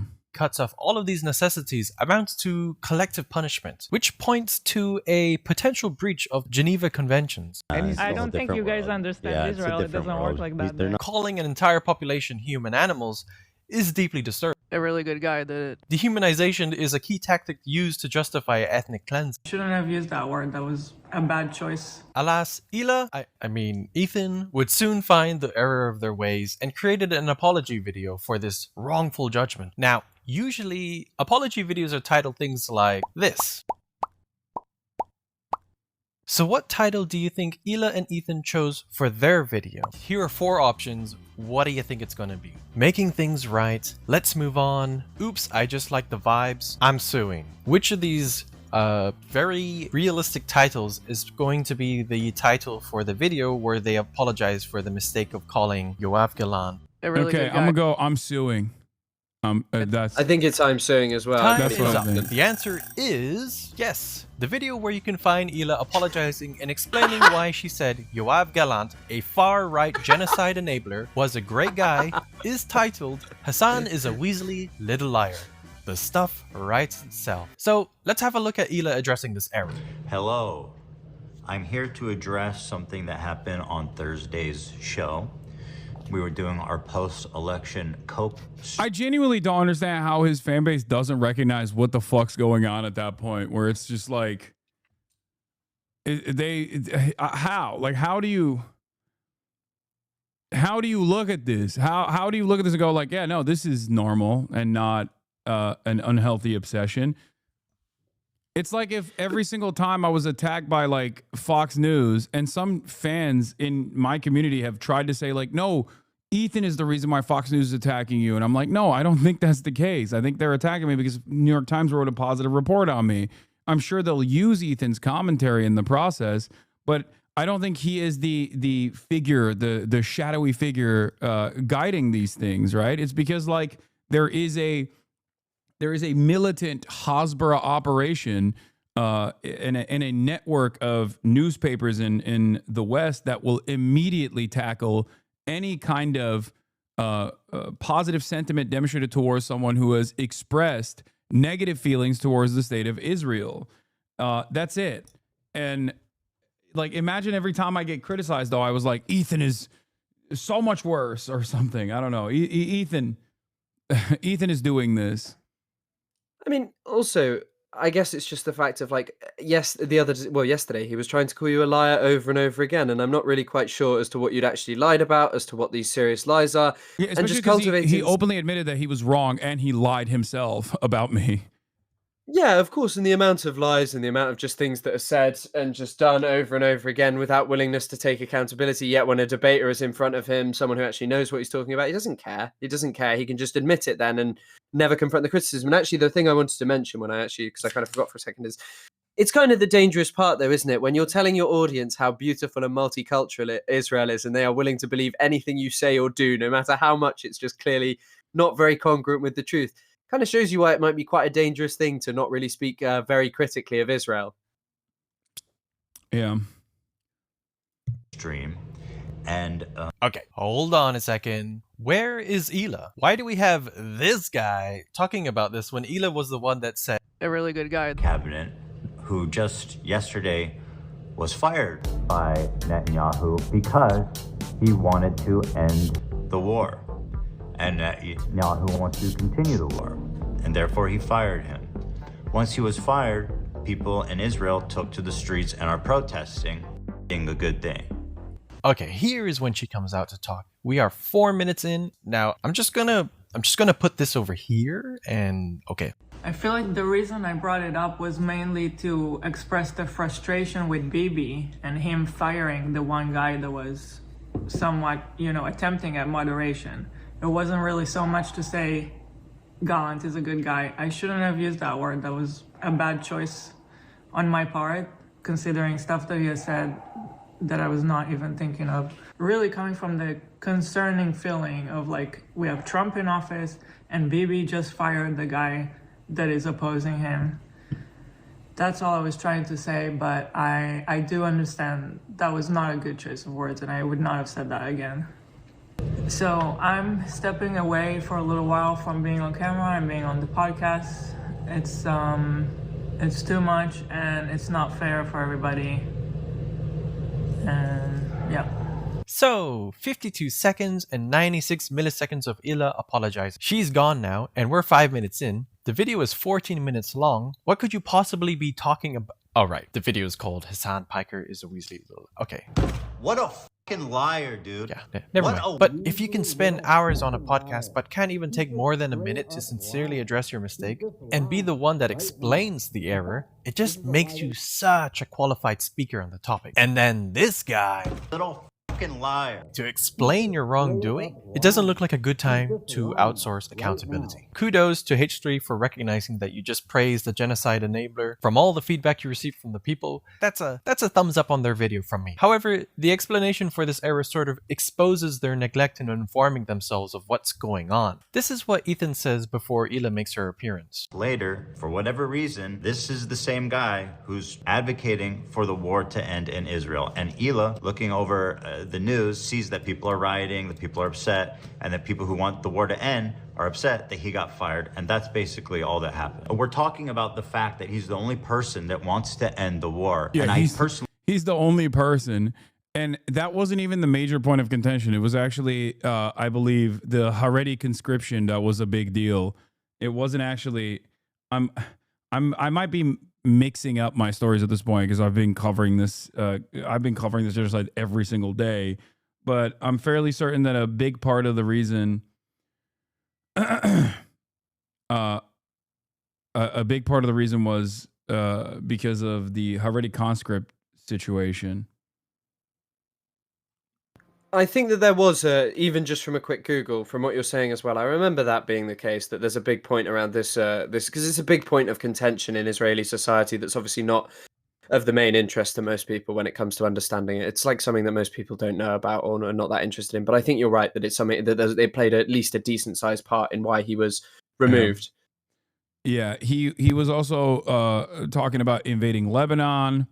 Yoav Gallant was in favor of invading Lebanon, and also wanted to bring in the Houthis into forced conscription, even though they've had peaceful not peaceful. Sorry, what the fuck am I saying? Even though they have religious exemption because they're supposed to be doing religious studies. You really are a piece of shit, lol. Explain to me in a couple words why I'm a piece of shit. Really quickly. You have the floor. Now that we also have a guest on board as well. I would like to hear your take, Sebson. Following since 3 hours ago, unfollowed, and then back at it. But yeah, what I was gonna say is, if you want to know more about the Haredi situation, it's because it's because they get religious exemption. A lot of Israeli society actually considers that to be ridiculous. They think that like the Orthodox communities or the settler communities especially are like welfare queens that don't give anything back to Israeli society and only take.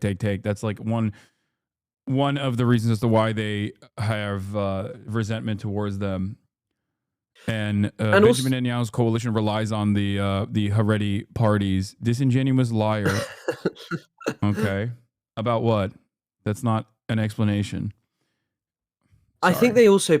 I think generally they also pay way less tax and tend to have more children. And so most people in Israeli society, as you say, view them as welfare queens, Yeah. Because they're not paying taxes. They don't do anything. And a lot of people as well. It's interesting. Ilan talks about this stuff. That on the other hand, they view the secular Jewish state as, they call it the Messiah's donkey. They think it will bring about the end times. But they also think that they're like basically stupid because they don't believe the same things as them. It's an interesting dynamic and obviously something that most people aren't particularly interested in. Yeah. Okay, let's continue. Don't understand how that's not relevant. Here from The Guardian, a left-leaning newspaper you guys all probably know. Here's a headline. Benjamin Netanyahu fires Defense Minister Yoav Gallant. I don't doubt Ela and Ethan would like for the war to end. She was operating off of the fact that this man had stated he wishes the war to end. But what does this say about how you read news articles and interpret them? Because from what Ethan said on behalf of Ela here, it sounds as if they're just reading headlines and calling it a day. And what was that about a certain someone that doesn't know a thing about this conflict? He doesn't know shit about that conflict. He's never been to Gaza, never been to Israel. He doesn't know shit about it.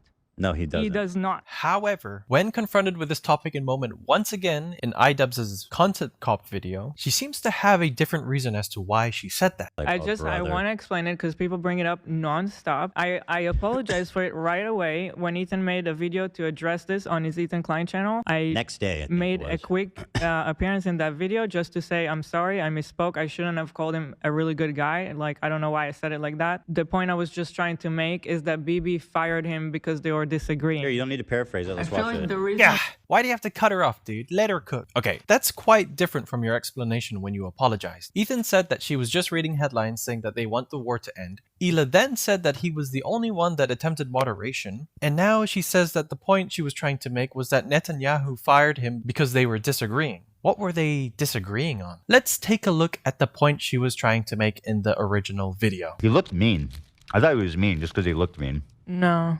Well, the big disagreement was that people are fighting for the Orthodox Jews to get drafted as well to the army because they're not. Motherfuckers. Wait, so she does know more than she's letting on. But Israel... That's an issue? Yeah, the Orthodox don't serve. They don't serve. Yeah, it's like Amish people, too. They don't do that. But everybody else has to. Everybody has to do it. Sure. So it's like, what the fuck? Dude, the Orthodox are such leeches there. Oh, you think Orthodox Jews in Israel don't serve? I thought that like everyone had to. Exactly, except the Orthodox. And then the Orthodox. I like that. I'm glad that you and I just had this conversation before this moment to describe in detail like what the actual dynamic looked like, and also simultaneously explain how like some liberal Zionists or like some people in Israel actually consider them to be leeches and welfare queens and all this stuff. And well, turns out there it is. They're doing it. They're doing the thing that I was saying. Because they need to sit and pray for God all day. Never mind, it's a dislike now. So just to be clear, Ela's concern is not that people are being conscripted into a violent occupation, but that some people get to skip the uniform and stay home to pray. The framing is not so much about systemic inequality and appears to be more about wanting broader participation in Israel's military forces. The same. And for the record, before people say like, oh, they're being anti-Semitic or whatever, or their take on this, the only reason why I take issue with their perspective is exactly what this guy, the soft take, is presenting, which is that it's ridiculous to be like, well, how dare they don't get to serve? Like, how dare they behave like leeches or whatever? I don't necessarily find myself in defense of some of the more fundamentalist elements within Israeli society. Let's be real. It's doubly ironic, of course, because I very famously call all kinds of different right-wing reactionaries inbred, which was what Ethan claimed I was doing in an anti-Semitic manner towards the ultra-Orthodox settlers that were destroying humanitarian aid going into Gaza, which Ethan said were just a bunch of wonderful fellows that are like, why? These guys look like they're holding they're holding up aid boxes and moving them into the Gaza Strip to do delivery of humanitarian aid into the Gaza Strip. How dare Hasan imply that they're right-wing and bad, and also say that they look like volunteers, he said. Well, perhaps it's because I don't get my opinions off of 30-second fucking clips, and instead was reacting to a news report about them doing exactly what I'm saying, which is destroying humanitarian aid. It's also very interesting that I guess I sometimes think about things that when I see other people bringing up stuff that I hadn't. Very interesting to see that clip in its full sort of context, because I've seen it so many times, but I've never seen it where Hila clearly does actually know, this is to do with, probably the more niche part, the sort of ultra-Orthodox conscription, but has no, has apparently, she was just thought he was a good guy because of being a moderating voice. It seems she's much more interested in Israeli societal issues than, his genocide opinions. Yeah. Military force that likes to go on social media and post stuff inside of Palestine. By the way, you're doing tremendous PR for British people. I just saw someone in the chat go, this guy is the coolest fucking Brit I've ever met. You're doing incredible PR for the island. I'm glad. What do they all say? Is it three head that they all say at the beginning? Yeah, free head lad. That's right. Fucking hell. I'm hoping to change the chat's perception vis-a-vis free heads. This is actually this is a British Angloid Hasbara right here. And that's what it is. You're doing PR. Palestinian homes like this, and also this. It's quite telling that Hila's complaint wasn't, why do people have to serve in a military accused of war crimes, but instead, why doesn't everyone have to?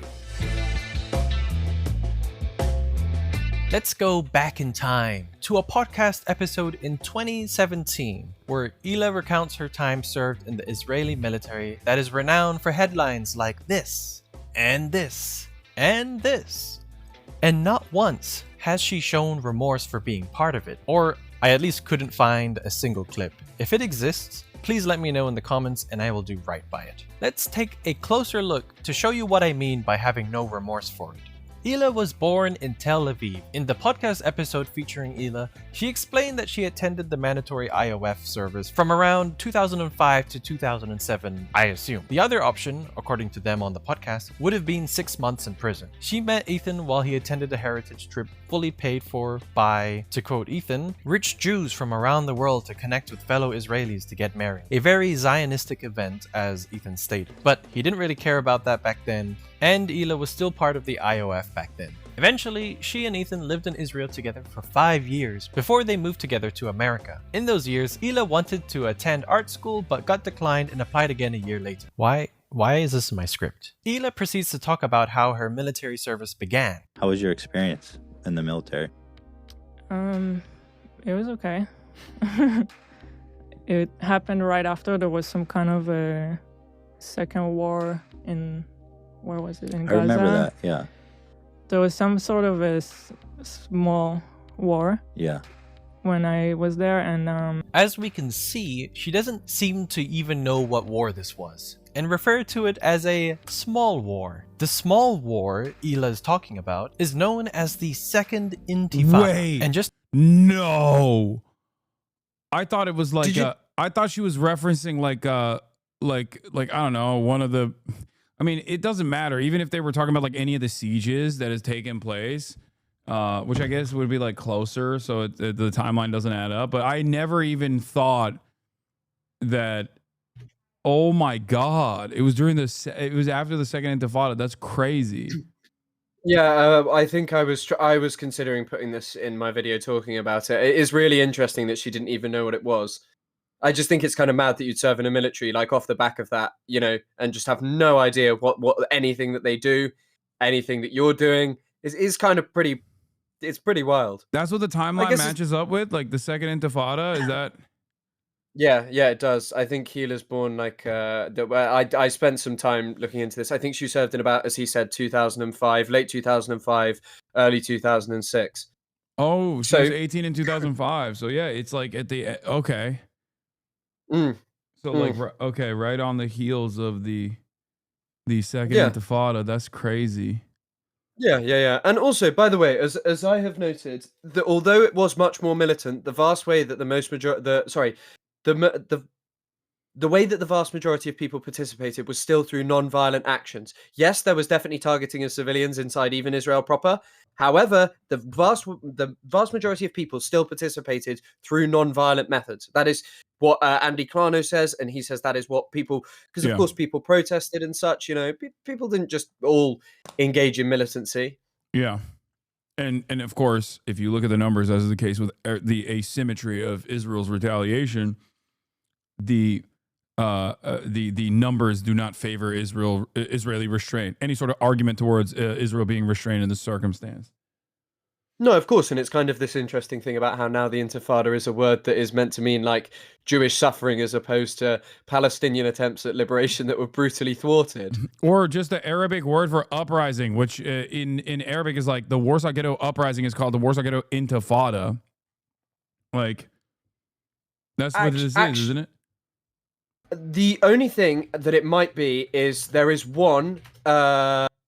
my friend just texted me because we spoke a lot about this. There is one in 2006 called Operation Summer Rain, which it could have been if she was talking about just Gaza, just to clarify, which is the one to do with, I think, Gilad Shalit when he was captured, because that's in June 2006. So I think that my friend checked this and she actually said that quite possibly there is a 2006 Gaza-Israel confrontation.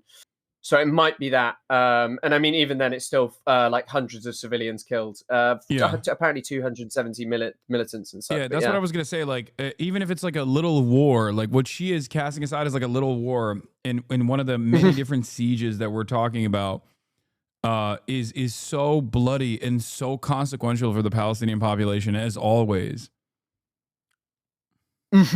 Yeah, well, I mean, yeah, of course. It's nothing to just like cast aside is what I mean. You can only do that if you're like, like no one in Israel will ever forget October 7. You know what I mean? They're not going to be like, oh yeah, it's just like a little thing. It's just like, they wouldn't be like, oh, there was a little bit of militancy or something, like when referring to October 7. Whereas Israel has done October 7 plus on numerous occasions with the Palestinian population. And and it's so commonplace and so a normal part of Israeli existence that like she can't even fucking recall it. You know what I mean? She can't even recall the exact siege that she might have engaged in. It's crazy.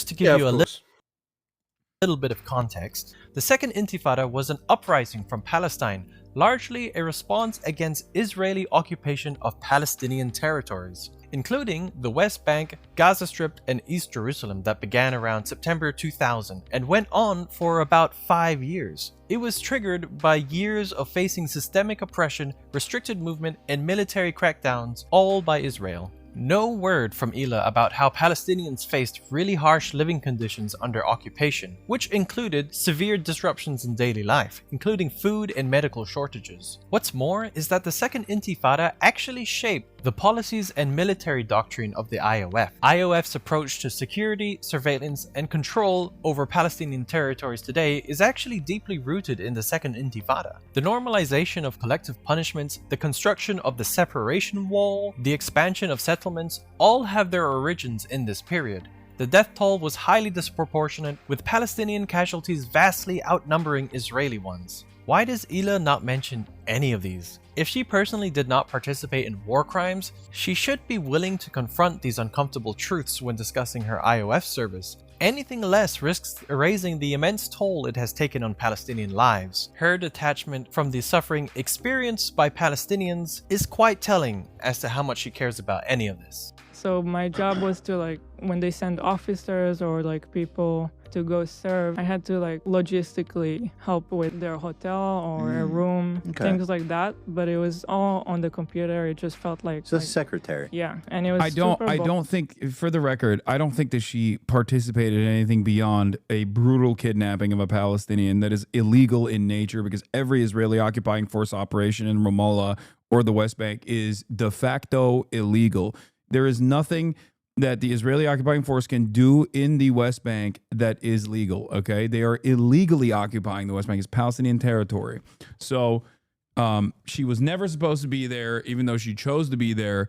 But for people fantasizing about like what she might have done beyond that, I mean, that is atrocious in and of itself. You don't have to actively start speculating on what else she might have done.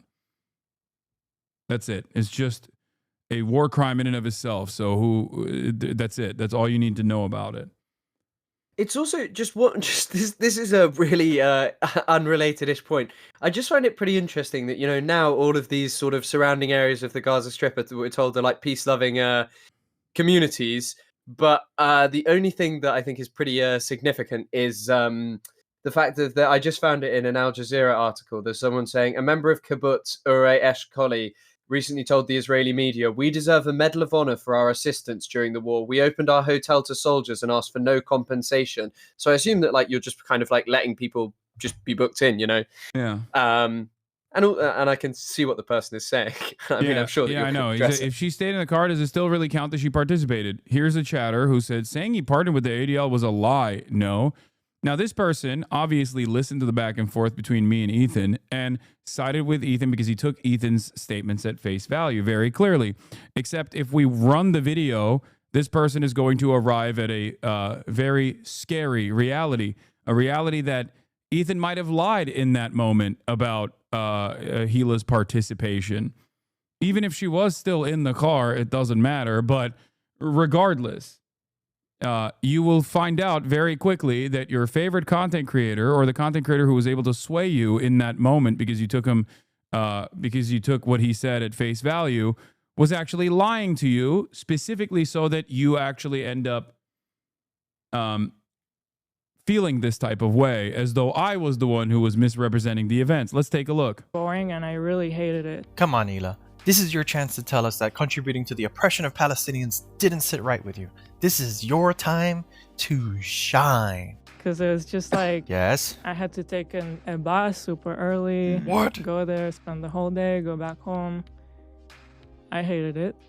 So I tried to change my role. It was super boring and she had to take a really early bus. Ila says she would have found a way to leave the IOF if she wouldn't have liked her new position. You can apply for it. They're going to give you something else, completely random. I decided to do that. And if I don't like the second one, then I'll just find a way to get out of the army. It was that bad? Yeah, I just didn't, I hated everything about it. Didn't want to do it. It felt like I wasn't doing anything, like I was just wasting my life. It could get really frustrating, I don't know. And you got to do it for 2 years. At this point, she has indicated that it was her personal choice to stay in the IOF. Ila has stated in the past that it is honorable to serve in the IOF. For one person to decide I'm not going to do it is a very selfish decision, because meanwhile you're not doing it, everybody else is doing it and putting their life on hold. That's the whole country. It's mandatory service. It's the whole country. There's nothing wrong. I hold to this. And there's other countries that have mandatory service. You're just being racist. If you have a problem with the whole country, including that's by racist. Turkey, yeah, rich and my flee the parents country. were not the rich kind that will pay to get me out. Okay, we but even heard if this they already. were, they would not agree to that because they think it's important to serve like everybody else in the country. I mean, it's a very selfish move to decide, okay, I'm not going to do it, but everybody else will. What did her husband say 2 years ago on this podcast? I never faked ticks. Actually, no, I did one time. That's not true. Really? I was being recruited for the military when I was in Israel. And I told him I have Tourette's, which I guess disqualifies you for the draft. Wait, you faked tics to get out of the draft? No, I didn't fake tics. I have Tourette's, but I went for the interview, and they were asking me questions, and like my tics aren't always visible. Right. It's not always like. Yeah. And so they make you feel like such a fucking piece of shit. That's based. And so I started doing like this, you know. But those are tics I had. Yeah. But I was like, and then when I did that, I felt so stupid. They're like, oh, see, he has tics. Getting out of being drafted into the IDF is the one time. I was not doing the IDF, bro. I was not doing that. I was not doing it. Such a striking contrast in perspectives here. I filled out that form and I tried it, and then I somehow ended up in a better place that I liked a lot more. So Ela stated that she ended up in a better place. She relocated from Tel Aviv to Ramallah. And just to give you a quick overview of the historical context, Ramallah was effectively occupied by Israel in 2005. For that chatter, hold on. This guy is taking a long-ass time to get there, but I promise you, I'm welcome to seeing the evidence of that, and I don't see Ethan as infallible. Well, it seems like you believed his framing on the partner with the ADL thing that was actually presented in a way where it would come across like I'm being crazy when he had actually actively talked about the role that the ADL had taken place, openly admitted that he recognized that he mentioned the ADL on numerous occasions after claiming that he had never once said the words ADL before, and also simultaneously was collaborating with Destiny's podcast co-host Dan Stalkman, who's my number one stalker, 60-year-old pervert freak, who had been directly collaborating with the ADL to try to get me and many other pro-Palestinian content creators banned. Ethan was talking to him. He wasn't talking directly to the ADL. And also, simultaneously, he took credit for the ban, as I mentioned in the conversation. Do you feel like that framing was justifiable from his perspective? Do you really think that it was? Do you really think that this was inappropriate for me to say, and it was anti-Semitic in the way that Ethan suggested? I'm just saying, you literally said he partnered with the ADL, which isn't the same thing as agreeing with them. Oh my God. Oh my God. What Ethan Klein did is literally partner with the person who worked directly with the ADL. What are you talking about? Why are you still trying to entertain a semantics argument? It is not even my words that would make people that would lead people to infer that Ethan directly worked alongside with the ADL. It's Ethan's own admissions that would allow people to feel like he had worked not side by side, but directly hand in glove with the ADL. You understand that? Do you understand that? Do you feel like it was appropriate for him to try to infer that this is anti-Semitic? Pedantic princesses, all conflation, bro. I can't believe you're still trying to maintain this position. Just wait. Okay, here, hold on. I want to hear what kind of defense you have after she describes her limited involvement. Despite being officially part of the Palestinian Authority, Chris, under you get the to see the Oslo real Accords, Hasanabi the experience. Israeli army controlled access to and from Ramallah, with roadblocks and checkpoints severely restricting Palestinian movement. I somehow ended up in a better place that I liked. Her new position was apparently another secretary job in the Dutchifat battalion. The new one, a base that was far from my house, so you go there for the whole week and then you come back for the weekend. So you preferred that? Were you gone for a whole week? I did. Interesting. Why? It was kind of like just more of an adventure, more of a different experience. I preferred them to just go to a boring job, sit on the computer and go back home at the end of every day. I don't know. I was in Dutchifat, that's in charge of the area of Ramallah. That brigade has like a main officer, so I was his secretary. Okay, so you were right below the big boy. Mm-hmm. Cool. Under the big boys. Cool. It's hard to explain, but for some reason it was more interesting. I enjoyed it more. You told me once you went on like a mission with them Mm-hmm. to like a terrorist city.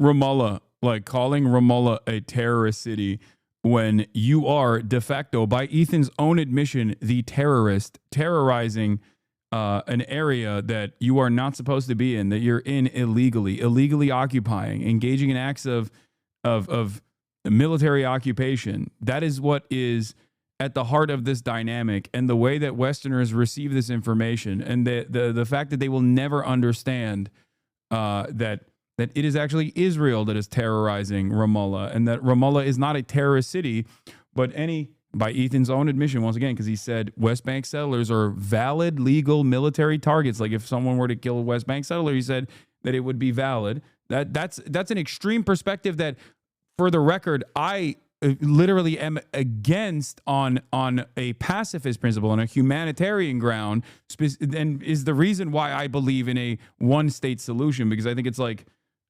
impossible to remove 750,000 people from now these occupied areas. Okay, Ethan's own perspective on this is like supposed to be more extreme than mine. Okay, let's take a look.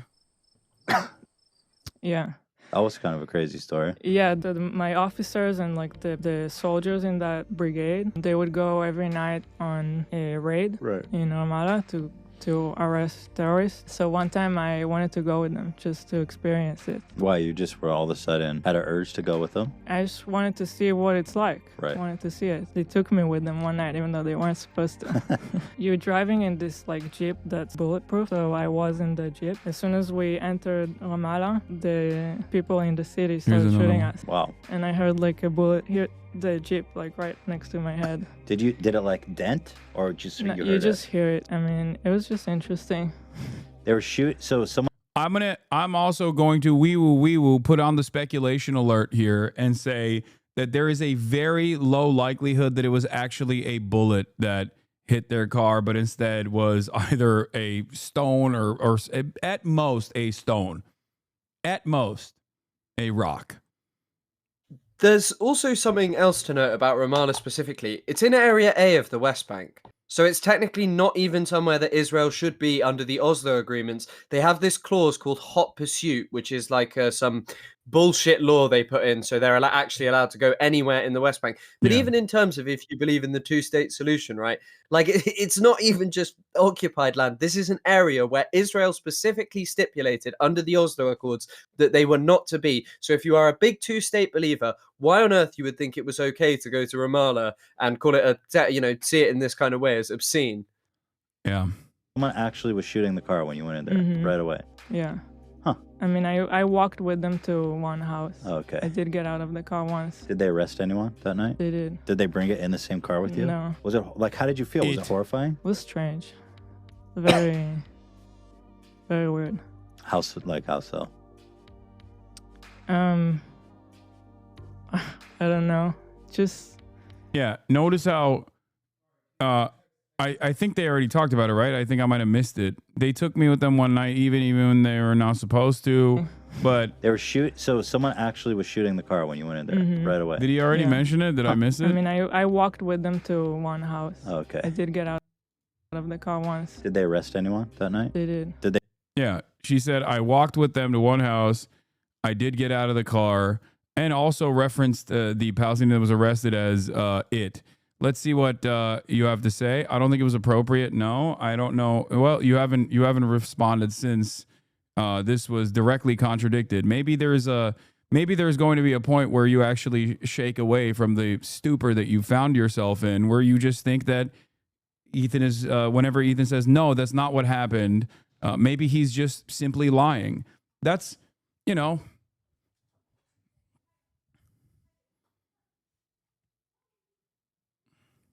They bring it in the same car with you? No. Was it how did you feel? Was it horrifying? It was strange. Very, very weird. How so? I don't know. Just you see people in the house, and then it's like the soldiers just walk into the house and look through their and find guns, and the whole thing is really surreal. Does it feel like a normal neighborhood, or does it feel like, oh, this is scary? No, it actually looked like a nice city. Ila, recounting her little adventure, smiles as she's talking about how their vehicle got shot at while they were invading homes in Ramallah. Yeah, they shot at you? Yeah. Oh my, were you scared? I don't think that was. I can see she got out of the car. Fair. That wasn't the point, dummy. My point wasn't that whether she got out of the car or not. My point was that you believe everything that Ethan says, and you should have perhaps at least the same degree of skepticism that you apply to my commentary to Ethan. Do you understand? That's the main point of contention here, not whether or not she got out of the car. We know that she got out of the car. I was waiting for you to see it with your own 2 eyes. And also, again, 115 IG stories pales in comparison to spending 3% of 2 months on video content. Anti-sympathetic, maybe. Don't you think 110 IG stories over 5 months is vastly different on a scale than 3% a month for 2 months being specifically spent talking about him? Yes. The reason why my commentary, if you noticed, was if you watched, not 5 months, 3 months, by the way, again, lying once again, okay? 3 months, not 5. January 31st, 2025, 2 posts a day, 9 posts per week. And that's just his Instagram stories. And that's without even the videos on his Instagram stories. And the reason why I brought that up was specifically to show the insanity in the same time frame that he was saying that I was like talking about him all the time. And I only started talking about him after he actively and successfully deplatformed content creators that were pro-Palestinian and had made like 1 million fucking YouTube videos on me by that point. Up until December 2024, I kept telling people not to attack Ethan. All the way up until December 2024, I kept saying like, hey man, it's fine. I don't really care. It's, you know, I don't give a shit about Ethan. It's drama. I care about covering the genocide, which is incredibly confusing because he makes it seem as though in that time frame, he was actively attacking me while I was still telling chatters not to bring him up. Okay. Why are you bringing Chris into this? Because I wanted him to see the back and forth, the full Hasanabi experience.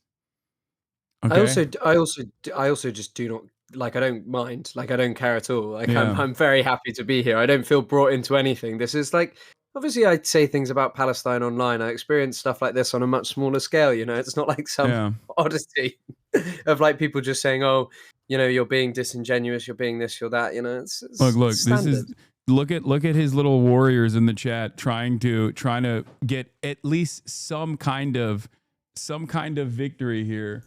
And if I don't give them this victory, they're going to turn around and say Hasan is so mean. He refuses to concede on any point. Please just say that your choice of words wasn't perfect. Everyone understands why you used the word partnered or worked with. Anyone would believe that from Ethan's own words, but fighting the semantic argument doesn't look good for you. Okay, he's fighting the semantic argument, though. You already conceded to my framing. So why the fuck do you still want me to apologize or say I wasn't using the perfect choice of words? Especially when you seemingly, apparently agree with me. Why do you want to do that? Okay? Why? Why do you want to do that? Because you are conceding to the framing of a person that is, by your account, literally trying to smear me as an anti-Semite. Yeah, just lie so that my favorite content creator can feel better, or at least their audience will actually change their attitude towards you. They're not. As you noticed, their audience members are very firmly committed to advancing the conversation or defending Ethan more than anything else. Scared?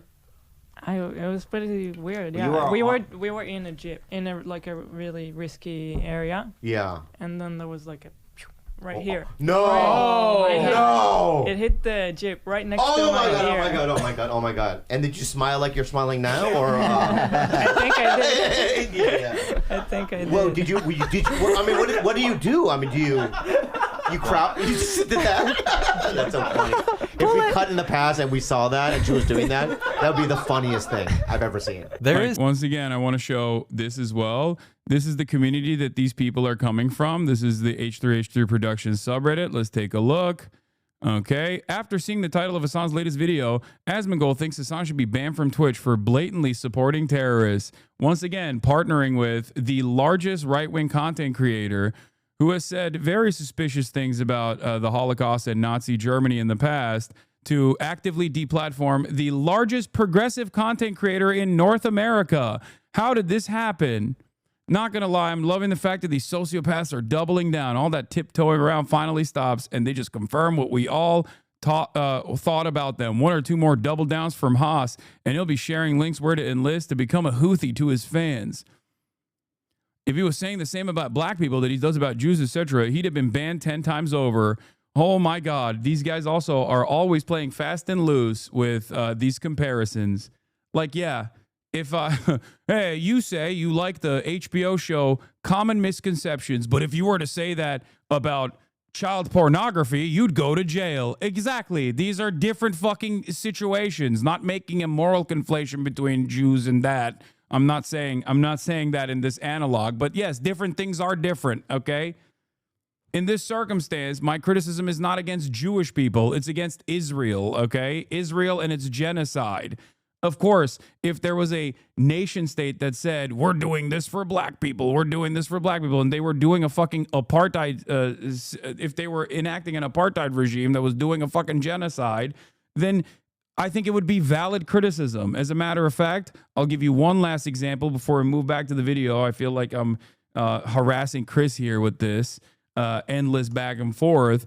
I criticize Saudi Arabia all the fucking time. Ain't nobody comes around and says, hey, man, you're being real Islamophobic with your criticisms of Saudi Arabia. I wonder why no one thinks that Saudi Arabia, which literally has Mecca and Medina, okay, inside of its boundaries, the Saudi kingdom is supremely important. Muslims from all around the planet literally travel to Saudi Arabia. That's how important it is for Islam. And yet, for some reason, when I criticize Saudi Arabia for its mass starvation campaign in Yemen or its participation in 9/11, for example, nobody goes, hey, man, you're being quite Islamophobic. Why?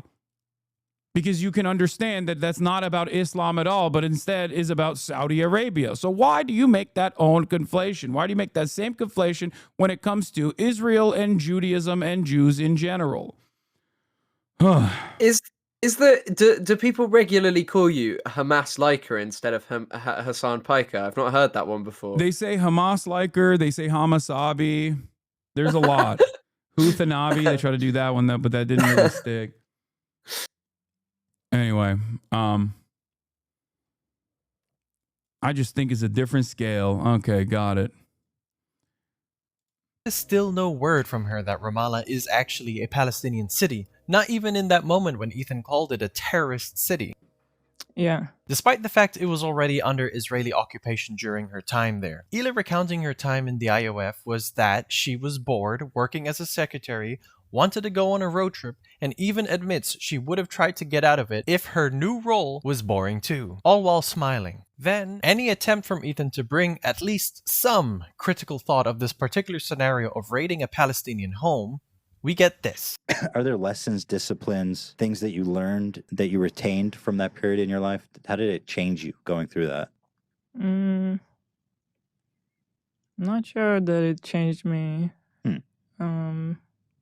I think the biggest thing is just like being put in a place with a group of people that maybe in normal life you wouldn't necessarily become friends with, but in this situation you just become friends with them and they become your family. So that aspect of it was interesting. But I mean, I don't know. It was just some bullshit job for you for 2 years. In a way. Ila comes across as detached. You can't help but infer that she is simply unwilling to confront the moral weight of the topic. There's no reflection, no critical engagement, just surface level remarks that sidestep the deeper conversation. And when you think Ila served in the IOF long before October 7th, then let me tell you that does not mean that the IOF did not already have a backlog of widespread documentation of its war crimes and atrocities. And if you think she just seems shy or struggled to articulate her thoughts, well, let me also tell you that she had no trouble expressing her thoughts, her take, and herself earlier in the episode when discussing the involvement of Louis C.K. in the Me Too movement. I felt really sad, like yesterday, especially when the whole story officially came out. For some reason, with someone like Harvey Weinstein, I don't care as much. It's sad in a different way, just sad that it happens. But with Louis, I kind of feel like he died yesterday. He said in his apology, he justified it by saying, well, I asked girls first if I could show them my dick. Yeah. But he acknowledges, like... The situation is much more complicated than that. Yeah. So even if you say yes at the moment, as the lady, even if she said yes at the moment, I think the situation is so surreal. You're like with one of your idols. Right. And you're thinking at the moment, this is weird, but I don't know what to do. So you say yes, but later Not even expect. Like, she's clearly not an unempathetic person. You know what I mean? Like she clearly is capable of demonstrating empathy. This example, in my opinion, showcases that, where she recognizes the importance of consent and that consent can be revoked, and also that the improper power dynamic between a fan and a person that they've like idolized. There's a lot of nuance in this situation for both the perpetrator and plenty of empathy for the victim. And yet, it's, I don't know, it's just like there is none of that for Palestinians, Palestinian women, Palestinian men, Palestinian children. Him to necessarily even you think strip maybe it's naked. kidding or something. Yeah. But later you can think about it and be like, that was really fucked up. Or how she views American students protesting against the Israeli government. Talk about someone who's going to UC Berkeley, paid by their parents $200,000 tuition on campus protesting Israel. Do you find that Yeah. ironic? I do. When I lived in Israel, I used to criticize Israel a lot. Yeah, like, me too, as an actually. Israeli, Yeah. and the army and a lot of stuff. But when we moved here and I started to go on Reddit and stuff like that, and just being more aware of like the online criticism and there's It's not just online, but it's not just general. online. Yeah. Yeah. I just became more aware of like the criticism here of Israel. Yeah, apartheid and state in occupation, general illegal around the world. settlements. And it's really, I personally think it's so ironic. It's just like, I don't know, it's kids sitting here in like beautiful California criticizing it, like you don't even know what you're talking about. Right. Now, I get it. You were 18 at the time, you've grown up in Israel all your life. All you've seen and heard are horror stories because you're surrounded by Israeli media. The Elder Scrolls 4 Oblivion hadn't released yet. Access to the World Wide Web wasn't so common. How are you supposed to think to yourself, maybe we shouldn't contribute to the oppression of Palestinians?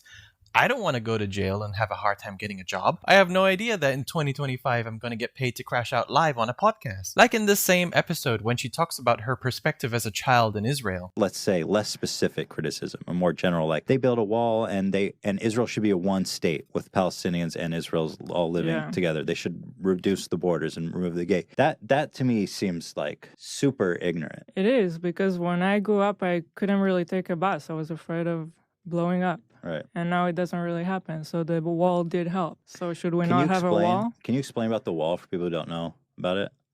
I don't know like, how to explain Well, it's it. I guess simply just- it's like it was built to prevent this attack. It's understandable that as a child, you feared for your life and saw the wall as a protective measure. No one can blame you for not wanting to be harmed. But while Ela defends the wall as a necessary security measure, as a grown adult I gotta here, pee. 29 years I'll be back. old, she fails to acknowledge its broader implications. It's 2017, we have technology and access to information now. Maybe we could be asking ourselves, who decided a wall was the answer? And what alternatives were ignored? When you build a wall, are you defending yourself or are you just deepening the divide? Why do the people whom the wall is designed to stave off feel so desperate that they resort to such tragic violent acts? The wall she spoke of isolated communities, stole land, and enforced apartheid conditions. You can recognize that the fear was real while still being honest about how the wall is a tool of oppression. All these clips are so many years from that time and struggles to apply the same level of introspection when recalling their involvement in something as significant as their military service in the IOF. And she has no hesitation in defending mandatory service in Israel to this day. I mean, when you're growing up with constant terror attacks, the army is a necessity. And I'm sorry if people think that's a controversial statement. That is the reality of Israel. She has to be so influenced by Israeli media to not comprehend that the same IOF she believes is a necessity is the same IOF that has continuously made Gaza to become the deadliest place on earth for children for the last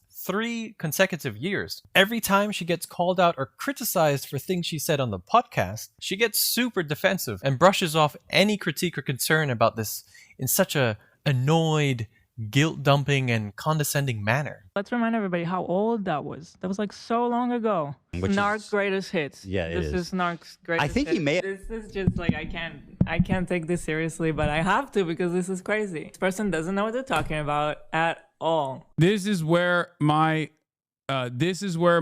pussy ass comes into play, where I always say it's not about what you've done, it's about what you're doing right now.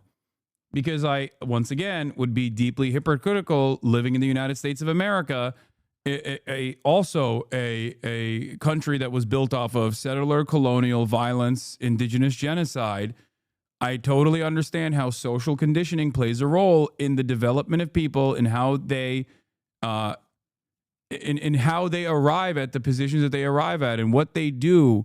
That's why that's the reason why I'm always much more careful in my analysis and give people grace regardless of what they've done in the past. Chris, you wanted to say something? Sorry. I've kind of somehow managed to forget. Oh, sorry. No, don't worry at all. Don't apologize. It's fine. It's a regular occurrence. Actually, sorry. Yeah, I guess a lot of people probably don't know, but Ilan Pappé served in the IDF. Yeah. Like, Ilan served, and he said he spoke about, like, where we asked him once, like, oh, why did you change your opinion about all of it? And he was like, it's literally because I started reading history and I kept asking my professors, I kept asking them, why is there just a bit that doesn't make sense? Like, why is there this bit just missing? And they just don't worry about it. And, he kind of said, oh, I didn't feel that was a reasonable position. And I mean, this person noted it, but just like, it's mad to hear the thing about the wall. Like, the wall was intentionally built to take away Palestinian land. Yeah, exactly. That's the whole point. It's not about what you've done. It's always understandable that no one is above propaganda. Everyone is susceptible to social conditioning. It's very powerful. It's more so about how you reflect on those actions and then how you atone for your past mistakes. This is why when Ethan asked me, like, oh, well, you knew Hila had served in IDF. Like, I had never even considered it. I didn't even know that she had these sorts of positions. I certainly didn't know that she had also participated in an illegal raid in Ramallah. But, for me, if she was a staunch anti-Zionist, why the fuck would I ever criticize her? I would never do that. You think about how these narratives scare you, but then you reach a certain point in your life and you just think you might want to engage with them and have like a deeper thought rather than just refuse all challenges to your ideology and decry them as anti-Semitism. Yeah. In other countries that have mandatory service, you're just being racist. If you have a problem with the whole country, Ethan is allowed to point it out. And also, if that's too much for you, maybe get off the internet. You don't have to be the one that is out there in the field with a weapon in your hands to contribute to the oppression of Palestinians. You also actively contribute to the oppression of Palestinians when you are a low-level secretary behind a desk, managing the life of someone so that they have more time to unalive Palestinians. And you are more of a contributor to this when you actively seek out a role you can enjoy more and then accept it because you were so bored. And what does it make you when you participate in a raid in a nice Palestinian city just to watch what's going on because you were curious? And I'm not asking her to get on the podcast right now and apologize for what you did 20 years ago. I don't need to ask someone for something that maybe warrants a response. This type of attitude towards her mandatory service is a contributing reason as to why people not only see you as someone without a good take, but also a soft take.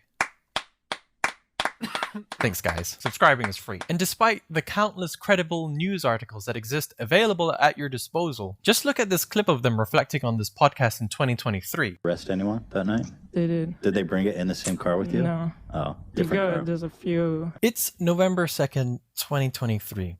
Gaza is under relentless bombardment. Thousands are dead, most of them civilians.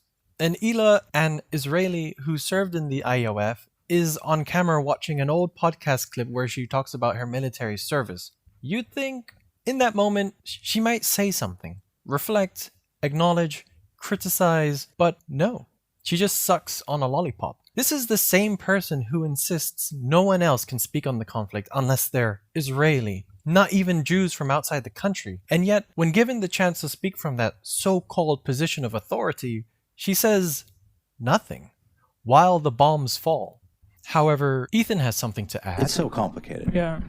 From their perspective, it's like these guys. But they go specifically to. Oh my God, I'm almost like even empathizing with the Palestinians in this fucking clip. Oh my goodness. A round of applause for this hell of a man. Voices for Palestinians Instagram Put that post back up. By God. Yes. Yes. Fast forward to February 7th, 2020. Yeah, his fans try to use that too to be like, dude, he's so pro-Palestinian. He's so pro-Palestinian. Like, yeah, that's the reason why I thought he was. I did for the longest fucking time. I was like, he's probably a liberal Zionist who can be like moved in the direction of anti-Zionism as many as many American Jews have in the past. You know what I mean? Like that was my estimation, and I think I was wrong. 25, and Hila getting a Star of David tattoo.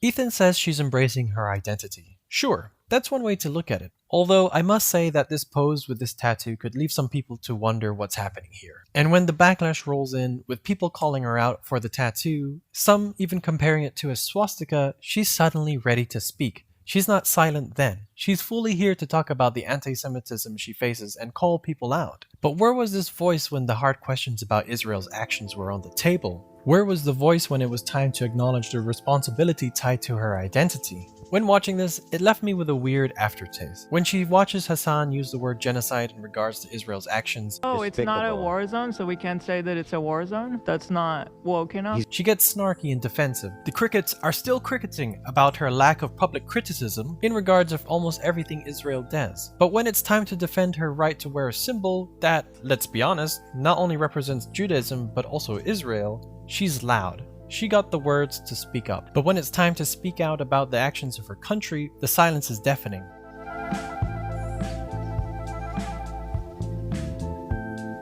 It's successful in its own right, and there's really nothing shady going on with Teddy Fresh. So, Hila Klein, fashion mogul, creative genius, and self-proclaimed authority in what makes good merch. She's got opinion. Still not. The pants are just terrible. Terrible. This is Brazil.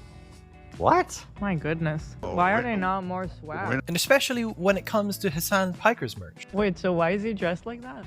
Let me see this one with the sword. Oh my god. Yeah, bro, what are you doing with the sword there, bud? What year is it? What does the shirt Is this say? fucking Narrative overcomes truth. Oh my god. The art is cool. Hasan sitting on his computer reading chat. I like the art on all of it. Yeah, I no agree that the problem with captions make art. it kind of. It's the concept. Yeah, the art. I have no problem with the art at all. In her eyes, his For the record, Union made, American made, ideology.shop.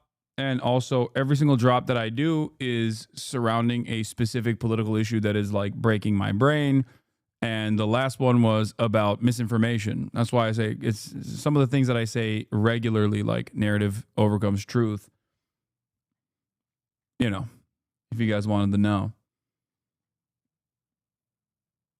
But it is pretty funny that they're shitting on my merch. You know, I'm not going to say nothing. Look, there's some pieces that I used to wear and actually did enjoy wearing, and some that wasn't so great. Okay, that was what really pissed off Ethan. I wore the Kai baby tee yesterday, and the lady at Sephora loved it and my outfit. Hell yeah, you be. His photo shoot is cringe and themeless. For someone that is the creative force behind Teddy Fresh and seemingly wants to be a fashion mogul, you don't have to like Hasan to understand there is a deliberate and recognizable theme here. Aestheticized political rebellion through modern streetwear with a mall ninja vibe leaning into satire. Is it so hard to recognize that? Now, I'm not saying this because I'm upset that someone said mean things about his merch. This is just a great example of how personal bias can make someone look like a huge hypocrite. Because if you're going to critique someone else's brand, your own better be good. And that brings us to Teddy Fresh. Oh God, is this guy gonna rip into Teddy Fresh? Uh-oh. How what does how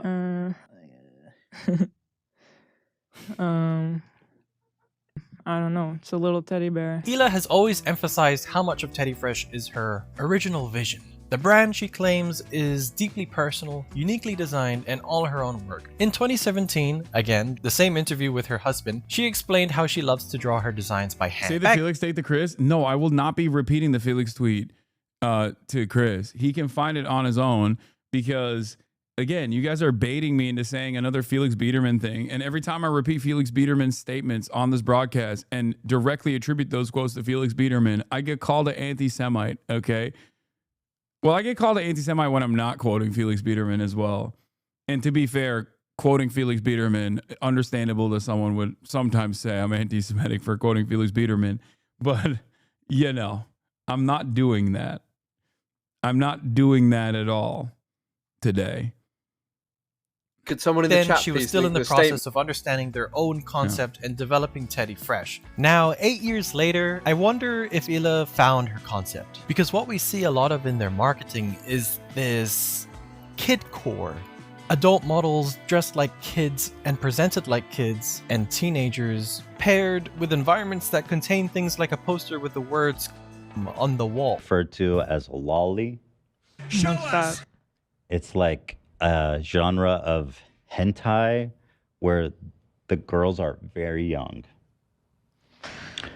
And it's interesting to see her reaction to this because her own brand's marketing sometimes leans into aesthetics that aren't, of course, the same thing, but kind of in the same neighborhood. And I can't believe I'm about to say this, but like on the aesthetic front, I don't, you know, it's not my cup of tea, but I think this is a little bit of a stretch. Okay. And this has nothing to do with like Hila Klein and her activities and fucking like, it's just,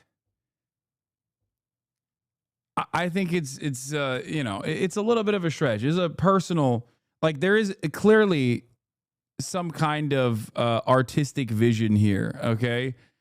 It's not for me. I don't really care. I feel like, I mean, this video was so good for 59 minutes. You know what I mean? Where he was like diving into like serious historical reference points and describing what she was doing as like being pro-Israel and why people can arrive at that position.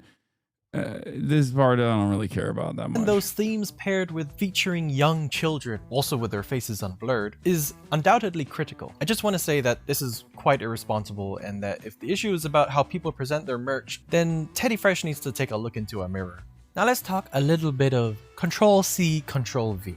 There have been a few instances where Teddy Fresh had been accused of dipping a little too deep into the honey jar of inspiration from fellow designers. Some might even say they snorkeled. Now, I just want to be clear that I am not accusing Teddy Fresh and the people behind it of stealing designs. I just want to point out some similarities here. The teddy bear X-ray long sleeve tee from 2021 is particularly interesting because two parts might appear as quite similar to two separate designs. This is a long sleeve tee from Philip Plein. It looks like the body was...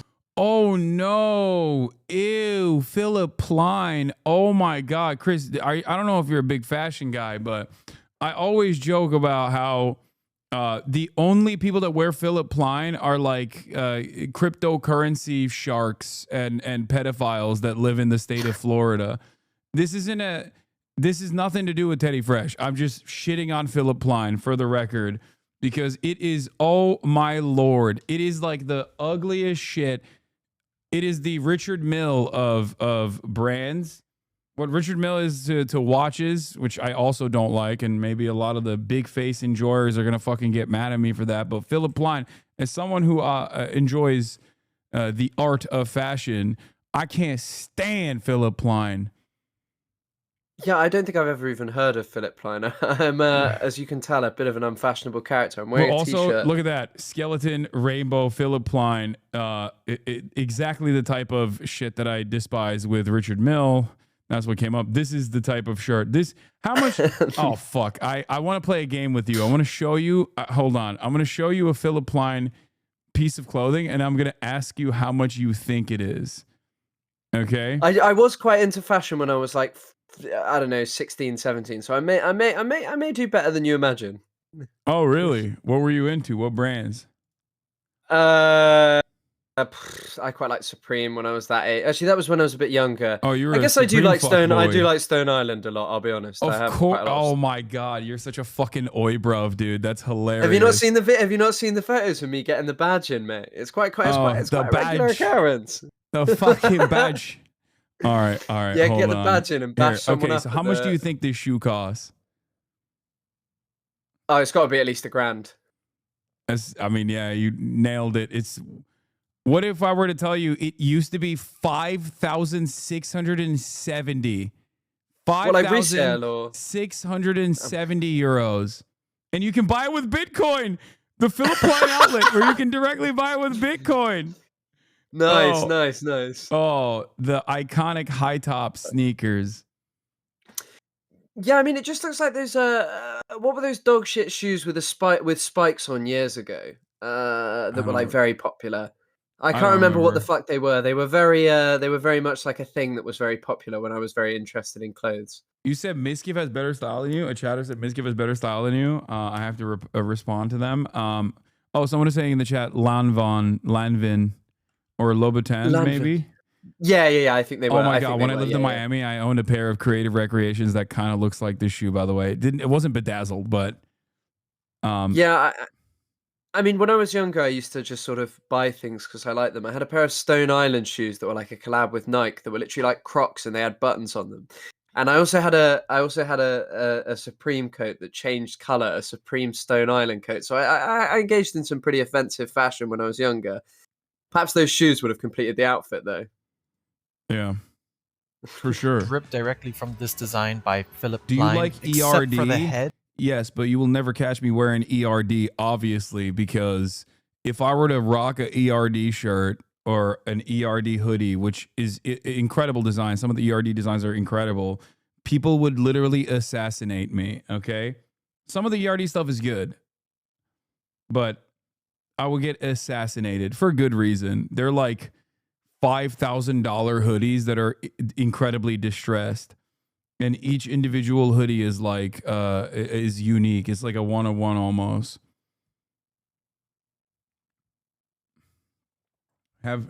Nobody knows what ERD is. Don't worry about it. Yeah, $5,000 for fake punk. Exactly. An illustrator's portfolio called Siegel's Design has a teddy bear with a head that could be identical to the head of this teddy bear from Teddy Fresh. Look at the sewing holes of the button. They're at the exact same position. I understand that it's hard to come up with new designs, but come on, didn't you draw a teddy bear like a lot of times? I made all kinds of sketches for the teddy bear. That's actually the shirt, the shirt that has all the Teds all over it. Oh, was that all the... Those were all my attempts at making the logo. It's very much possible that the design was licensed, but when was there maybe disclosure about Teddy Fresh deciding to license designs? It's okay to be transparent about wanting to save time, resources, and money. So we didn't realize it was an exact copy until it was brought up recently. And then people say, well, why don't you do your due diligence? I'm like, bro, it's a fucking knitting book from 1995. Okay, to be fair, like I do, as someone who also does garments, like I can totally see how they fucked up on this. Like, I know it happens sometimes. Design is dead from this planet. It was like some cosmic coincidence that someone even found it in a thrift store. Sure, if this is the truth, then fair enough. However, it's crazy how frequently cosmic coincidences appear to occur. Here is a Teddy Fresh sick-ass graphic of a bear about to maul someone, and here is a PS3 game from 2013 called Cabela's Dangerous Hunts. This is a licensed image, but honestly, it's so different too. Like even making the accusation is kind of insane. It may not even be a licensed image. I don't know. It's hard to tell. But like, it's a video game cover, and this is completely different. When you take a closer look, there is still water around the bear's paw like in the original PS3 video game art, and you can see that the bear has a little stub because the text was blocking, so they just cut its arm off. Whatever, in the words of Ethan Klein, it doesn't matter anyway. I just find it kind of funny how they write off one similarity as, oh, interesting. I will admit is a little too close for comfort. I don't know what happened with this one, to be honest. Yeah, it's Prada. I recognize that sweater. It's a Prada sweater with the flames. I mean, this one's on a hoodie. Yeah, I mean, this one's a little sus. I agree. I'm not sure what happened here. That's probably maybe the only one that he could call me out on, that I can probably look a little deeper into. And also, like I mentioned earlier, I reached out to the charity organizations in their good cause section to verify the donations that have been made. Because why not fact check the fashion brand by H3? And while Victims First spoke very highly of Teddy Fresh and said that they were the largest donator at that time with an awesome contribution of $119,556,000 to the centralized Uvalde victims, Let's just say that one of the other organizations listed here, who do not want to be mentioned at this time, have never received donations from Teddy Fresh, nor did they receive any communication from them. Maybe it was an error. I do hope that whatever happened there will get resolved and that Teddy Fresh can continue to have a great impact on various causes in the future.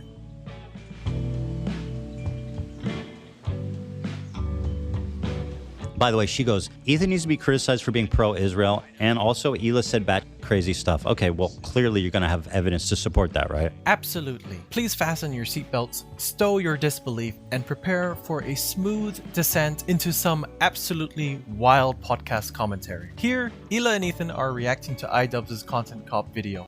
There's one here that I want to point to. I don't know if he has it in the video, People but think apparently they said that they would get lynched if they went to Ramallah, like as a fact. that I'm being like racist or something when I say that. I think if you, as an Israeli, go to Ramallah, they'll kill you. What do you mean you think? I think that I'm That's a saying if fact. you go there as Israeli, you take the turn there, you'll be died. They'll kill you. It's not only killed, it's like lynched. It's a brutal death. Yeah, So. I think. A brutal death, as opposed to different kinds of death that are not as brutal as a lynching, I think. It's also run by the Palestinian Authority. Like, it's just not going to happen. Yeah. Slasher, has Hummus Hassan mentioned today the attack on Barstool Nation? No, I'm gonna talk about that. Don't worry, later after we let Chris go after this In which video's he over. contextualizes his wife's background, half Lebanese, half Irish, pointing out that historically her people were on the receiving end of colonial violence. Lisa is half Lebanese and half Irish. Oh, wow. Yeah, we know. For anyone unfamiliar, the Irish have been on the receiving end of a lot of oppression and genocide. On the part of the Lebanese, they've received a lot of oppression and attacks from the IDF. So Anissa is very well And familiar. sir, do you happen to know of any violence perhaps coming towards Israel, where Hila grew up? Perhaps from Lebanon, Hezbollah, perhaps? Does that ring a bell to you, you dumb, ignorant f***?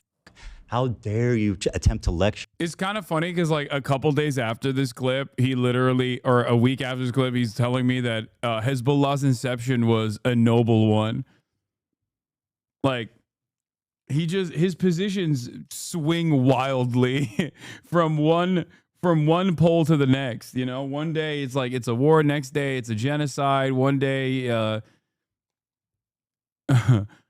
one day.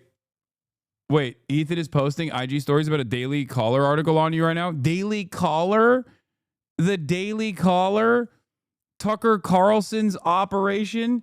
The Daily Caller literally had numerous editors that were outed as white supremacists that had to be fucking fired and disgraced because they were straight up posting on fucking white supremacist websites. Like anti-Semitic white supremacist websites. Ethan purposely cropped out the Daily Call. Oh my God. As Dems wrestle with anti-Semitism crisis, media tries to elevate terrorist sympathizing extremist face of the party. Where is this from? Not from AOL, of course. It's actually from the Daily Caller. But because he doesn't want his audience to know it's from the Daily Caller, because that would call into question his, constant defense against anti-Semitism, he cropped it out to make it seem like it was a reputable outlet that said Dems are wrestling with the anti-Semitism crisis as the media tries to elevate. At no point do these guys realize like it's all right-wing publications that are writing this kind of stuff. I wonder why it's all right-wing publications that write this kind of stuff, you know? Wait, you're muted. Is it even cropped, or is how's that been done? How's it been cropped in such a way? I think if you're on your phone and you scroll down, the AOL banner probably like cuts it or something. I don't know. It's condensed. Yeah. Yeah, they got every broken clock. Yeah, it's like, hey, if you constantly say, well, a broken clock is right twice a day, and you just keep finding all these broken clocks, maybe your clock is broken. You know what I mean? Maybe you're the broken clock. Maybe you have actually switched teams without even realizing. Who knows?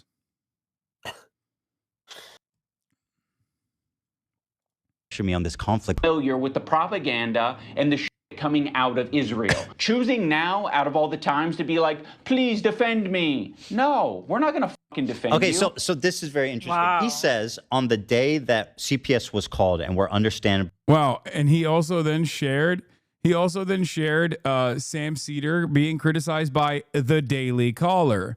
The Daily Caller criticizes Sam Cedar. Ethan sides with the Daily Caller over Sam Cedar. What does this mean?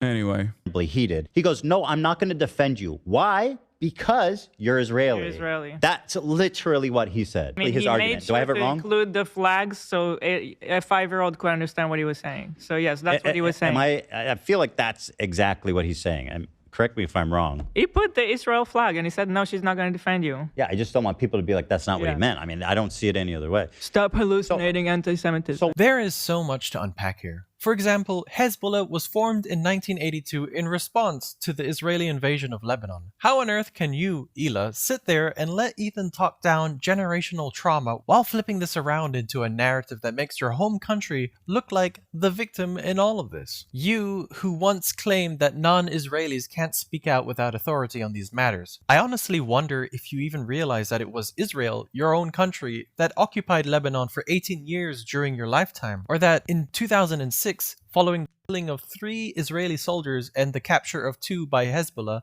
Israel responded not with diplomacy, but with massive airstrikes, artillery, and a ground invasion, resulting in deaths of over 1,100 Lebanese civilians. Civilians, not soldiers, people. And who did that? The IOF. Yes, the ones you don't want to be called terrorists. Well, listen, they can call Israeli soldiers terrorists, but like you weren't a soldier. They didn't go that far. I mean, I think even calling soldiers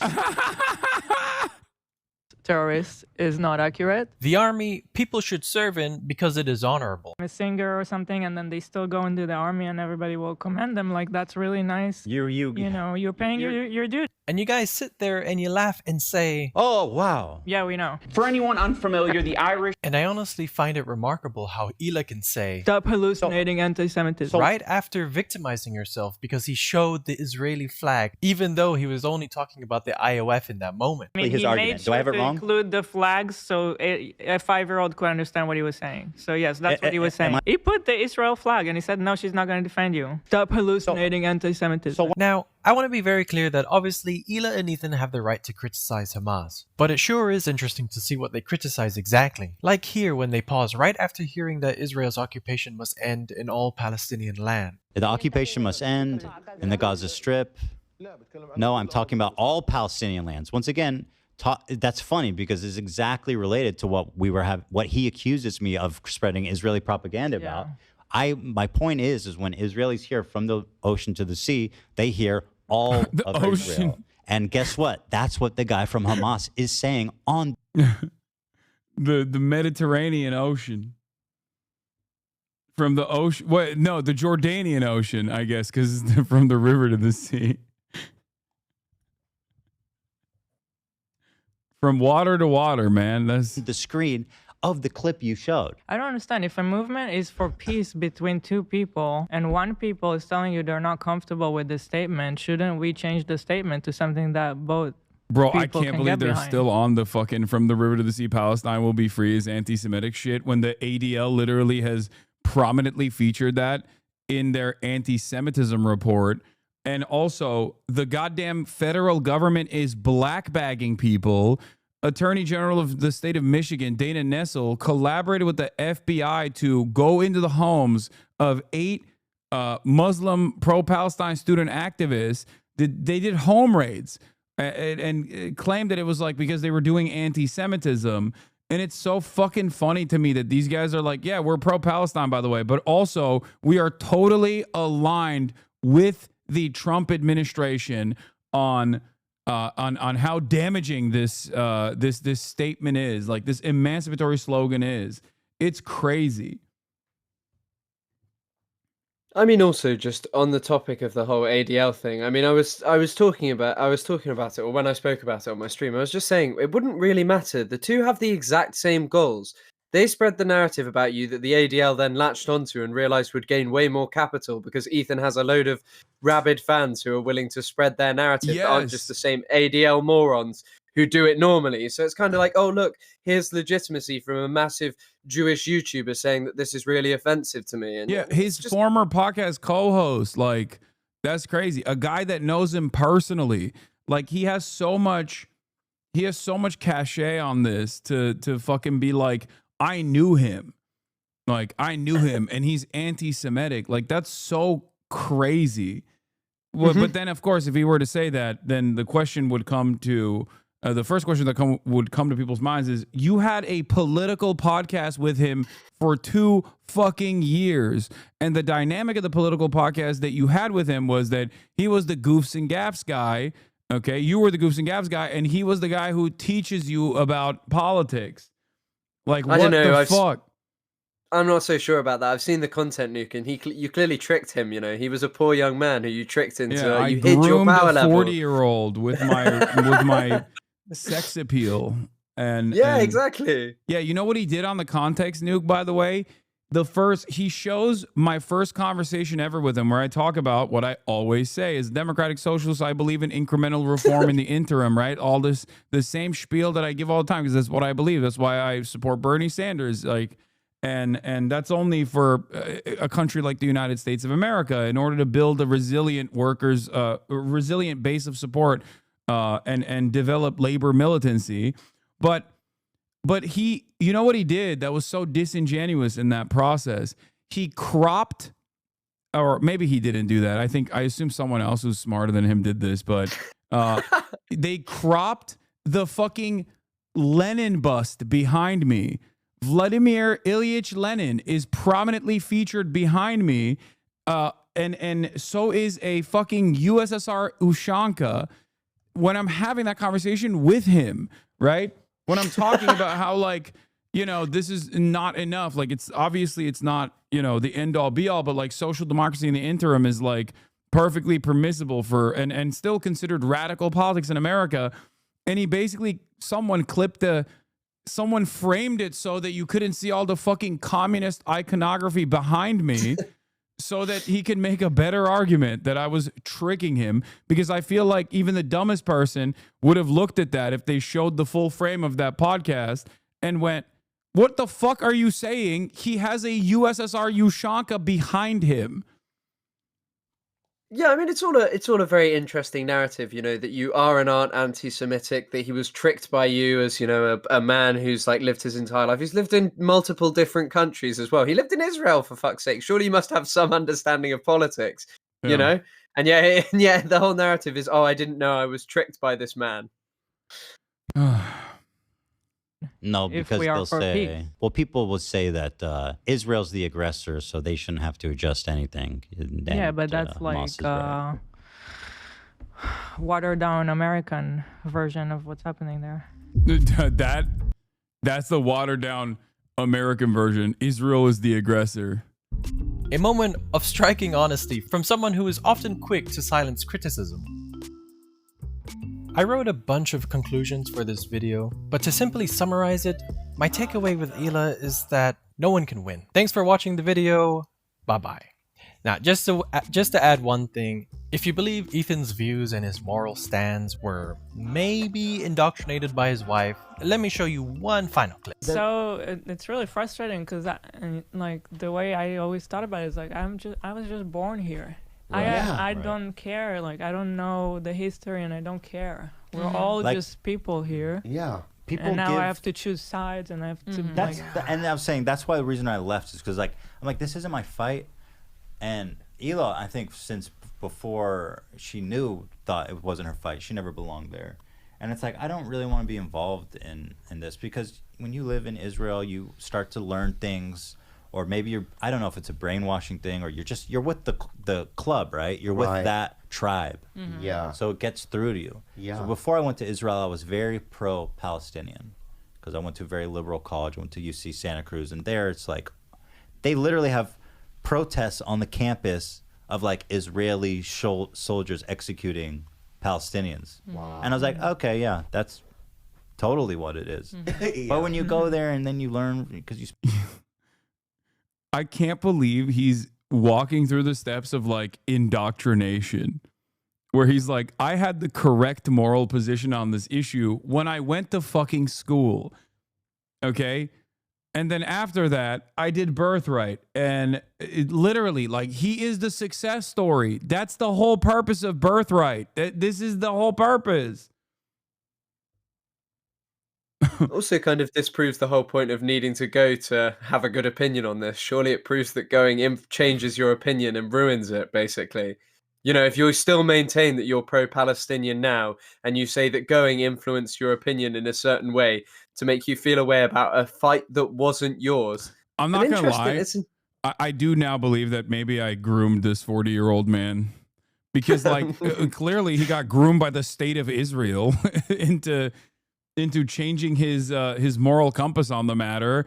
And seemingly he did that when he wasn't so young either. He was like, what, 25? I don't know when he went, but he seems like he's a very he seems like he's susceptible to social conditioning. Like yeah, that. from stupid sexy IDF to stupid sexy Hasan. It's quite the trajectory, you know. Yeah. He's just impressionable. Maybe that's what it is. spend time with that tribe and you understand all their talking points and it's just so confusing, dude. I do wonder what happened down the line. Oh, he said 19. That's but when he went. Thanks for watching the video. Bye-bye.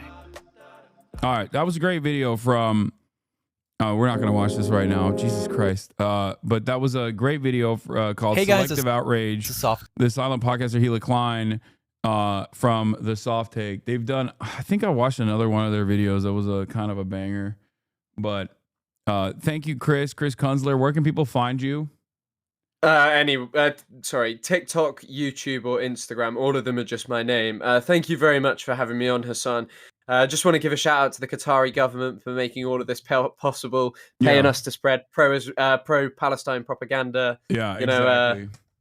Yeah, so thank you very much, and have a good rest of the stream. I think he unironically made those inferences as well. I've been like that's another.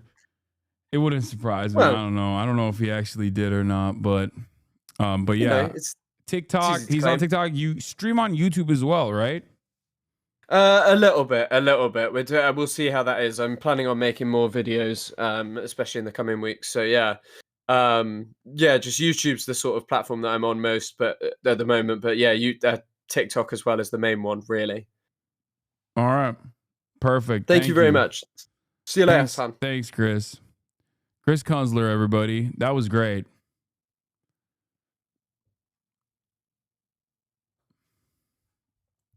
Why would he need to stream if Qatar pays for all expenses? He didn't say they pay a lot. But yeah, he was great. He was fantastic.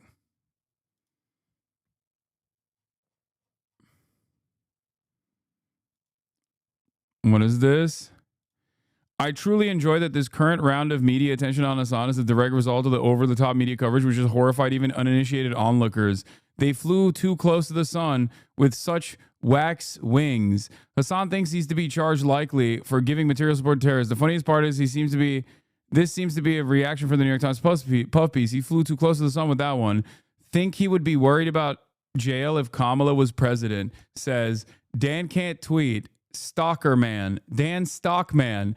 Ethan Klein posting Dan Stockman flexing that I will probably go to jail. Oh my God.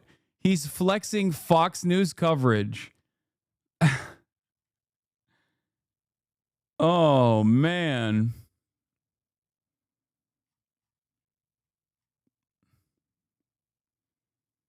Some of the top comments from E-Thread on you getting banned. I'm honestly here for the right-wing outlets becoming aware of his terrorist-adjacent activities. They won't have the same charitability and outrage they generate will lead to accountability for Hasan in the form of a Twitch apocalypse, at least, and him getting labeled an enemy combatant at most. 35 upvotes. At what point does the CIA...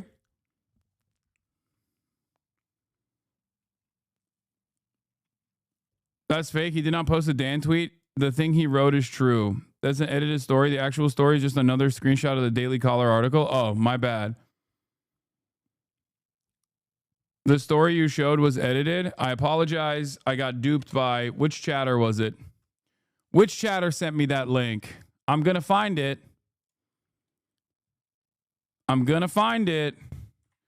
I'm going to control. I'm going to. Wait, where the fuck is it? Oh, here it is. Run, chatter. Run.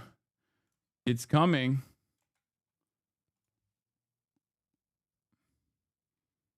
It was a joke, please. Was it you? Who was it? Who sent that link? Who sent me a fucking fake ass link? Read the Reddit link title. Oh yeah, this isn't the title. This is the title. Hold on. Thank you, chatter. Wait, why is it not coming up? What the fuck? Why can't I find it?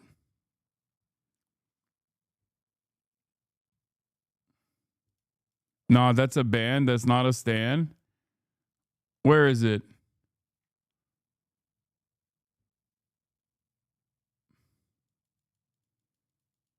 Oh no. They're saying Ethan copy pasted it. They're not trying to bait you. What do you mean?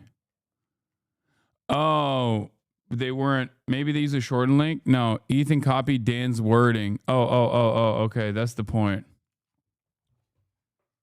Okay, my bad. You didn't genuinely try to fucking dupe me with a fake tweet. It was me. I'm sorry. I didn't know. I'm sorry I got duped. I'll take the ban for being duped. It's all right, chatter. I'm not going to ban you. Saved. You're spared.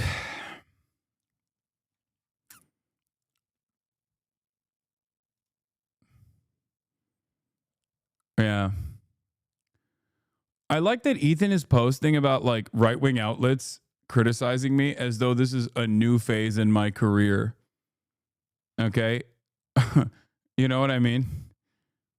The only thing that is new in this part of my career, the only thing that I am that this is new to me is like the fact that this administration is like actively going after people. What is this? Hasan has a curse. Oh, I saw this one already. Yeah. Hasan has a curse where men want him to the point where it makes them go crazy, but the only man Hasan likes is his straight cross-dressing best friend from college. I think he's a cognito hazard. Yeah. Yeah.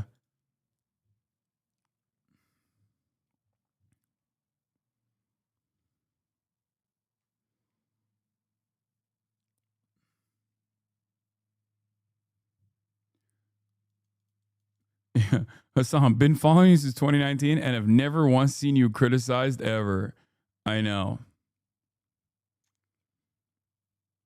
Can we get a quick palate cleanser for some wholesome TikTok content? Sure. But no. Speaking of TikTok, there was one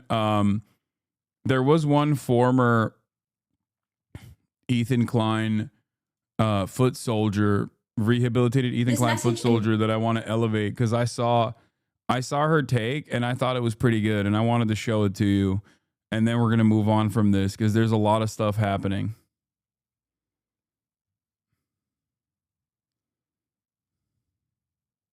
Video is for Ethan Klein specifically. My name is Kara.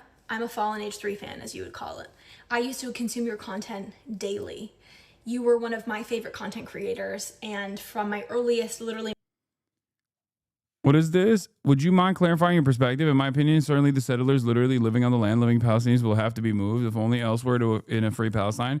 Or do you believe in some land attribution system for the right of return? I believe in some land attribution system and reparations alongside the right of return for all Palestinians. Yes, that is what I believe. I think that I don't know exactly what it would look like legally speaking in terms of like most likely placing a timeline on. Hasan is hot, however. Oh, I saw this one too. Yeah. Holy fuck. This one has 102,000 likes. Jeez, Lord mercy. After watching that 5-hour debate, I still stand on that. I just am going to be honest with you. I hate the sound of men's voices, especially when they think that they're right about something. The both of them. That's not like a personal, opinion either. But that fucking debate was crazy because one, racism, blatant racism. 2, delusion, complete and utter delusion. And then 3, it ended on a very nice note because everybody loves Kaya, you know, but racism. I'm sorry, the way that fucking Ethan was saying the Arabs sounded kind of like the way that like elderly white people say, you know, the blacks. It's a very specific inflection. You know what I mean? It had a lot of weight, and it was crazy that Ethan couldn't comprehend the fact that when Hasan kept saying, yeah, bro, we're talking about Palestine. We're not talking about the other countries that, like, you know, because the whole point, I'm gonna make this fast, but the whole point of that entire misunderstanding was the fact that, you know, Ethan was talking about the events prior to Israel being fully founded and like established, and he was talking about the events that led the Jewish people to come to Israel, and Hasan was talking about the events post that, which is, you know, in order for Israel to be created, you know, they needed a space. What space did they pick? Palestine space, aka what did they do, the new settlers, what did they do to the Palestinian people in order to settle there? So like that entire debate was very embarrassing because I'm telling you, Ethan repeatedly saying the Arabs, and like, wow. And then on top of that, the fact that he was trying to push the idea that every single Arab country tried to dispel the Jewish people and didn't try to allow them back. Crazy. And since we're talking about a state of delusion, delusional, Ethan, delusional. Because what do you mean you think that you dog walk Sam Cedar? Were we not in the same, were we not watching? I guess you were participating, but I watched it. I watched the entire thing. You did not dog walk him. He fucking mollywopped you. He mollywopped the fuck Yeah, out. that was pretty crazy. But also, the dynamic was very different in that because he couldn't like keep hitting him with like ridiculous drama slop about me. Because it's like, why would you do that? And he also is like a figure that he had presented as like a respectable figure from the start, which is why he couldn't just like turn on him in that immediate moment, because he genuinely thought that he could find agreements with him by making those same concessions that he made with me. And even then, Sam was like pretty kind to him. Fuck out of you. He dog walked you. He told you, why do you keep talking about Hasan? And then when you finally get the chance to talk to Hasan, you keep talking about everybody else. Motherfucker, call. And the thing is, I know that you would love it if you could get iDubbbz onto your little fucking podcast to yell at him, but iDubbbz would never give you the satisfaction because... Are you actually worried about going to jail, or is this a meme? I mean, it's like, it's a light meme. It's half meme, half like, nobody knows. Yeah, Ethan will bring up a gotcha against you and then say he doesn't care about it 5 minutes later. Yeah, when it's not that he wouldn't care about it. It's that as soon as he realized that it was wrong, he would be like, okay, well, this doesn't matter. It's boring. Hello? You fucking yelling at iDubbbz to try to get him to do shit for you was a whole reason why iDubbbz did this, because you were running your mouth and you called him spineless. That's weird as shit. And then when he correctly pointed out the fact that, like, hey, you know, we have a conflict of interest because, you know, you're Jewish, your wife is Israeli, my wife, she's half Lebanese, you know, are you politically aware enough of what's going on in that situation as to why we are not publicly defending you? So, like, the other thing that I thought was fucking embarrassing and so delusional was there came a point where... Hasanabi, I have watched you for 6 years and have learned little to no new information during this whole time. Following since 2025. Subscribe for 3 months.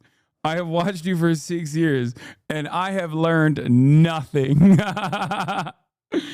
If anything, I have unlearned some shit. I've learned less. I've forgotten things. Look at what your anti-Semitism is making Trump do. Rebuild and open Alcatraz. For too long, America's been plagued by vicious, violent, and repeating criminal offenders. Some of them even have the audacity to say mean things about Israel. We will put you in the jail. We will put you in the island jail. And I'm calling for sharks. I'm calling for more sharks around Alcatraz so nobody can actually run away by swimming. No more swimming away from Alcatraz. Many people say no one has ever escaped Alcatraz. I would have been able to escape it. If I was in Alcatraz, I would have ran away.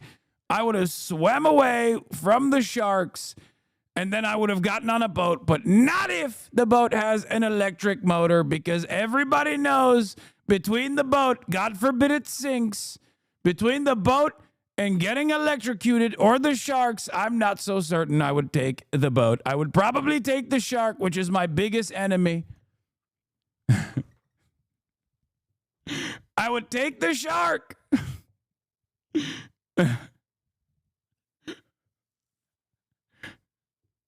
Only if the shark is not electric. If the shark was electric, then I don't know. Maybe I would take the boat. I would take the boat. I would die with the electricity zapping me. The battery.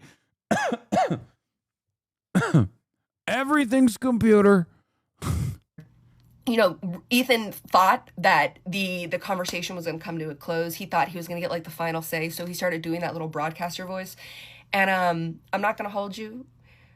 When he kept trying to repeat this point of like, I watch my criticism and you don't because you're a coward. Oh, yeah, that and was then so lame. the cringiest part of this entire debacle comes. Dude, gassing people up for watching a YouTube video is so funny to me because like it's the same principle behind like people maintaining this position that like Ben Shapiro is actually a macho man, because they are like Ben Shapiro. Like a lot of Ben Shapiro fans are nerdy little dipshits just like him. So they have to, in their minds, they have to be like, no, he is masculine because he's saying those things because I am just like him. And it reminds me of that. There's a parallel there because like in the minds of a lot of these like YouTube slop tubers, it's like, what a brave and courageous act to fucking watch a YouTube video that rehashes all of the same fucking out of context clips that I have literally addressed 1,000,000 times over. I'm actually legitimately scared of watching it, except I'm not scared of actually debating the person. Meanwhile, at the same time, I'm getting fucking beamed. I'm getting beamed from fucking Fox News at a time when they're literally packing up pro-Palestinian student activists and shit. Like, yeah, oh my God. I was so terrified. Watch the vid that you debunked many points on and he conceded to. Yeah. I mean, I will, by the way. I'm going to watch it because I feel like a lot of people, I'm going to watch it because I'm going to show the world that I'm not afraid. That I'm not afraid, okay? I'm not afraid. I'm terrified. I'm petrified. I'm pissing and shitting in my diapers. But I'm going to watch it to fundraise. I'm going to watch it to fundraise for the charity of iDubbbz's choosing, considering all of the relentless attacks that Ethan has engaged in for the Creator Clash 3, which is supposed to be a charity event. I am going to use this community to fundraise for the personal charity that they had chosen for Creator Clash while watching it. And that is going to most likely happen on Tuesday. I just peed too. Yeah, we both peed. We peed. Have you considered that this is you? No, I'm getting destroyed. I'm getting destroyed. Oh no. Alcatraz. When Ethan goes, and I watch my criticism because I'm a legend. I would say things to you that would get me banned on the internet. My teeth are itching. And like girly pop. And what's crazy is the debate went on for another 45 minutes because they don't know how to stop arguing. And, you know, Hasan, props to you because it took Hasan like 2.5 hours to finally swing a personal jab. Me, within the first second of Ethan calling me a liar, Ethan called Hasan a liar like over 100 times. Someone do an official counter, please. Count how many times he called him a liar. It was fucking crazy. It was crazy. Me personally, within the first 1, maybe 2 times if you call me a liar, I'm coming for you. I am coming for you. So like, you know, good on Hasan. You're better than me. if you debate him again, Christ. Oh, I feel my brain literally pulsating. God, that was literally a waste of hours of my time. Yeah. Also, call me a liar on the heels of like admitting to lying and smearing me multiple times, and also after lying and smearing me for 15 months, almost not 15 months, but like what 5-6 months on the 16th month of a genocide that I was actively focusing on covering, that he wanted to spend every waking moment shitting on me over and then trying to actively deplatform me over. Ethan was scaring the normies for sure. Text exchange with my cousin. I don't know why this made me so sad. Also, I know I need to explain the situation to her. Super random. But you are a fan of Ethan Klein, right? I watched him and Trisha Paytas podcast. Yes. Is he okay mentally? Lamau, I'm asking as if you know personally. Haha, yeah. How do you know about that? Because I watched a clip of him absolutely crashing out, having a debate with that Hasan guy. That's wild. Do you not follow him anymore? No, I do. I think it's wild. I think you saw a clip. To be honest, it's getting big. To be honest, I love him. I think he's right to be so upset. I don't know. He seemed pretty childish and horrible. Even his argument has any validity. He seemed like so out of line. No, not out of line, but it was just like, yikes, bro. I'm just curious what he was even arguing at some points. I'll respond when I can with his fam soon. No worries, lol.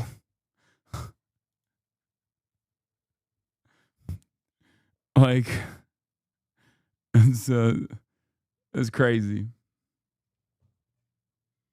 133 likes. What? Oh, 1,000 likes. Yeah, I reposted this one. What? You don't know what These are the clips normies see. The comments show your reception on TikTok is overwhelmingly positive. Talking about? What is? What? Yeah, it was on the list. You're lying. Yeah. I got a free Rolex hat from a friend of mine. I still wear it every now and then. Yeah, and you're so, oh wow, who knew? What? Destiny? What? Ethan, I don't think Hasan. I didn't bring up Destiny. You did. By your authority, I will decide who's hallucinating. Hasan. Want to do propaganda? Ethan, this is why I didn't really respond. This is why I didn't really respond when he did this stuff, because I was like, I'll just let this sit on his own, because this is so ridiculous. Like how the fuck, dude? I'm not gonna lie to you. Like the sex pestiny orbiters that instantly tried to brigade every fucking every place that they could on Reddit, being like, dude, Hasan got fucking dog walked by a 40-year-old man who was doing all of this shit, is like, you have to be so unimaginably out of whack with reality to look at this situation on aesthetic grounds, look at the situation on like what I was trying to argue versus what he was trying to argue, and look at the many different instances where he just basically conceded to every single thing that I was saying, and still be like, on the talking points, he was definitely great. And he also looked so restrained. He was clearly trying to bait you into reacting angry so he can accuse you of being a bully and a toxic anti-Semite. Yeah, I mean, he did that anyway. Remember? Ethan. Hasan, please, calm down. You're getting worked up. I don't know why you're behaving in such a childish manner. Ethan, I don't think you want to go down this route. Really? Which ones? The book that I'm referencing is from the Iron Wall. All right, listen, it's 5 o'clock. Like I said, I have a family to go to. I have 3 kids and a wife, and I know that you have a fucking cool-ass race car bed to sleep in, and I hope you enjoy that. Okay, man. Thank you. Have a good one. I hope this was productive. Dan, he needs you more than you need him. Stop babying this man, please. He needs you more than you need him. Stop babying him. Well, I know that's true, but I don't baby him. That was a lie. Come on. Okay. That was so crazy. It was really sad. The wife's behavior seemed very manic. I know.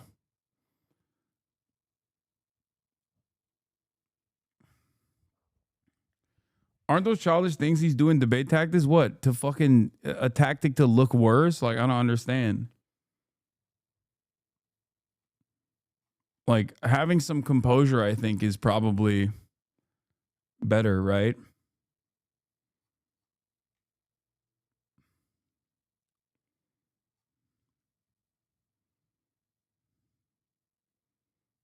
What?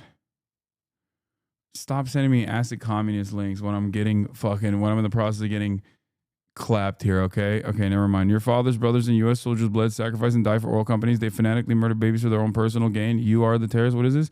I am genuinely considering full swabbing to YouTube if this terrorist propaganda isn't punished harshly. Wait, did Tectone unironically think him posting this is not going to be a call for celebration?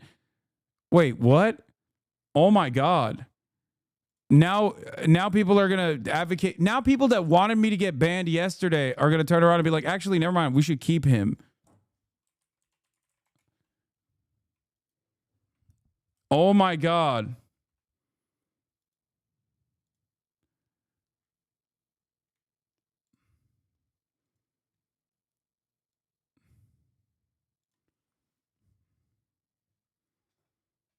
Did you pay him to post this? Oh my God.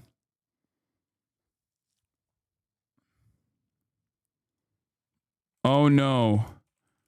What will anyone do if the bald pervert moves to YouTube?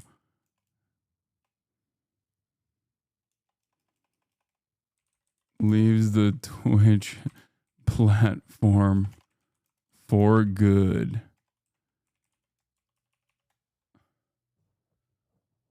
I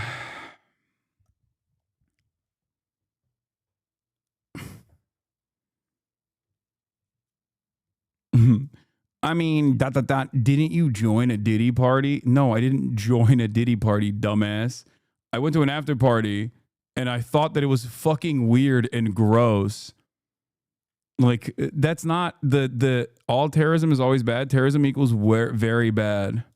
Your haircut looking scrumptious, my guy. How'd this guy turn into this person? What do you think about Asman wanting you banned? It's fucking ridiculous.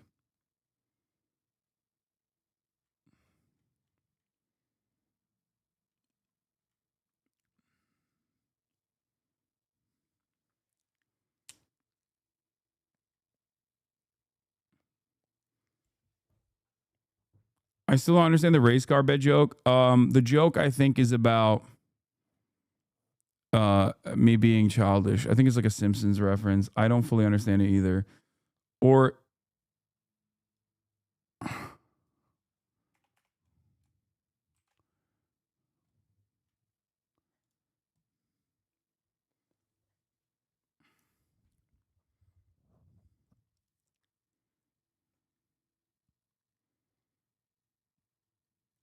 this is the I sleep in a racing car. Do you? I sleep in a big bed with my wife.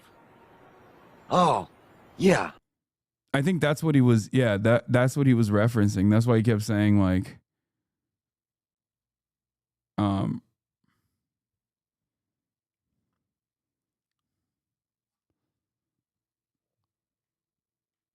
okay, this was the one I was going to show you, and then this was the other one. Literally memories, like years. It was fucking years of just consuming your content. I've purchased from Teddy Fresh.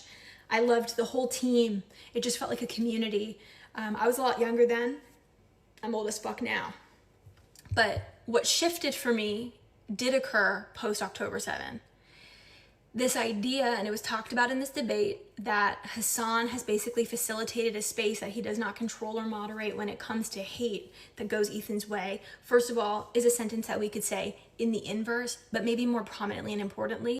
I wanted to put a face to somebody who has a fucking life and isn't doing that. There is nothing that Hasan Piker could ever fucking say to make me become a vitriolic bully jerk on like Reddit. I agree with Hasan's political commentary. I started watching him with his input on the US election, just like all of the other things that I was following and listening to at the time. Okay, it was totally in line with what I started to consume. And Chat, I know Asman's trying to get me banned. After this, I'll talk about it. quite frankly, the way that Ethan started to behave and the things that he started to say post October 7th in a complete silo, unrelated to anything else, I'm gonna pee. gave me pause. And I am the type of person who thinks very critically about the creators that I consume content from, who I elevate, and who I just take at face value. When I listen to Hasan Piker, I don't always agree. I don't always agree with his political opinion and take, but I do think that he provides enough information. He fully is like, if he doesn't know about something, he will speak to that. He'll say like, I don't know enough to speak about this, and he'll cut it. He'll move on. I think that he provides sources. I think he provides biased opinions that I also agree with, and unbiased opinions, again, that are educational. And I value that a lot. Like, I just value that. Ethan, you have spent the past 14 to 16 months on a hate train, oftentimes attacking creators that are much smaller than you. And that has been your entire MO. You donated one time to the Palestinian cause, okay? And ever since then, you've literally spent all of your fucking time crashing out and attacking smaller creators who are actually giving visibility to this because they're doing things that you disagree with, and you're taking things out of context. You're hyper-focusing on the wrong things, and it's a little bit so low level. What I really disagree with, and I'm disappointed in you with, is this inability to have any self-reflection. I am 33, I'm turning 34 years old, okay? Like I said, I don't give a fuck. This is so granular, it's insane. Something as an adult that has been a journey for me to understand has been how to take accountability and have self-reflection. It's not always easy to look at yourself. It's not always easy to be like, I fucked up here and here. It's harder to also admit when you get shit wrong, or when you overreact, or when you let people down, or when you face that maybe for 1 second, the reality that you're living in, perhaps, and this might make you uncomfortable, is one that you have curated over X amount of time. It is difficult to fucking face that, and it is much easier to blame. It's difficult to watch you like this. It's difficult when I'm scrolling on the internet, just on my TikTok, and I see people talking about how you're addicted to fucking coke, how, you know, we're noticing things in you like your exaggerated tics, and it just feels like you're not settled. I don't look at you and see peace. I look at you and I see that you're suffering. And it's like a mental war. And again, this is like some weird parasocial bullshit because I don't fucking know you and you don't fucking know me. I appreciate anxiety. I appreciate depression. I appreciate what you go through. And I appreciate your lived experience despite how you probably see Hasan's audience, which I think I would be classed under. But at the end of the day, your inability to reflect on yourself, your inability to understand that maybe you're wrong. Maybe you have approached some of these things incorrectly. Maybe your own lived experience is... I think it's ironic because, like, his capacity to self-reflect in the past, regardless of what people say, they're like, oh, he always harasses people. This is his content in perpetuity, all this shit. I think in spite of all of that, like, his capacity to reflect throughout that process was what made him so interesting to watch for his audience.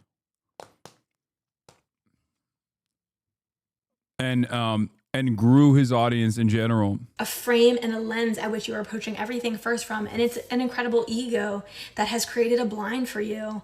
And there's things happening in those blind spots, babe. And I just like this idea that Hasan has this audience that he has like militarized against you is egregious. I wanted to put a face to somebody who is an intelligent, educated, passionate person who thinks for themselves. Okay, that's it. There is nothing that Hasan Piker could ever say to make me hate any fucking creator. I like to make my own decisions and my own assessments of things. And to be honest, that first year plus Hasan was covering the US election, I was just totally tuning in for that shit. And every single time you were brought up in chat, he would say, I'm not talking about that. Ethan is not the person you should be like going against. Absolutely, you need to reframe what you're thinking about and who you're fighting against and resisting. That was the take that he had. And I need you to fucking understand that and appreciate that because you refused to even acknowledge it. And that's reality. I was watching when that was happening. I don't know, like that's just been my personal experience. And the idea that I'm so thoughtless and mindless as someone that consumes Hasan's content, that I'm this flexible to just be completely persuaded out of nowhere on nothing is egregious because you don't want to see yourself. That's how you think everyone is. And I'm talking hundreds of thousands of people. Like, babe, we're not talking like one-on-one and there's a misunderstanding with some girl that you don't fucking know. there's millions of people. Your content is seeing far less views. Like, people are watching you and they're worried about you, and they're saying that you're on drugs, and they're saying that you're crashing out, and you're not calm. When I was a child, this is an anecdote. I think it's poignant. I struggled to keep friends when I was in elementary school, okay? Trauma. I remember I was in one friend group with these girls, and they were kind of bullies to me, and I would go home and tell my mom. I switched friend groups to another group, and then they were kind of bullies to me, and there was truth to it. But when I came home and I said, the second group is doing this, my mom sat me down, and you know what she said to me? She said, Kara, we need to ask ourselves, like, are we doing something? And it wasn't victim blaming. It wasn't that. It was like, are we having self-reflection? Is there something that you're doing to make people have this response to you? I learned that when I was very young. And now, as I have gone into adulthood, oftentimes, God rest her soul, I think about that moment, and I think about reflecting on my output. And when you're a content creator, you have a community and you have an obligation. You have a moral obligation. And you also have a responsibility to own the space that you create and own the output. I am part of Hasan's community, I would say. And this is what it looks like. There's no hate for you. There's disappointment. I'm fucking disappointed in you. I'm disappointed in the content you create. I think it lacks innovation. It lacks excitement. I think when he sees stuff like that, though, this probably pisses him off even further. I'm not gonna lie, because he's like, oh, like in his perspective. By the way, she's a fucking incredible speaker. Going on for 9 minutes and 35 seconds out of nowhere is crazy.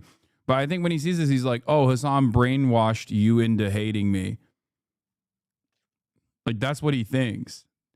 When it's like, these are people who, some of the people that didn't even like me initially were literally pushed towards understanding what my position was as a consequence of the way that they did not agree with what Ethan was saying about Israel-Palestine, where they were like, this is weird. That's a weird thing that you just said about like Aaron Bushnell or something like that. You know what I mean?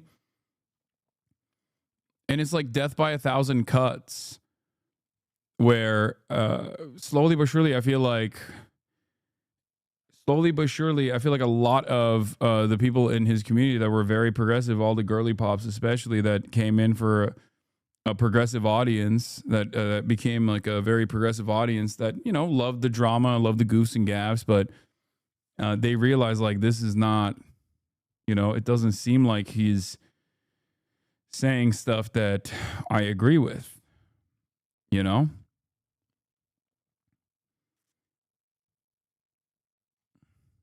Excitement, it lacks interest, it lacks attitude, it lacks education. I think that you're just completely triggered at all times, and that's the content that you're creating. And as someone No, Hasan, this 33-year-old white woman is clearly a terrorist, an anti-Semitic terrorist. who is consuming, not just for, you know, goofs and gaffs, is that what it is? Throwback. It's like fallen off a little bit. And it feels a little bit like the community that you have cultivated is a tiny army of Zionists.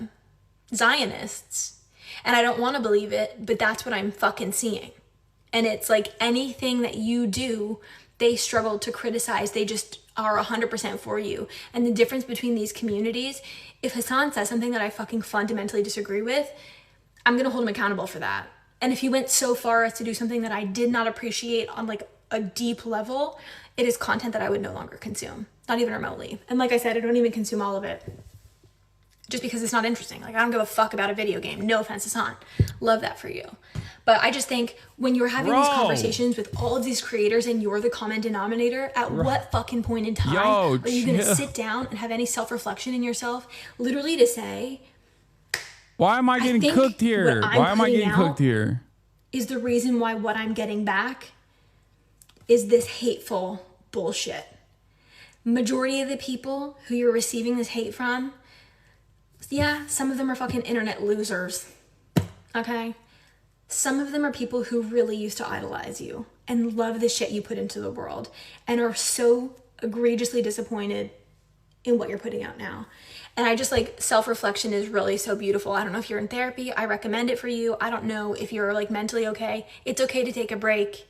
And I'm sorry to your fucking staff, bro. That shit's crazy. This message and video is for Ethan Klein specifically.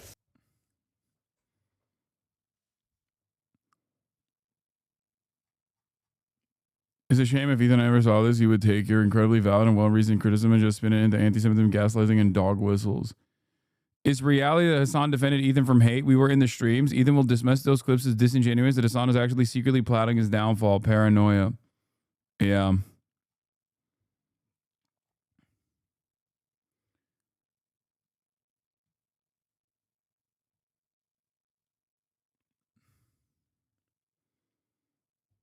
My big chicken of the egg question with Ethan is he motivated to hate you because of his commitment to Zionism, or is he motivated to attack all these advocates for Palestine based off an obsessive hate for you?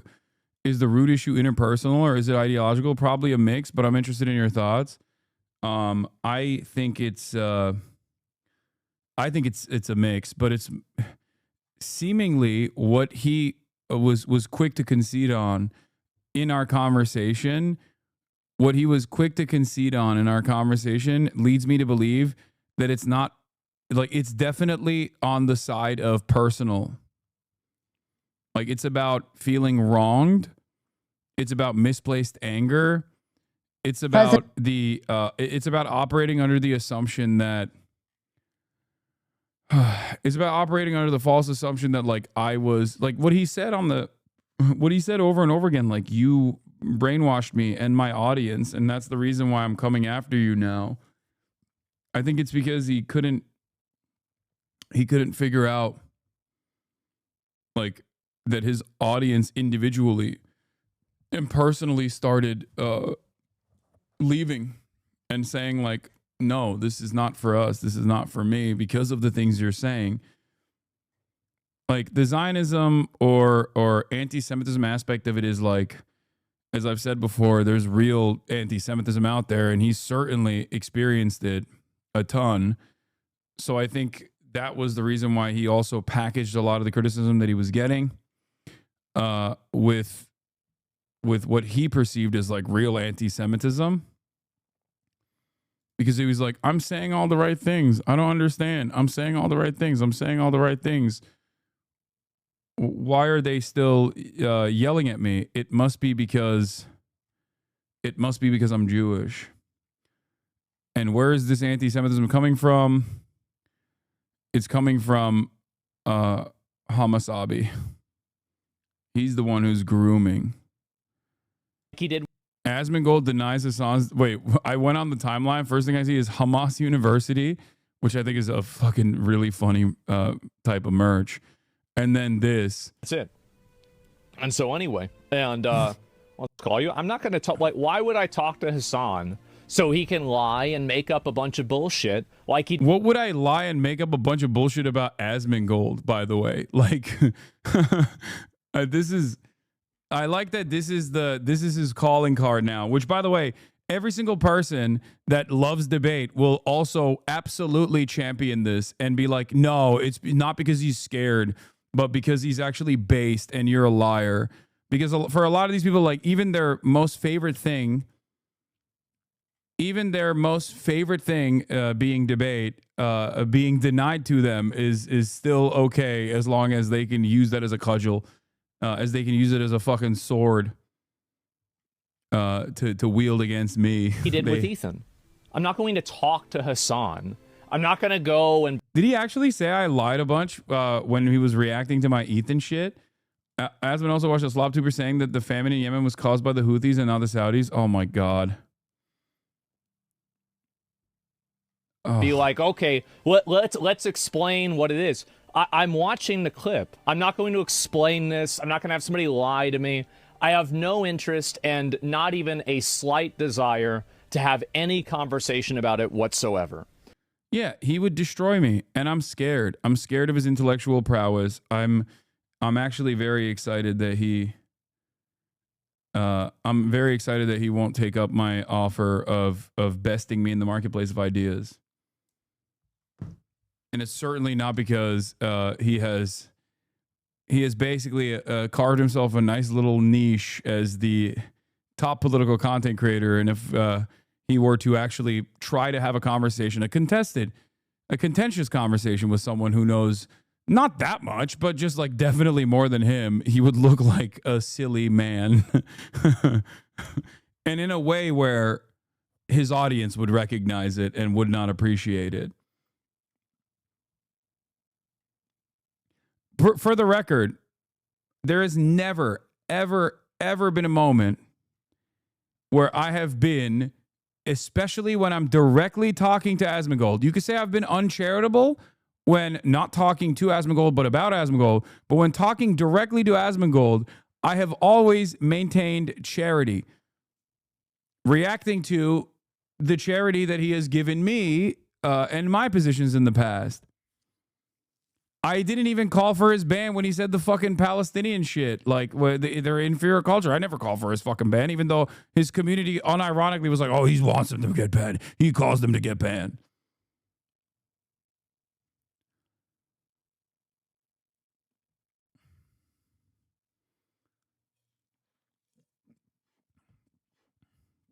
You're giving charity to someone who wants their Twitch career to die? I mean, I don't care.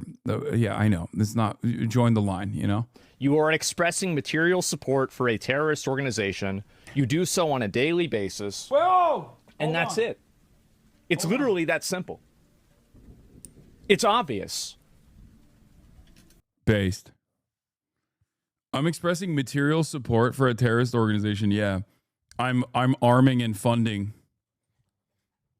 I'm arming and funding the Houthis. As you guys know. That's right. Every time you guys subscribe to me, where do you think that money's going, dude? You think that's money? Do you think that money's going to the Mansion Fund? No, it's going to the Arm the Houthis Fund, or it's going to the Arm Hamas Fund. Little does Asmongold know, I am actually funding and offering material support to terrorism. I'm an American taxpayer. What the fuck do you think our tax dollars go to? You know, that's actually kind of a banger. I'm going to probably repost this Keemstar Drama Alert tweet with that commentary on it. You know?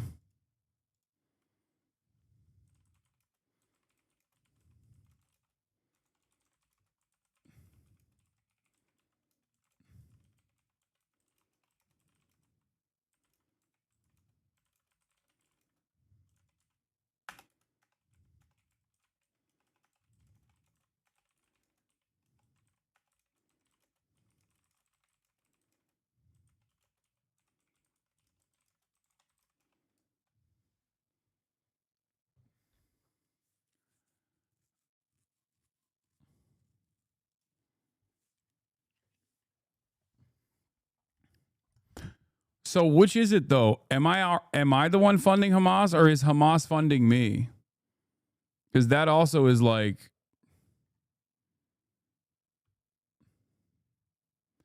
what?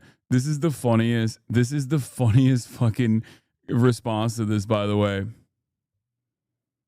Okay. In a 2022 stream, Asmongold said he never used add-ons for World of Warcraft raiding, but a clip from his own stream showed him using DBM, Deadly Boss Mods, during a raid, directly contradicting his claim. Look who's talking about lying. Fucking got him, dude. Fucking got him. You fund Hamas, Qatar funds you, get it straight. Okay, so Qatar funds me alongside George Soros. And then what ends up happening is I take those funds from George Soros and Qatar. George Soros is also secretly Qatari. And then I take those funds and I give it to Hamas. Is that how this works?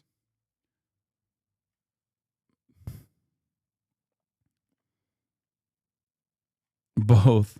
You are in a co-op with Hamas. Yeah, every gift sub. Thank you, Decoy166. And Nice Smelling Wood. Thank you for the 25 gifted. Monique777. Thank you for the 10 gifted. For for increasing the funds that I will inevitably give to terror cells around the planet. That's right. Wait, what? You know what I said? Last week, Asmongold, when Asmongold shows more humanity than leftists, this person posted 28,000 likes. Last week, Asmongold suggested Ethan Klein should stop having Tourette's on camera because it made him look bad. Like the live streaming. If you want to understand the disingenuous nature of all of these fucking charlatans and grifters, look no further than, I don't know, what they fucking New York Times posted your story on their IG. Dude, New York Times is so funny. They're trying to get me killed. Like him live streaming with like those ticks and stuff like that. I think it does delegitimize him and it makes him look unhinged because people don't understand like what Tourette's is. Like, for example, if you go back and you watch a lot of my old videos, I used to cover my mouth a lot whenever I would smile because I was missing all my teeth here, right? And so I didn't want people to see that because I thought it would look bad. So in often cases, there are things that you probably just shouldn't display to your audience, or you should try to avoid displaying to your audience, even though there are parts. Bro, this is him trying to demonstrate empathy. That's crazy. Dude, this is such a fucking... Dude, this is such a fucking crazy way to try and demonstrate empathy with a person who has like Tourette's and has uncontrollable tics by being like, yeah, you should just like try to stop that actually. Yeah, I think that's how that works, man. You just go, I'm trying really hard. Like, how the fuck is he supposed to turn off his Tourette's, dude? What the fuck? Like, it's not like hygiene, dude. You can't just like brush your Tourette's away, you know, like you'd brush your teeth. Part of your identity because it could lead people to have conclusions about you or draw those. No, he straight up said he was a bad person. Stolen valor. It wasn't me displaying humanity. It was my mods. Conclusions that are not charitable. And I know it might sound like a heartless thing to say, but I'm a pragmatic person and I'm just being honest and I'm trying to look out for what I think is in somebody's best interest. What an insane... Yeah, thank you for looking out for Ethan's best interest by saying, just fucking shut your ticks off, dude. And sometimes that means telling them something they might not want to hear. Like, it's not something that he might not want to hear because it's like a cold hard truth, man. I'm sure a person with Tourette's for 40 fucking years of his life is very aware, especially considering he spent the last 2 decades in front of a camera on how people read into it. What the fuck? Yeah, he knows, dude. I mean, I know he knows. You know, that's crazy. What an insane thing to say. Jesus Christ.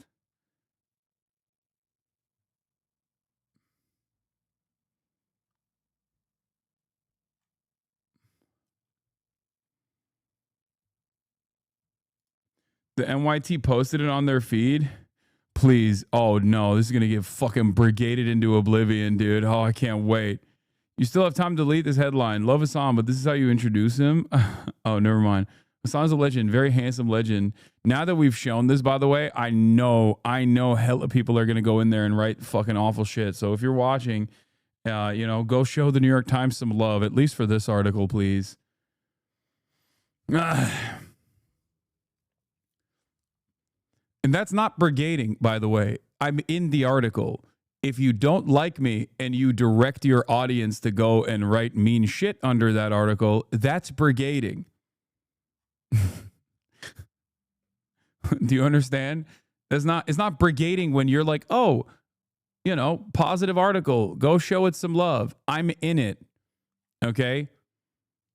I hope that this message is clear to all that can hear it. It's not for any particular person that I hope hears it or a group of people. It's not brigading when you're, I don't know, appearing on a piece of media, whether it be a New York Times article or a podcast, let's say. It's brigading when you have nothing to do with it and you shamelessly direct your audience to go write ruthless shit underneath it because you don't like the person.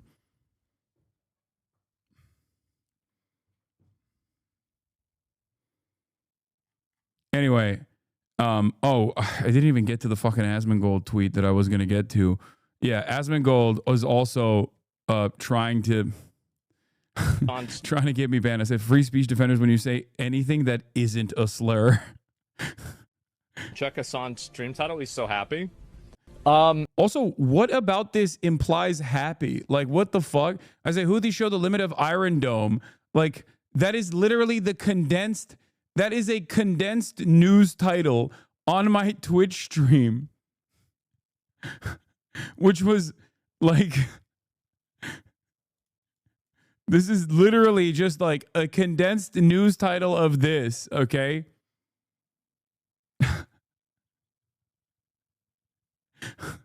The CNN celebrating it, dude. CNN celebrating it.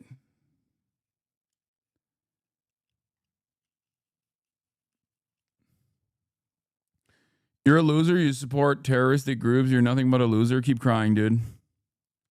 This is kind of insane. What is this? I've seen this so many times. All right, let's see. So he sees this article headline that is like literally the condensed version of this, okay? Showing the limits of U.S. efforts to weaken the group.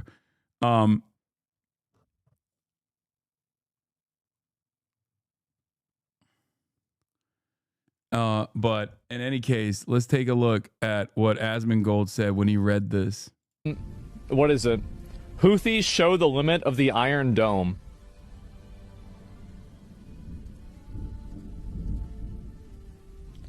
I'm going to be honest. I've been pretty reasonable about this for a long time. That's my limit. All right. I've been pretty reasonable. I'm going to be honest. But this is actually a bridge too far, dude. I don't understand. Like, I don't understand. Meanwhile, every day, this reasonable guy goes live and is saying he wants to do fucking Pokemon Ash Ketchum-All style extraction operation, kidnapping operations alongside the Department of Homeland Security with Tom Homan. That's the... Yeah, my stream title is Material Support. I think they should ban him. I do. This is expressing material support for a terrorist group that is Oh man. Maybe it's because he's taking this position because he had a brilliant foreign policy analysis. And in that brilliant foreign policy analysis against like what America should do to the Houthis, he was like, yeah, just bomb them and back to the Stone Age based. Bomb them back to the Stone Age, dude. What the fuck do you think material support means, man? What does expressing material support mean? Please explain. Material support is unironically the language that he learned from the Trump administration. Material support means sending arms or money or some kind of like direct munitions, something like that, to a terror organization.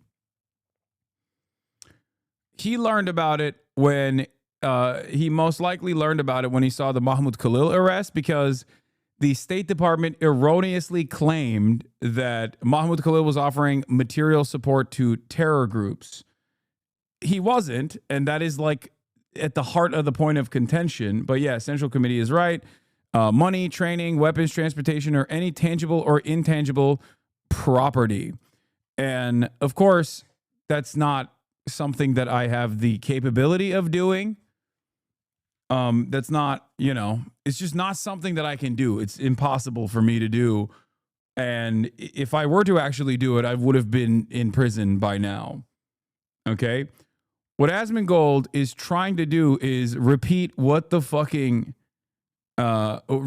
administration erroneously claimed about Mahmoud Khalil, which is kind of at the heart of his false detainment, his false detention and possible deportation proceedings. Because you can't just do material support through even coming out and being like, the Houthis are actually on the right side of this conflict as they stand against Israel's genocide. Like that's not material support. That's ISIS charity stream would be bannable. No, even a Hamas charity stream, a Hamas fundraiser is not only bannable, but it's also, well, one, it's impossible. Okay. One, it's impossible. Two, it's bannable. And three, you're banned by the federal government at that point. That's not a thing you can do. So it does not mean expressing a lot of support. I am shocked, I tell you. Yeah, no. You could literally say you love Hamas every day, up and down, okay? You probably would get banned if you were to say something like that. Most likely, it would be ridiculous by my estimation. It would be ridiculous unless it was like, unless you were saying something insane. Like you were like, oh yeah, October 7th was awesome or some shit like that. Then yeah, that is a perfectly valid, justifiable ban. Probably a justifiable ban if you said that in terms of like Hamas's militancy or anything along those lines. But in terms of like what the Houthis are doing, describing their militancy in the Red Sea as a matter of international law is not even express support for the Houthis in a way where it's like a bannable offense. It's like saying I love Cuba. Okay, Cuba is technically a state sponsor of terror. If I say I love Cuba, which by the way I'm unironically about to go to fucking Cuba to begin with. If I were to say I love Cuba and I think like the Cuban medical program is great and then Twitch banned me for that, that would be fucking insane. And it's the same thing for Yemen.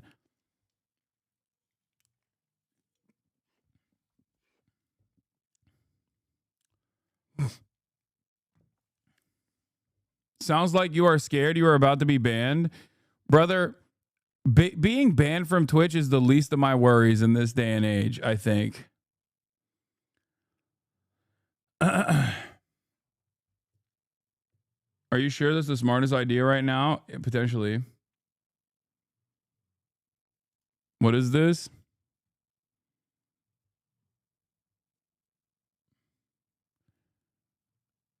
Wait, what? Why did you assume this was about you, buddy? Is this because you know you're pushing terrorist propaganda, which is against TOS? Wait, where did I say this was about me? What? Where does it say that? No, I'm just saying it'd be awesome if you left Twitch. Does he not understand words? Like what? Did I didn't say this is about me. I'm just saying it'd be awesome if you left Twitch. I was like, oh no, what will anyone do if the bald pervert leaves the Twitch platform for good? If anything, I'm not even directly saying it's Tectone. I said bald pervert. Maybe it's someone else.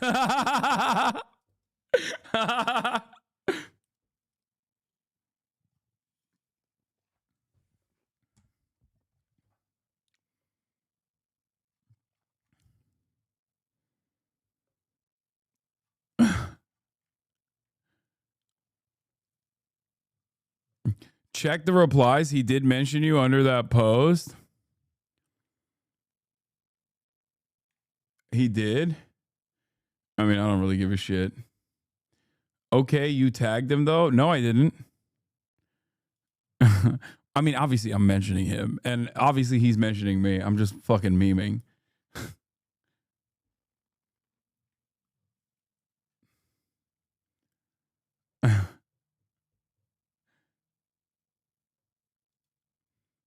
Tectone literally links a video of Hasan right below the tweet. You're such a pussy liar. What the fuck? Great video covering all the bullshit. It's worse than you think. Subscribe if you got a sec. Appreciate y'all. The Hasan situation is actually way worse.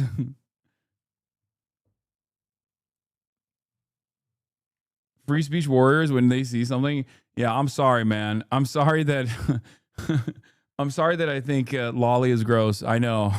I know that hurts your feelings.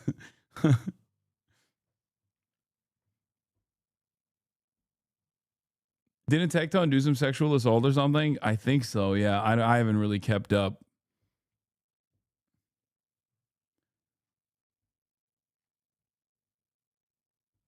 Dudes are siding with Tectone. let them, bro. That's, you know, if you want to go down that route, it's not gonna be good for you, you know? Targeting civilians and has killed people. I have been very reasonable about this for a very long period of time, but we have crossed into the threshold of... Someone should ask Asmongold if supporting the state of Israel on Twitch is a bannable offense. You know, if that's his line, killing civilians, and you know, if that's what he considers to be a moral line in the sand. In plain English, supporting... Oh, wait, sorry. He thinks they're an inferior culture. He thinks Palestinians are an inferior culture, so they deserve to be genocided. That's what he said. So I don't think he... I don't think he cares. That's right. A terrorist organization that is actively attacking civilians. This is totally unreasonable. There's no justification for this. There's no way that this is okay. Okay, I didn't listen to this full clip beforehand. If I did, I wouldn't have said free speech defenders when you say anything that isn't a slur. Because holy fuck, dude.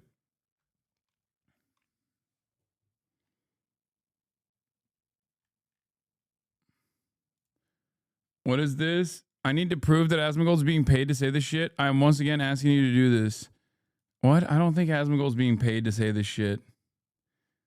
I don't think Asmongold cares about the money. If Asmongold was getting 20K live viewers saying this shit, he would stop saying it tomorrow. Trust me. I know. I know what he cares about, and I know it is not money. He already has an endless amount of it. Okay? If he was getting 10,000 views per video instead of 1 million when he was saying this shit, he would have stopped a long time ago. Okay? He doesn't give a fuck about the money. He doesn't even spend all of his money. He doesn't spend any of his money. Look at him. Motherfucker doesn't even purchase soap. You think he has a lot of expenses? On video. I think that if Twitch doesn't do something about it, Amazon needs to find out that this is happening. Dude, dude, oh my God, he's actively talking about fucking calling out Amazon. You are such a bitch, dude. You are such a fucking bitch. Oh my God. Imagine fucking trying to go up the rank and be like, Amazon, please, this guy is fucking covering geopolitical conflict. What about you? What the fuck are you doing every goddamn day? Is there a day? The Mr. fucking R-word sayer who has famously been like, yeah, genocide is actually fucking awesome, is a more marketable figure for Amazon. Oh. This is a crazy, crazy level of extremism that should not be anywhere on the platform. And again, the New York Times profile made so many butts hurt hard. Yeah. If Twitch wants to say that they care about free speech and they're going to let him say that, that's fine. But I want to be able to do a number of other things too myself. Oh, like what? Like what, dude? Like what? What do you want to do? He defended the AFD today. Yeah, the German government's about to make them fucking a far-right terror organization. We shouldn't be getting our nose from the German government, even though that is a good thing that they're doing that to the AFD. But, you know, I would have been in prison in Germany a long time ago. Thank God. After this, he defended the AFD in his chat were saying Ausländer raus, alluding to great replacement, etc. I mean, Ausländer raus is great replacement. It's just Nazi shit. But if we have a rule... Burgos, thank you for the 100 community gifted subs. ...rule set, and the rule set says you can't do this, then... Bro, what can't you say? Like, what more do you want to say? I almost want to hear what Twitch would let him get it. Like, I almost want to hear what he wants to say. What are those things that you want to say? Like, you already fucking say everything. Just the N-word with a hard R, is that what it is? He's going to get banned. He's going to do a fundraiser like the lady. Is it a rule set or not? I need to know. I need to know what he wants to say. Oh my God, I'm so fucking. Oh my God, this is tweaking my brain. He already says heinous shit on a fucking daily basis.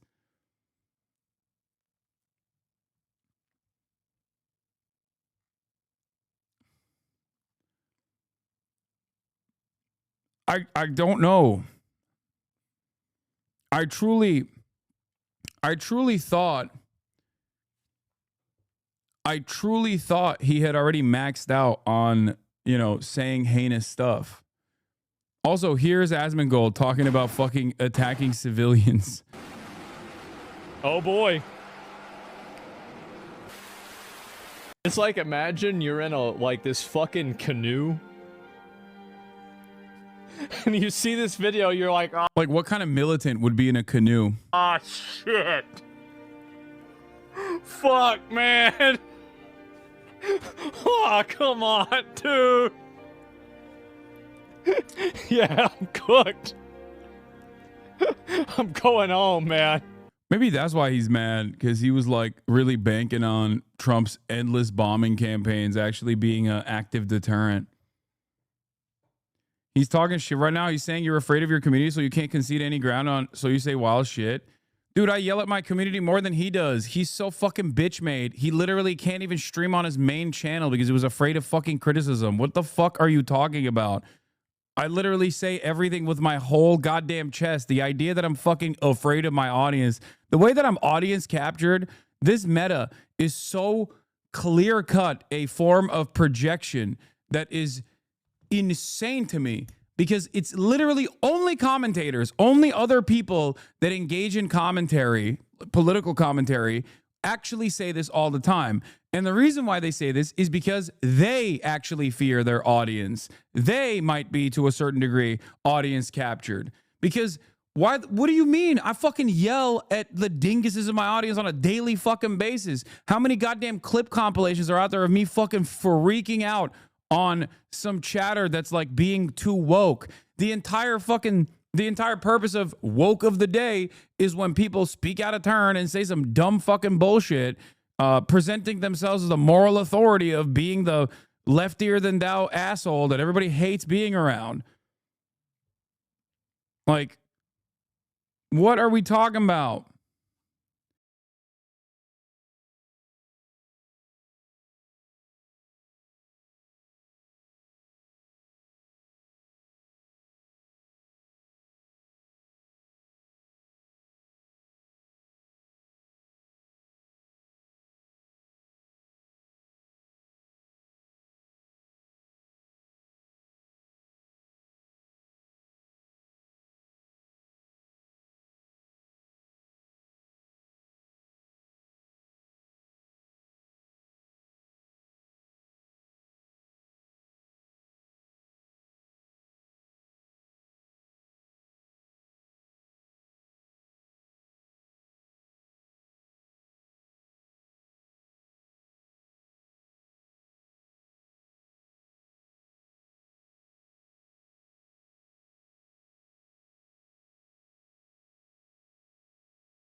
How does that work? Like, my perspective is not exactly commonplace in the United States of America. You don't get to hear a lot of people in the United States of America go, yeah, I think what America's doing, its output in terms of its foreign policy is like really, really evil for the most part. You know? It's just it's so stupid. And what's even stupider is that if you have ever paid attention to anything I've said, if you ever paid attention to anything I've said over the course of the past decade, you realize, like, when I didn't have a fucking audience, I was saying the same shit. So what happened?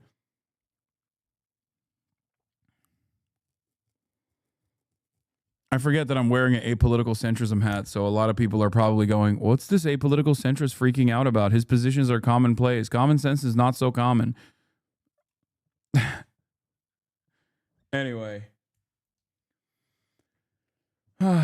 Imagine complaining about America, but then claiming you'd be a resident in other countries. What a hypocrite loser. Just move out of America if you were so bad.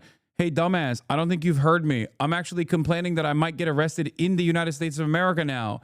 And there are people who are trying to do that to me right now. Wake the fuck up, dumbass. We're all going to jail if we're not saying "Am Israel Chai" hard enough. Okay, good, you should. Okay, man. Well, despite the fact that you're an absolute fucking baboon, I will still advocate for your best interests, okay? You might not understand it yet, and you might actually never understand it, considering how fucking... never mind. Yes. Calling for the death of innocent people is actually insane. When have I done that? What are you talking about? I've never done... You are hallucinating. You are hallucinating this. I cannot entertain your hallucinations. I can't... I'm sorry. You know, it's just, that's a you thing. You've made it up. Okay? You've made it up in your fucking mind. What the fuck are you talking about? What the fuck are you saying? Innocent boat drivers were killed or imprisoned by terrorists? Oh my God. Dude, take this up with Israel, please. I beg you. Okay? Take this up with Israel. You think it's fucked up that innocent civilians are being killed? Well, I feel like there's a much larger problem here, don't you think? Fuck, man.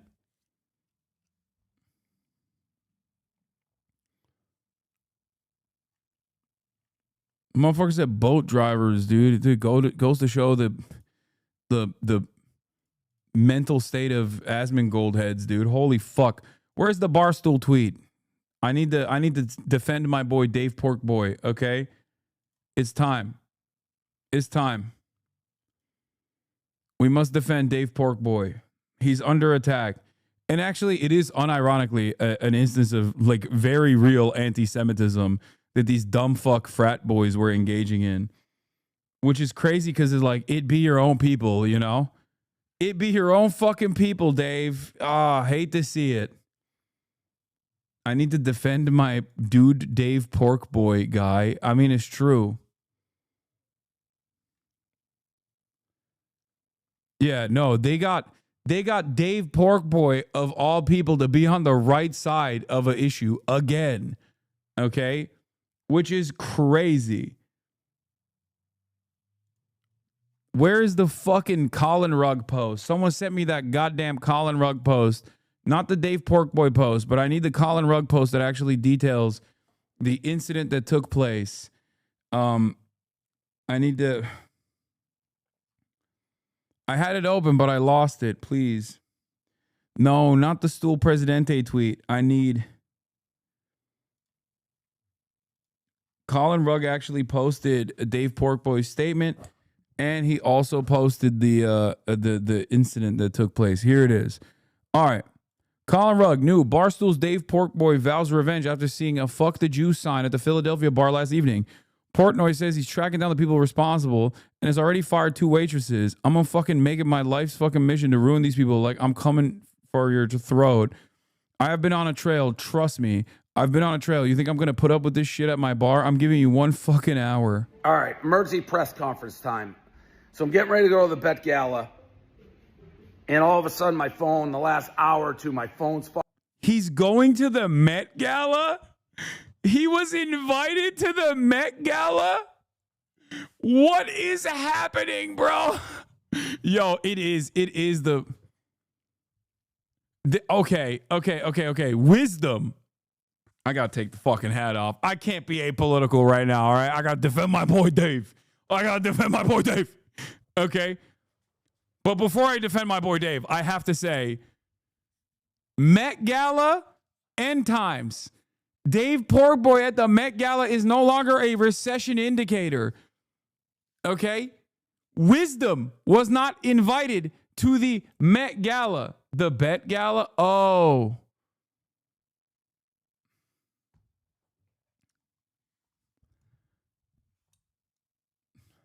What the fuck is a Bet Gala? God damn it. You can't get mad at me for thinking he meant Met Gala. It's happening tomorrow. What? Yes. Wisdom was not. Yeah, I'm still mad. I'm still mad that Wisdom wasn't invited to the Bet Gala either. That's fucked up. He should be invited to all the galas.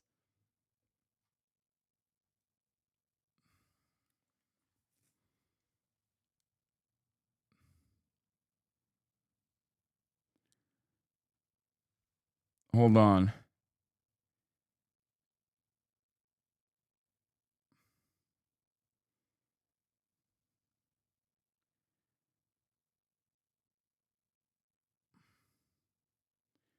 Actually, never mind. Hold on. The Bet Gala this Monday night, presented by DraftKings. Okay, that makes a lot more sense that he would go to that. Okay. All right. Let's keep going. Blowing up. Our bar in Philadelphia, Barstool Sampson Street, usually a great fucking bar. You know, bottle service, people buy drinks. You get a sign. There was a sign yesterday that said, fuck the Jews. I've been shaking. I've been so fucking mad for the last 2 hours. Like, I instantly got on. Bro, it be your own people, dog. It be your own people. That is so crazy. It be your own fucking people, dude. That for the record, okay, all jokes aside, he is absolutely right. Okay? That is insane. All jokes aside, that is literally fucking psychotic. Okay? The fact that someone thought that they could put that on a goddamn like bottle service thing is insane to me. The fact that people okayed it is insane to me. Okay? It just doesn't make any sense. That is wild. Like, there should have been numerous people in the process that went, hey, maybe we shouldn't do that. It's like, okay, what's next? Are we gonna put the N-word with a hard R on there? Like the lady that fucking did that thing and then did a fundraiser or whatever. Okay. She's gonna turn around and what? She's gonna turn around and go to the bar, go to the Dave Porkboy bar and write the N-word with a hard R. Ridiculous. I'm so unaware of what's going on minus the sign, Lamau. Yeah, this was the fucking sign. These people are like filming themselves. Like, are you guys on crack? What the fuck? That's so disgusting. Like, that is insane, okay? That is fucking insane. How'd those guys not get immediately kicked out even when the idea was mentioned? Well, it is the Barstool Bar. That's why I said it is the Barstool Bar. You know, Kanye West, it's the Barstool Bar. If there was one place, first of all, I didn't even know that there was a bar for a Barstool. Okay, listen to me. I didn't know that this was a real thing. But if you were to ask me in a hypothetical scenario, Hasan, where could events take place one after the other where there was a moment where bottle service brought out a sign that said, fuck the Jews in celebration, okay? I would tell you, like, yeah, it's going to be the Barstool Bar. I didn't even know that it existed, but I would be like, oh, in a hypothetical Barstool Bar, okay? Like, the only place where this would happen is like either... I don't even think this would happen at the fucking Nazi bar. Because they wouldn't have these kinds of signs. I don't think they have bottle service at like the Nazi dive bars. You know what I mean? This is like, this is. So who's the guy in the video? Can you explain? Some fucking dipshit. A bunch of dipshits that got together and thought that they were being edgy and are fucking Nazis. Like, what do you mean? Yeah, it is a Venn diagram with almost no overlap. Oh, hey, what up? Just wanted to say you're a massive piece of shit. Later. Aw. I love when someone comes in and is kind, even though they're saying stuff like this. I can't afford groceries, rip, winning. That's right. guy who's still a Trump supporter. Respect.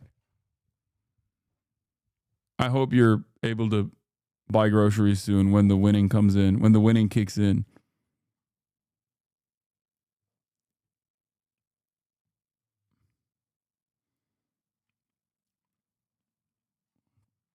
Anyway, bro's just cranky because he hasn't eaten yet. Yeah, I mean, that'll do it. Oh. Like, dude, and they're proud too. They're like fucking, they're like, this is crazy. This is, for the record, if you're wondering what real anti-Semitism looks like, this is it. Okay? And ironically enough, yeah, the staff brought it out, and the staff wrote it. Like, the fact that there were people that literally okayed this, like you wrote it on a napkin and you said, this is what I want on my sign. And then someone went and took the letters FUCKTHEJEWS and planted them, okay, on that fucking sign. And then numerous people saw it in the process and were like, here, let's get these bottle service girls to bring it out. And at no point did anybody go, what the fuck are you guys doing? Kick these fucking losers out of the bar immediately. We are not putting out a fucking sign like this. The very fact that there were numerous points where someone should have fucking been like, let's not do that. That's insane, actually. It's like I know the dipshits that ordered it are probably drunk, but I don't think the fucking manager is on crack, right? Wait, where is this? What the fuck? I missed the explanation.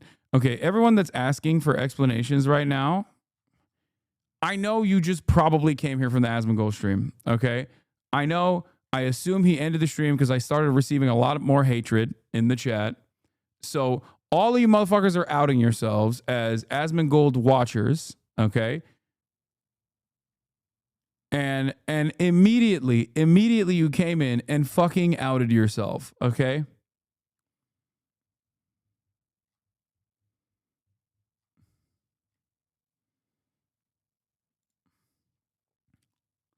Anyway, W Trump based. Yeah, exactly. W Trump. This is Trump's America. So here's the thing. Temple students suspended after anti-Semitic sign at Barstool Sansom Street. At least 2 waitresses have been fired, according to Dave Porkboy. He says we're going to get answers on why this happened. I mean, I can't believe I'm saying this, but I'm like fully in agreement with Dave Portnoy.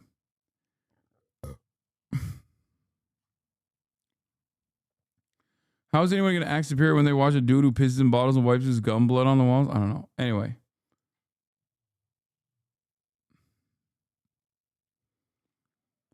Show Asman watches that Yeet is a 14-year-old kid. Wait, what?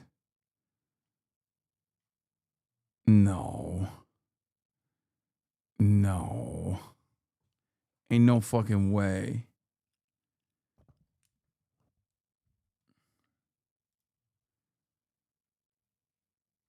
Yo, is this Photoshop? No.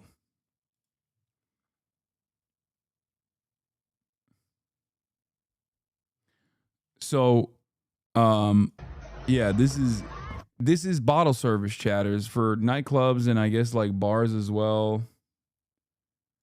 Connor is so fucking funny. How does he find this stuff? What is it? This guy is actually. Can we get this guy in here? This guy's actually the biggest loser. It's so funny. He is like actually like a high schooler that just like hates his son and like loves Destiny. He's so awesome. No, he's actually like a funny little dude I like to observe. Y'all seen his kick? That's definitely a 30-year-old. Oh, bro. You got me muting the debate for this. Watch this, bro. Wait, Watch he this. streams? What?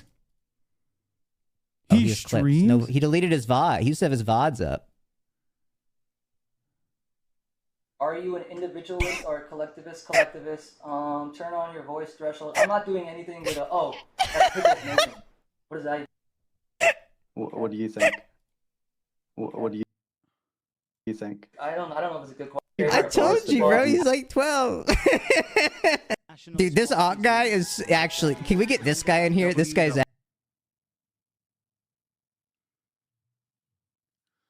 I think everyone that watches his kick streams should be on a watch list. Everyone that goes to his community should literally be on a fucking watch list.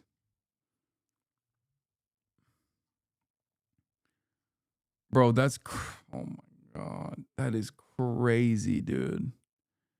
Awk on Fortnite Friday, that would go hard. I would watch that. I would want to know. Asmin's go-to. Scroll down. I think they found a PFP of him. Ain't no fucking way, dude. How the fuck does he sound like his PFP? I can't believe this is a child. I mean, I can believe it. He's a journalist through and through. That's why I get all my news from Fortnite Friday. He streamed once. Everyone made fun of his incel voice, and he hasn't streamed since. Lamau. Oh my god. Oh my god. It's liberal Hitler. That's insane. They clowning on you, bro. From his socials? No, dude, this is not him, you fucking dumbasses. This is the Nicholas Eat Oreos guy. Nick the Oreo got so fat he split off a second, somehow still fat clone of himself.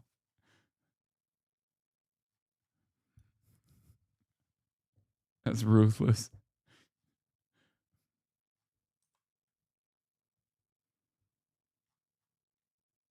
What's liberal Hitler? Eat.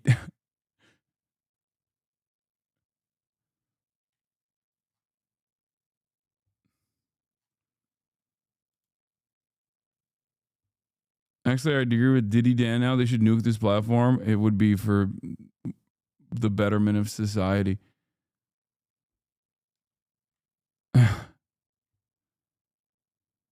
He leaked his Discord messages on stream, and guess who was in there? Dan Saltman and the rest of DDG. Oh, that's crazy.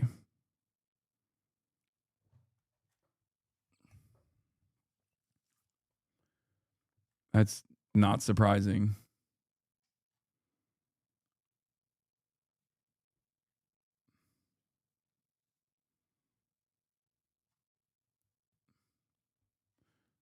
Aye.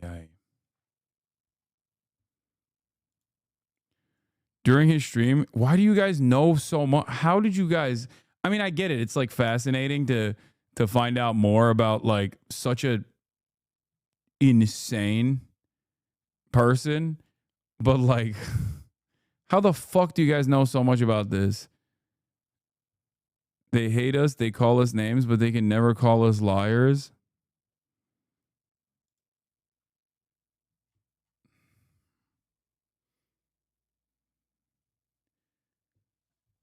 He's posting about you right now. Hey, watching live.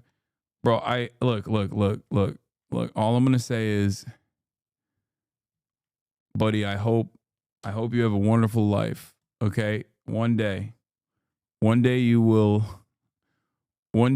achieve all of your dreams. Whether I'm banned in the process or not is not gonna change it. I promise you. Okay? Also, don't say he's a kid. Destiny's gonna DM him. No, Destiny's already DMing him. Probably why. That was probably the first inclination that he's a kid for a lot of people. At least like, you know, around 18. You know what I mean? DMing him for age play.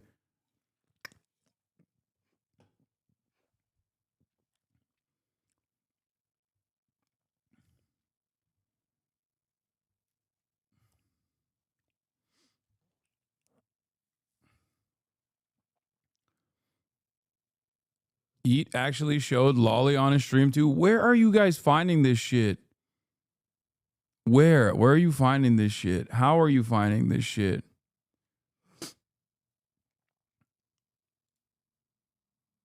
It was the best. It was the best stream of the year. I bet. Who is this? It's that fucking stalker account. This one that like seemingly is dedicated mostly to like whatever is happening in my life. And he every now and then he'll pepper in some like other shit from the streamer space, but it'll quite literally be stuff that's like look. Let's check in on Hoscord. Like what, how is this worthwhile to post?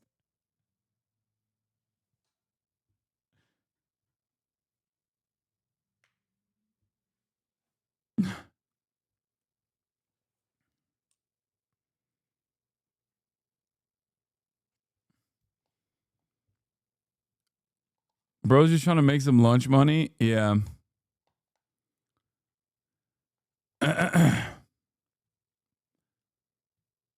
Yeah, I'm gonna be honest. I think it's now that I've found out that he's like a teenager, I actually I hope he's at least like making some money out of it. You know what I mean? And he should also be careful of who he talks to online. Like they're gonna fucking manipulate him. Watch this, bro. Like actually. But he should also definitely go on Fortnite Friday. Oh, he has clips. No, he deleted his VOD. He used to have his VODs up. Are you an individualist or a collectivist? Turn on your voice threshold. I'm not doing anything with a, oh, that's Piker's nation.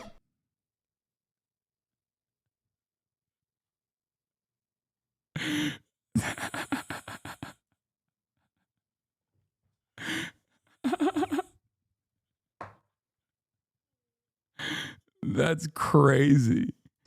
Turn on your voice threshold. I'm not doing anything with a, oh, that's Piker's nation. What is that? What do you think? What do you? All my ops, dude. I would rather have an op that's 16 instead of one that is diddling 16-year-olds. Okay, there were too many ops that were diddling 16-year-olds. So now we got a direct op that is 16. Okay, this is progress. I think for society. I don't know.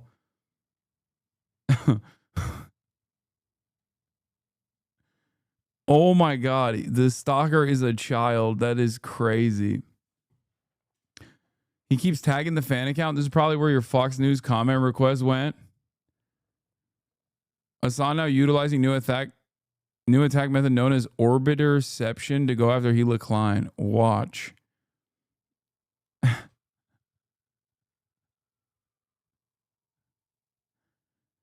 When Wally had Diddy, Dan, and D on the stream, D couldn't help himself from defending Lolly aggressively.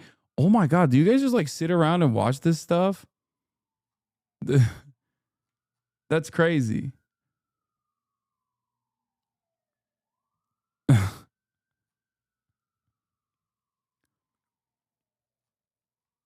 is peak unemployment. Brother, I think he is a child. So I don't think he's employed because, oh, you're talking about my chatters. Oh, that's true. Yes. Is this the guy that created 1,000 Twitch accounts to stalk you and Pokey? I thought so initially, but his age actually doesn't make sense. Because if this was that person, then that would imply that I think that's a separate schizo stalker, because he's posted about the separate schizo stalker in the past, being like, that's not me. I remember seeing that, and I think that it's probably not him, because if he's like 14, what was he fucking stalking me when he was 6, 7, 8 years old, you know?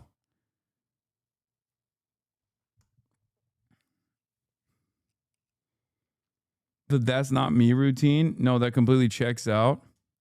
He actually argued with D about Lolly, said he's going to start law school soon. Lol, lol, lol. Oh my God. So he's not a teenager. He just sounds like one. How do you not realize y'all are losers too? I mean, I am. I know. But at least like a lot of the people that are losers in here, myself included, are entertaining themselves. You know what I mean? I guess these guys entertain themselves by doing this. You know?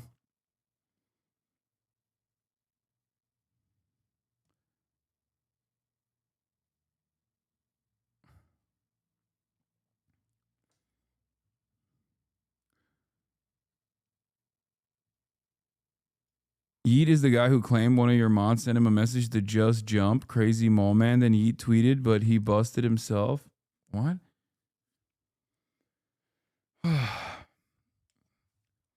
It is kind of funny that there's hella people in this community that have like also actively stalked the stalker. What the fuck?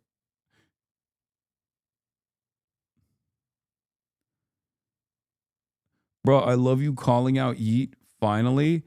I mean, I've talked about him before, but every time I talk about him, he gets even crazier.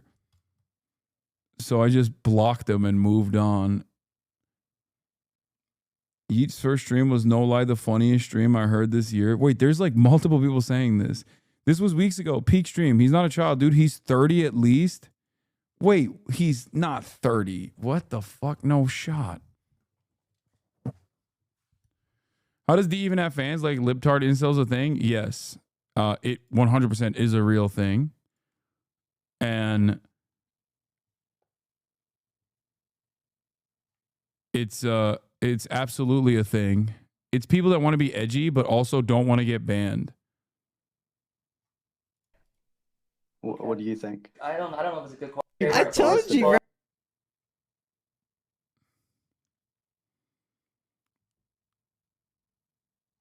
Jesus Christ.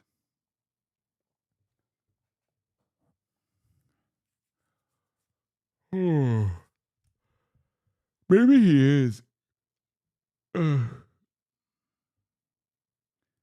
I looked up Awk 2000 stream VOD, and this is the first link that came up. 29 days DGG universe. This Twitter user is destroying Hasan Piker's life. Destroying my life. My life is ruined, dude. Fucking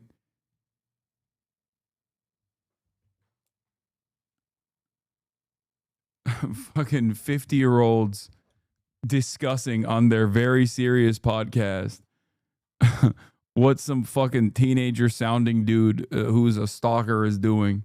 Destroying. My life is ruined.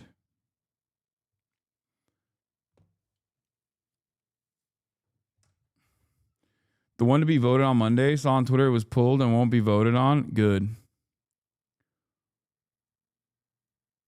I've seen one stream of his and he kept leaving and saying he has IBS.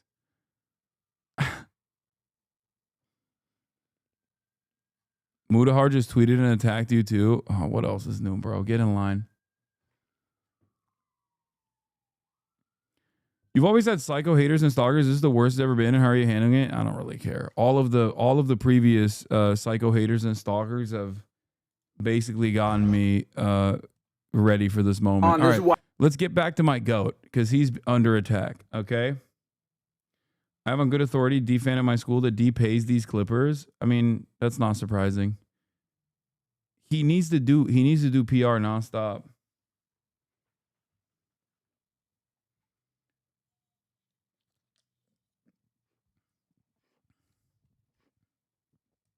Whenever I click on the fans of Hasanabi, also watch tab on the explore section of Twitch. The #1 recommended streamer is Asman. You have no idea how much chat watches your haters. I guess it's not the worst thing. They keep me posted.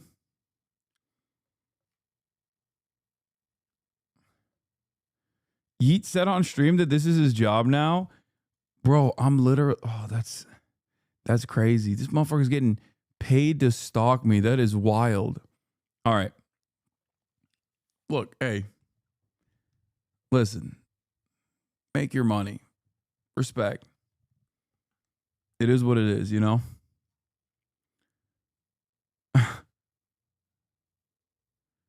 All these words will make it feel like you do less fun collabs with friends. No, I still do fun collabs with friends. What do you mean? All right. Let's keep it going. Let's talk about Dave Porkboy. Why the emergency press conference was late, because I was so over the top. It's like, I'm going to fucking make it my life fucking mission to ruin these people. Like, I'm coming to your throat. I'm never ending. And I just sat, and for the last 2 hours, I have been on the trail. Trust me, I've been on the trail. You think I'm going to put up with this shit at my bar? So I've been hunting down waitresses, the table who did it, and everything you can fucking name, because I want fucking consequences for fucking actions. So I'm not just sitting back like, oh, what are you gonna know? Trust me, I have been on it. I believe the 2 waitresses responsible for the table already fired. I talked to one of them, one of the dumbest fucking humans I've ever talked to in my life. She's at a fucking dance recital. She's like, can I call you back in 20? No fucking honey, you fucking can't. This is your one chance to talk to me. Idiot, total idiot, this girl. I've talked to the guy Mike Wade who's tagged. Guess what? He wasn't even fucking there. I had this kid basically in tears turning state witness to me, rolling on the people who were there. I've talked to one of the 2 guys who fucking did it. He's like, I'm not anti-Semitic. He's basically crying to me. And I'm just like, I don't fucking buy it for a second. Who the fuck would do that sign in my fucking bar? You think I'm just gonna sit here? I'm gonna make it my fucking mission to put you in the lights. My fucking mission. Kid's crying. I just hung up on his ass. Bro. Okay, calm down, dude. Goddamn. Oh my God. How is it that it made its way to some random person's fucking account, though? Is this dark woke? I don't know. I don't know what I'm seeing. I go, I'm giving you 1 fucking hour. 1 fucking hour. 2 kids go to temple. Tell me, how do I make this fucking right before I go fucking ape shit? You want to take anti-Semitism classes? You want to do whatever? You make it feel right. I don't need your fucking tears. The Mike Wade kid wasn't even fucking there. Wasn't in the bar. We got the footage. He's not even fucking bar. Trust me, they're pulling the footage. They're doing this. I'm 20 steps ahead. I'm using everything. I'm like, I am going to come for your fucking throat unless you give me answers. The 2 girls at the bar, idiots. This one girl, one of the waitresses, I just told her, like, you're the dumbest motherfucker I've ever talked to. 25 years old, going on fucking 2, you fucking dumb fuck. What I'm saying is I'm getting the names. I'm trying to be a little responsible. I'm trying to keep it together, but I'm on it. It is pretty wild because, like, this story is happening while simultaneously a white lady who called a black 5-year-old child the N-word with a hard R is fundraising like $1 million off of it. I mean, this is a reasonable crash out. It is a fucking insane thing to do. Okay, there's more. He's sending them to Auschwitz. All right, real quick update on... That's...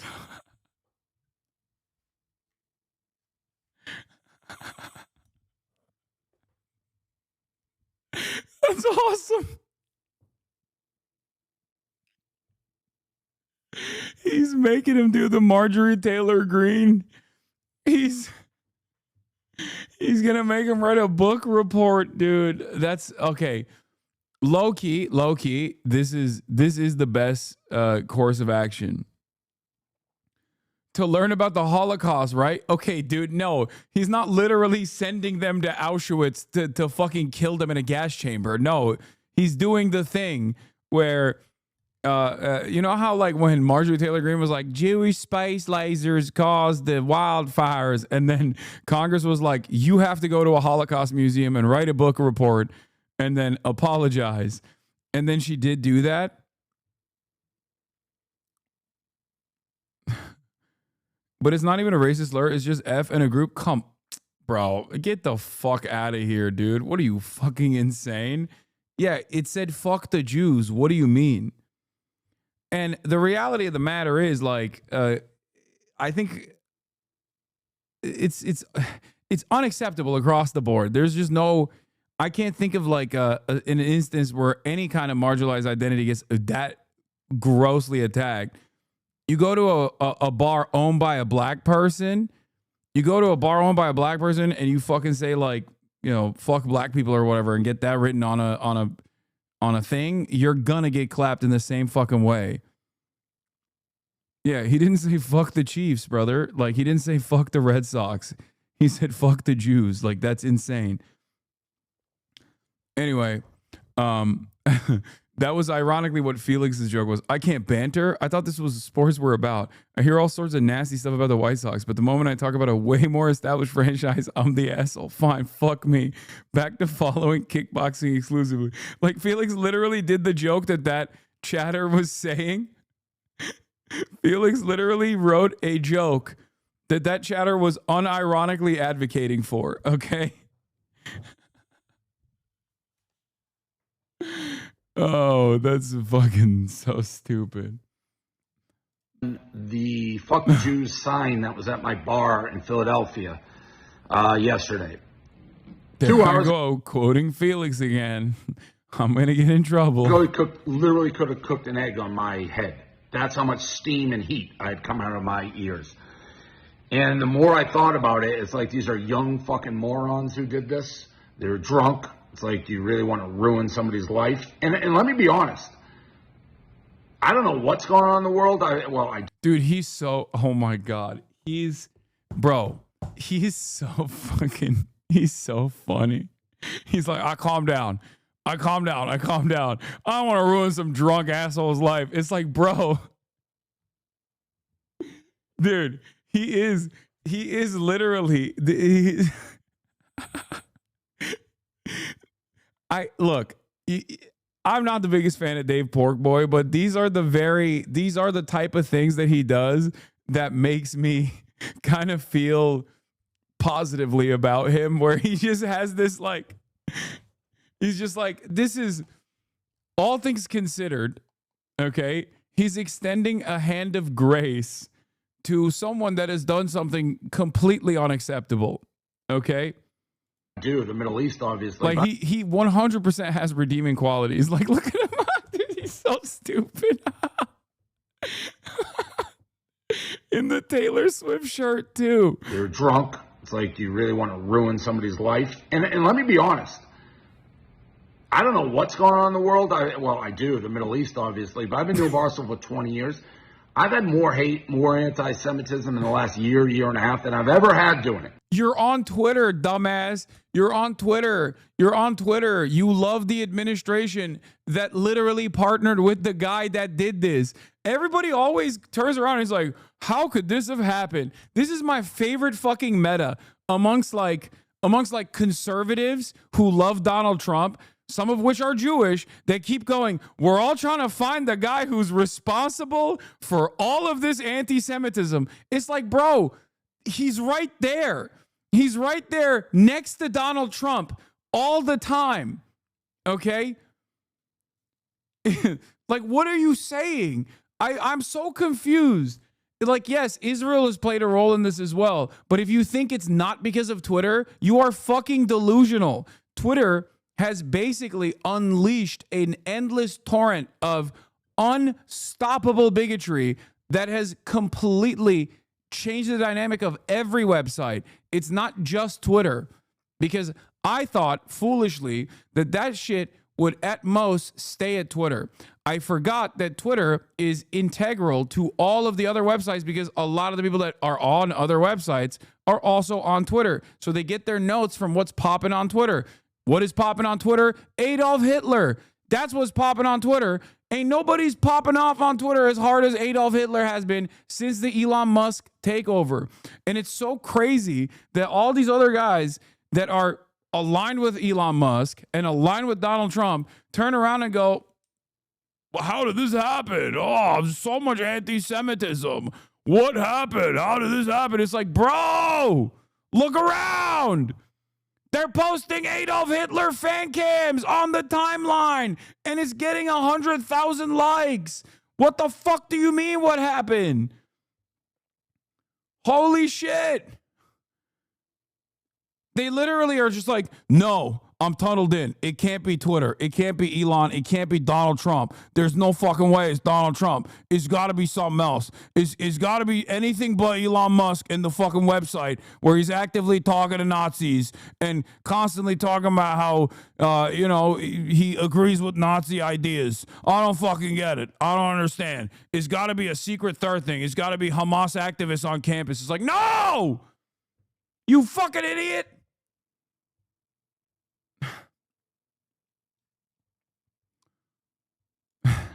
And whether people with like Kanye, the UFC guy, it's like mainstream lunatics. And I'm not talking about politics or what's going on in the Middle East, just hating groups of people. You hate my parents, you hate my grandparents, shit like that. It's crazy. So, yeah, my initial reaction was like, I'm going to fucking burn these. It's so fucking funny, man. I'm sorry. It's hilarious. I got to tweet about this.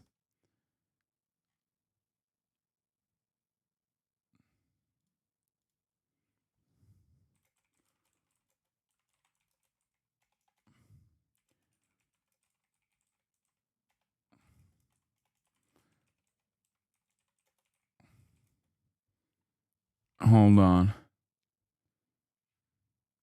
People to the ground, their families, everything. And it's like, you know what? Maybe that's not the best course of action. Maybe I can use this as a teaching moment. And like, before people just are like, fuck the Jews or any group and the hate, let's try to like turn a hideous incident into maybe a learning experience, as cliche and very unlike me. But I talked to both the culprits who I know are super involved in it, talked to the families. I'm sending these kids to Auschwitz. They've agreed to go. That's, of course, the Holocaust concentration. This is exactly what I mean when I say he's like, he has these like very funny, very redeemable moments. I know that it's funny for two reasons. It's funny when you say, I'm fucking sending these kids to Auschwitz. Out of context, it sounds insane. It sounds like exactly what you think. But no, I mean, like, what he's doing is nice. Like, he's literally, he is going through the process of rehabilitating people. And I'm sorry, I have a soft spot for that, okay? Were they rich or something? I think they were. That probably part of it is the reason. Camps. Been in touch with the Crafts, who run the anti-hate group. We're going to send these kids to Auschwitz, and they're going to do a tour of the concentration camps in Germany, and hopefully learn something. And maybe like their lives aren't ruined, and they think twice, and more importantly, other people like, see, it's not just like words you're throwing around.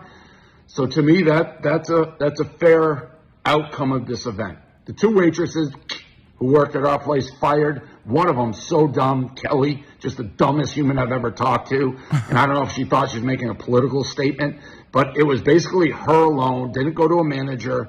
Kind of.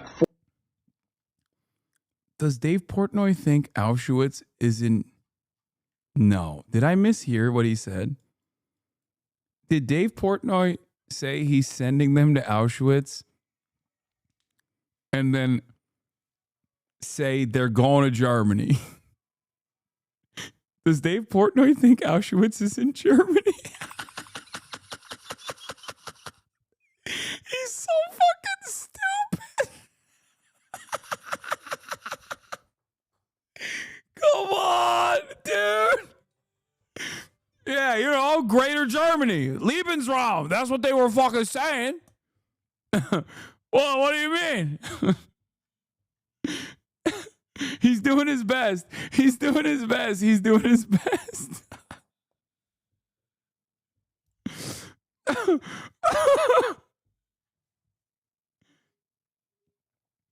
I mean, if you don't actually think or know about this stuff at all, bro, come on. This is like such a basic, dude. He wants to give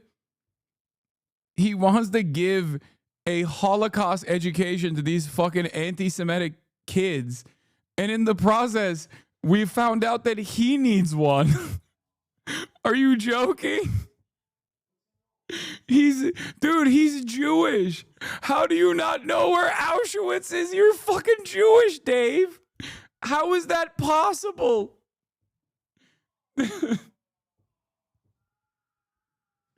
Dude, that is nuts. What was he doing? Picking his nose at every fucking class? Like, what the fuck? He was at J camp being like, I don't fucking care about this. I don't know why his voice is like this while he's at J camp, but like, fucking, I just want to play baseball, dude.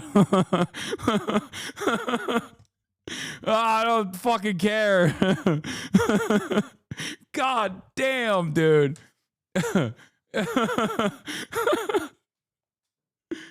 Oh, god damn, that's funny. It's so good. This is awesome. Oh, it's hilarious. Like their lives aren't ruined and they think twice, and more importantly, other people like see it's not just like words you're throwing around. So to me, that's a fair outcome of this event. The two waitresses who worked at our place fired. One of them so dumb, Kelly, just the dumbest human I've ever He hates Kelly. He really hates Kelly. talked to. And I don't know if she thought she was making a political statement, but it was basically her alone, didn't go to a manager, kind of forced another girl to do it. She should have said no, but the other girl put up a fight. Those two girls are fired, but more importantly, the people who ordered these signs, they have agreed.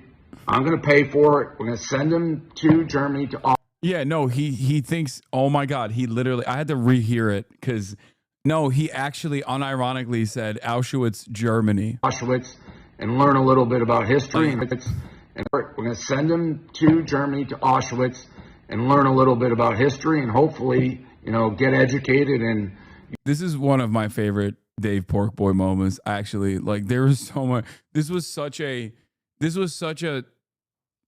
target-rich environment for fucking humor. use this as a teaching moment, not just for them, but maybe for everybody. So that's where we're at. So for everyone who wants these kids' lives to be ruined, I think you can lay off, and I think this is a fair fucking trade. I do like that though. He isn't Jewish, his ex-wife is. He's still a massive dumbass though. Wait, I thought Dave Porkboy was Jewish. I could swear I saw him wearing a fucking yarmulke or something at a UFC fight, waving a fucking Israeli flag. I'm pretty sure he is.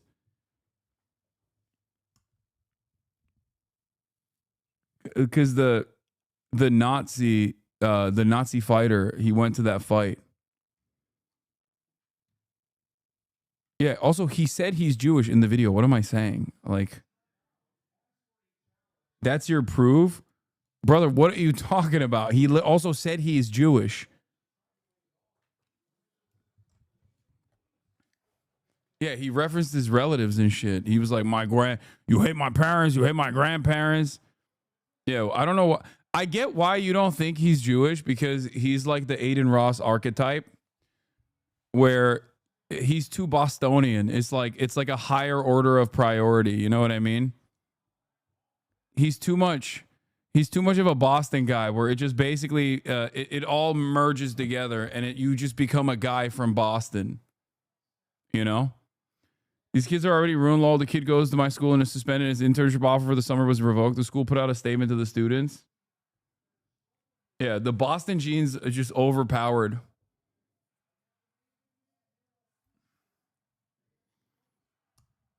He is very Catholic coded. That is true. He is.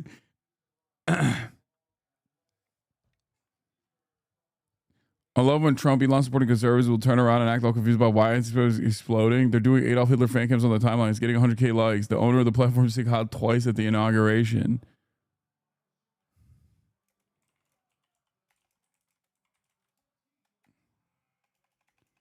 It's not just Israel.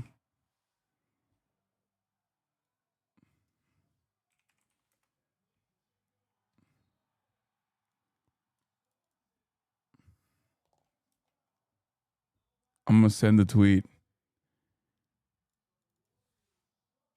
Hold on.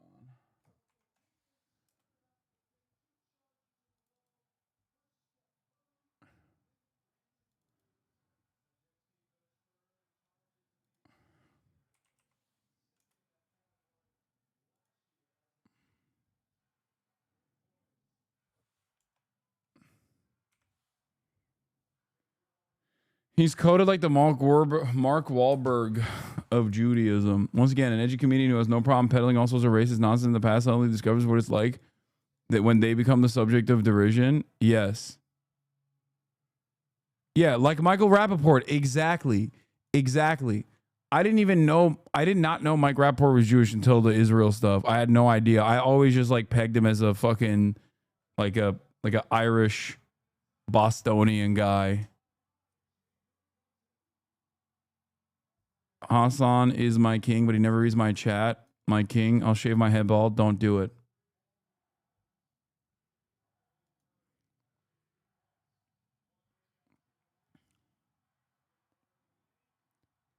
This is Noah says, an obvious point of disillusionment for me as a kid was learning that some Jewish people are really, really stupid.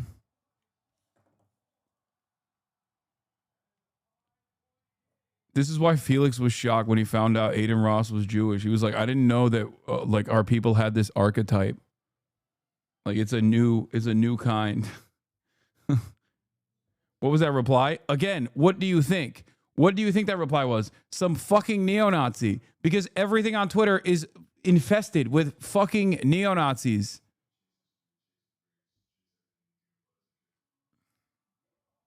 Like it's obviously... Look at my replies. Anyway, I forgot to mention this, but I guess like I'll cover this tomorrow because I'm gonna go hang out with my friends. But here, I'll leave you on this wonderful note. Okay, here. This is a real wonderful question and a wonderful answer from our wonderful president. Even given those numbers that you're talking about, don't you need to uphold the Constitution of the United States as president? I don't know. I have to respond by saying again, I have brilliant lawyers that work for me, and they are going to obviously follow what the Supreme Court said. What you said is not what I heard the Supreme Court said. They have a different interpretation. I don't know. Maybe. It's just hard. Not sure if I can follow the Constitution. Not sure.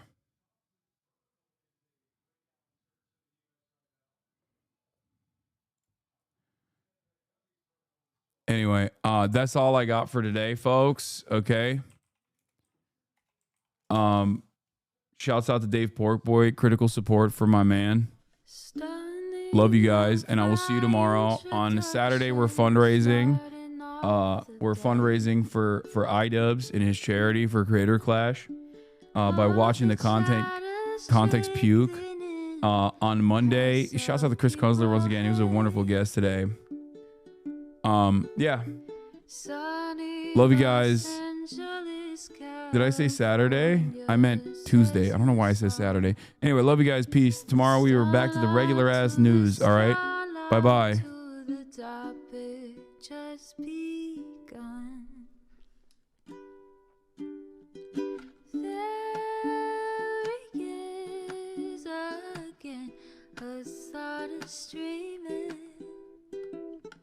Hasan is streaming. There he is again. Hasan is streaming. Hasan is streaming. Review in the P.O. box. Uncle Uger's face. Sudden discord at your prop. Great names take embrace.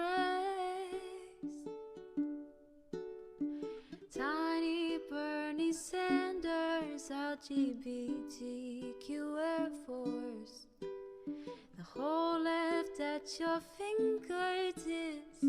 Ane at your door. H3 crowded debate, the Young Turks online show. 3, 4, 5